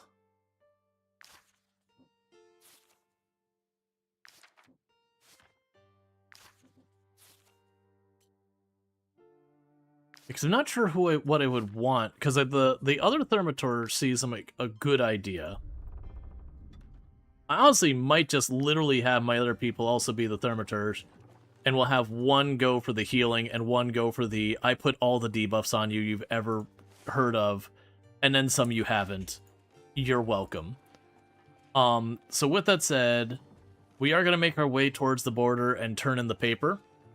So pretty soon we'll end up putting up a poll and see what we're going to do for the second half of stream.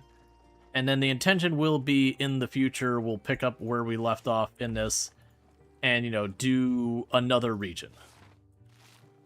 I think that's a good way to approach this.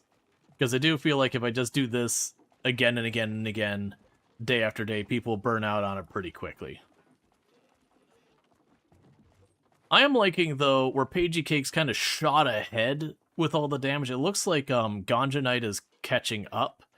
And it also looks like the other characters are starting to bring their own to the table. Like, the Crossbowman at this point really does set up things for everybody else. Randall Thor is very much becoming this individual here. Get wrecked.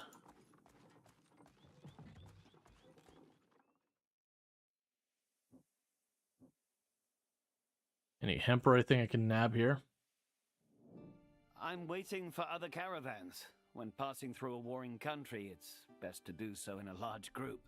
It discourages bandits, and you can all pitch in to pay mercenaries. We get ear cleaner, which is a trinket, flowers, component.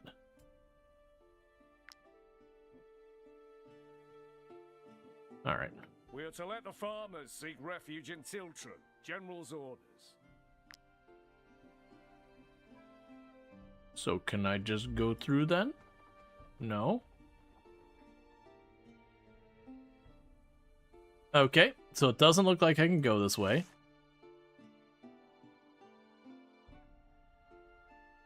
There isn't a road the other way, so it doesn't look like I can actually reach there. Unless there's like a roadway down this way.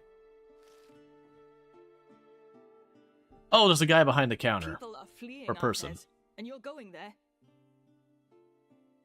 Here's your border pass. Very well. At your own risk. The border is open to you in both directions, you know. Should you regret your boldness, you can return to Tiltron without paying.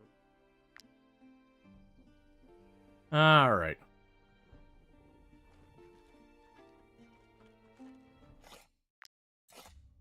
So no idea if this is the correct way to get there. I also don't believe... Okay, so this is the main thing there. And if this does end up being a problem, like we're like, oh, we're just not the right level for this zone, then we always have the ability to like back out and try a different direction.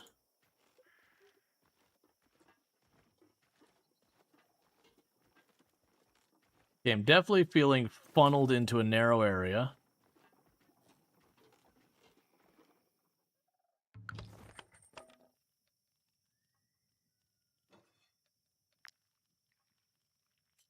Okay, nothing for you. Nothing for you. So we can just go ahead and go to sleep.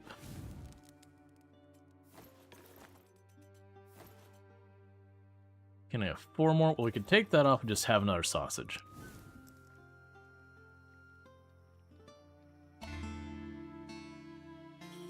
Yeah, so we got all this happiness, but the happiness doesn't matter too much. Because, we're maxed. 15 is the max. What a feast.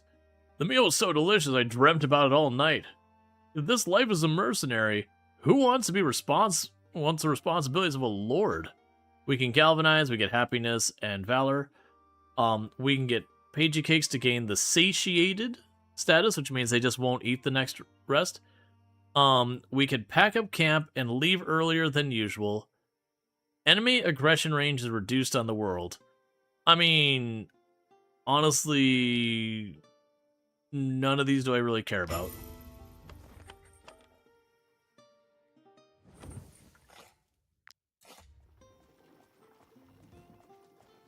Okay.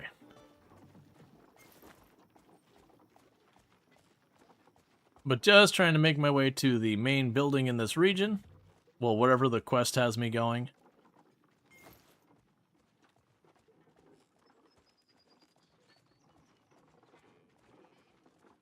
Grabbing stuff along the way.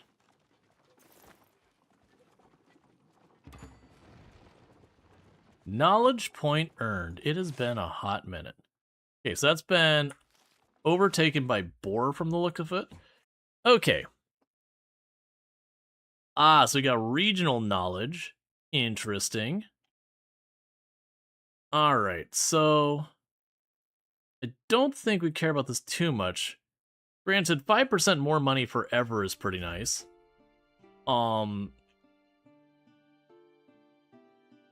We can learn to get the next upgraded version of the tent, which would give me more max valor. The blacksmith, you can get like the iron weapons and all that, which is probably not a terrible thing. But I keep being like, oh, I could probably unlock a bunch of this stuff, so why would I take the time? We're learning advanced recipes. So I'm going to grab this one as a chance to give me back materials. This comprehensive collection identifies almost every herb, grass, and Belrontak. Readers can look up the dried specimen, easily identify it. Has a chance... Is that an actual item? Huh. We got our brewing. We can get that to the kitchen. I think we get the tent.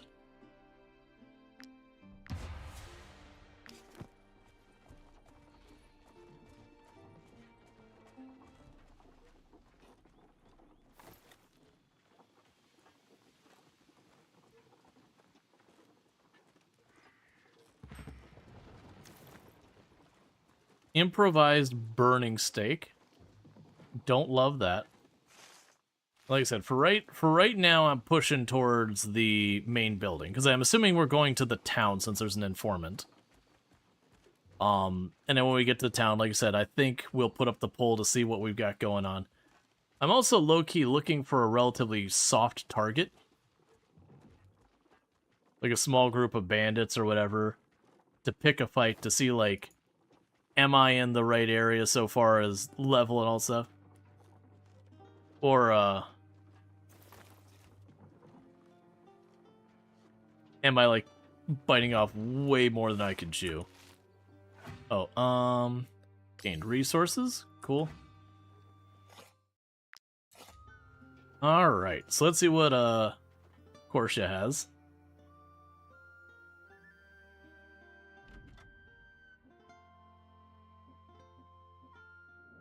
There were two of us working here until Count Lahart enlisted my cousin in his army. I haven't heard from Clay since. Alright. There's the gemstones. What game are you craving this? This still? I mean, you're up for anything. You just started Borrowed Trauma run because Invisible Strain Making Me Salty and Exiles has an update coming. Oh, after this one, we'll probably put up for a poll. There's just been a bunch of games updating. So we'll see what's going on. So you don't have anything of substance here right now. You just have materials. We'll have it up for a poll. I'll get that in a minute. Yeah, there's nothing to add here, which is fine. Usually, I'm only allowed to tend to the animals, but don't let that worry you. Man and beast are not that different.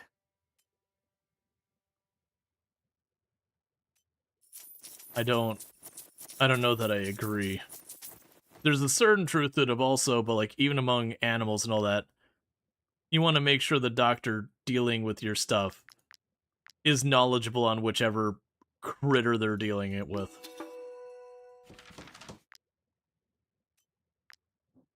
Okay.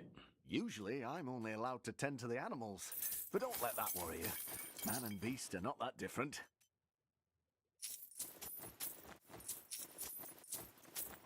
Cool.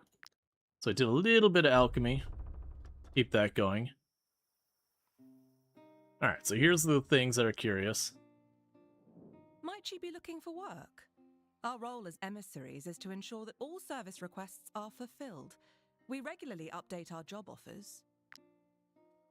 Okay, so each town has their own board. I figured that was going to be the case. It does say that some of these are in the range of easy to average. So I do feel like we'll be able to handle a bunch of this. So I honestly don't want to burn a bunch of stuff on these lower ones. It seems like the ones I want to negotiate is when we have a contract that's a higher paying contract, like that boss contract we did. I do think that's worth burning some negotiation points to get the extra pay out of it.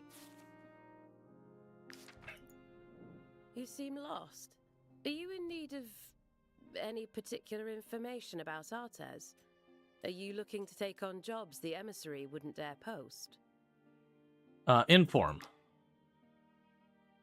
The informant snatched the paper, the letter, as soon as it touched the table. I hope you didn't open it. Alright, so we've got an assassin, a crossbowman, and a crossbowman. That's fine. Look how empty this room is. Before the war, there were 2 taverns in Courtier, and we were still completely full on market days. Okay, and that just gives me more points than if I camp. Alright, and that leaves just the market here. May the all-seeing eye strike me down if I lie. I saw him, I swear. 3 days ago, I was collecting firewood with my husband when the hunter's ghost attacked us. We managed to flee to the mountains, but it was a very close call. Okay. Oh, don't believe a word she says. She probably came across a band of deserters. They've been running rampant in these parts since the beginning of the war. Oh, wait a second. Hang on. Let's talk, buddy. What's your rope cost? Give it all to me. All that rope's mine. And the hemp. The war drags on, and Lahart and Varnalis requisition anything they come across. I barely have anything left to sell, let alone eat. My meat is quite pungent, I admit, but I can assure you it is still perfectly edible. That's not the best marketing pitch, man. It's like, yeah, my meat is rank as all get out. But you know, it's still technically food. This church is dedicated to Saint Septimus, the 7th son of Jeru, our guide and founder of the Faith of the Light. Jeru and all the other saints are hallowed individuals, but they are only human. The only divine being, the eternal one who will welcome us at death's door, is the all-seeing eye. Cool, I guess. I pray each day for this war to end. Despite my old age, I became a priest only recently. I still find some prayers challenging, but I know I can help people and make amends for all the harm I have caused. In another life, I was a smuggler of the worst sort, the champion of their arena. Ah, how despicable I was among those lowlifes.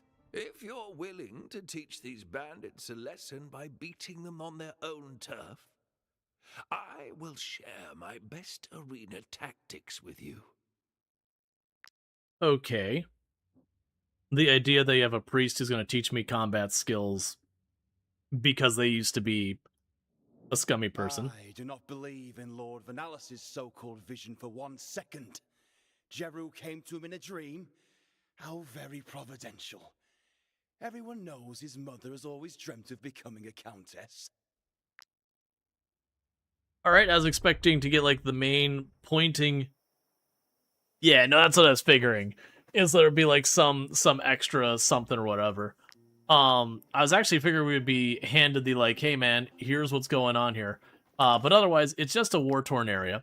So what we're going to do here is I'm going to go ahead and put up a poll here for what we're going to be doing for the second half of stream. I'm very much still enjoying Wartales.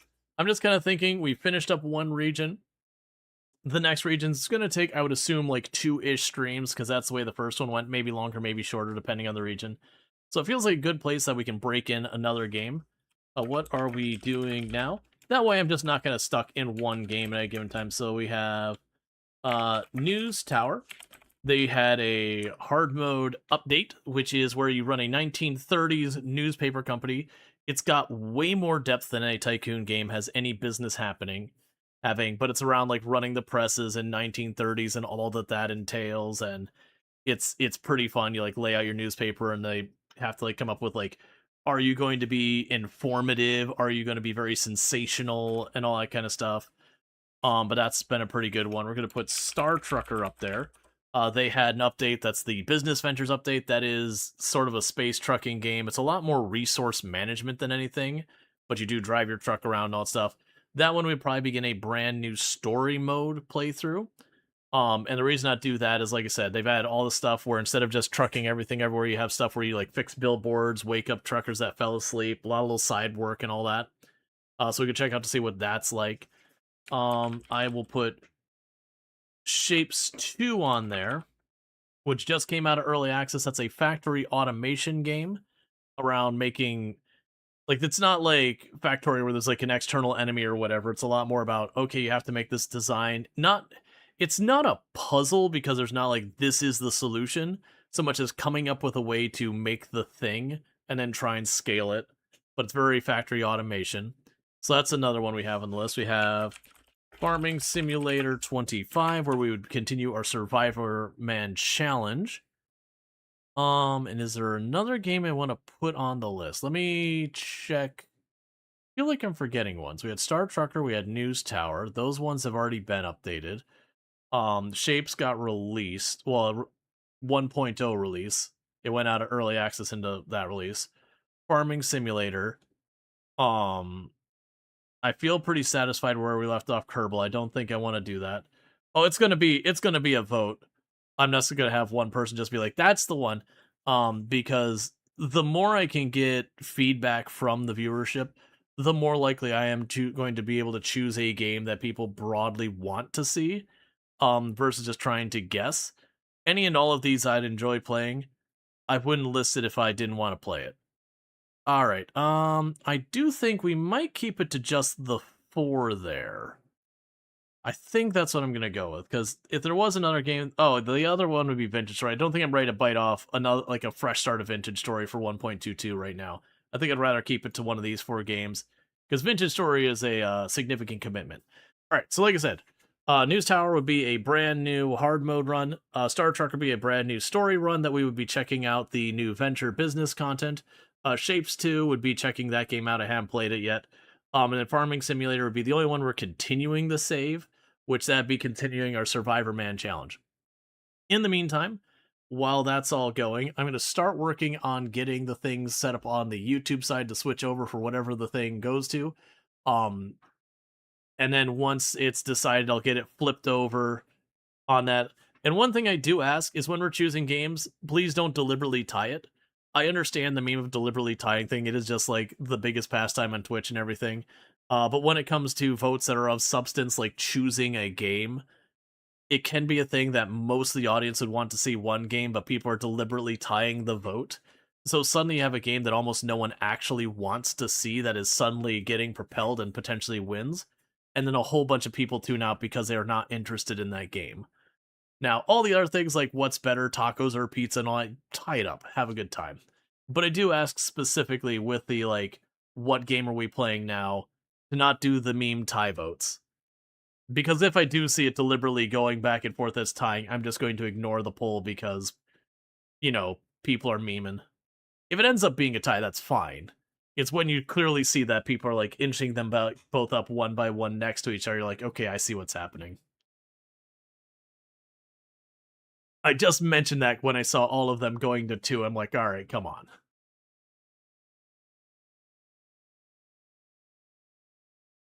I have joked about before, like, when people tie it up, I'll just wrap stream and be like, never mind. I wouldn't actually do that, but it is a pain point. That's, I have a polling tool I've used a little bit. If I could get it integrated into Twitch, like, genuinely what I would love Twitch to let me do is I really wish Twitch would give me the functionality to, 1, have more options than the 5, but that's fine. I do wish, why not go have a break for 2 minutes? I mean, I probably will here in just a second. But yeah, so it is, I do wish Twitch made it so I could, like, hide the results until it's done. so you would vote for it, and then it would just give you the results at the end, so you wouldn't, like, if it tied, it was just you tied it by chance, that you couldn't game it. And I do wish it would let me have, like, multi-vote, so you could vote for, like, 3 of the 5 or something like that. Alright, so with that said, I'm going to quickly stretch my legs while that poll's going on, and I'll be right back. But thank you again so much for tuning in, and I'll be back here in just a minute.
That was weird. Alright, so it looks like right now we're at 7 votes for News Tower, 8 votes for Shapes, Star Trekker in like the far back, and all that stuff. But guess what, chat? Where you tried to tie it, I saved my vote for the end so I can make sure it doesn't tie. I've gotten to that point. Alright, so we're gonna be doing News Tower. It actually did jump ahead right at the end there. So we're gonna go ahead and save this. We'll be back to Wartales. Not today, but we will be back to Wartales. So bear with me for a minute. It's going to take me a minute to get everything switched over. But for those who haven't seen News Tower and all that, it is an absolutely excellent game. We haven't played it in a hot minute, but they came out with a new update, including hard mode and all. New News Tower. Hard mode starts now. News Tower. But it's really fun. It takes place in the 1930s, where you run a fledgling newspaper agency, and it's one of those games that, like, you could if you look at all the depth that Wartales has, News Tower might genuinely have significantly more. Not that they're really comparable; they're entirely different genres, but might genuinely have more. So you can have very, very different runs, all depending on like what stuff you pursue, when you pursue it, all that stuff. So give me 2 seconds. News Tower hard mode. Because I'm quickly trying to get things set up that when I do the switch over for the people on YouTube, they get kicked over to the new stream, and I get everything here. It's a brand new story. Like, we're gonna be doing a new round of News Tower, like starting fresh, because like I said, it is going to be one of those things that we are going to be going into the hard mode that just came out, and I can't do that without starting a brand new run. Because to be fair, we finished the previous playthrough. The previous playthrough, we got their equivalent of roll credits and all that.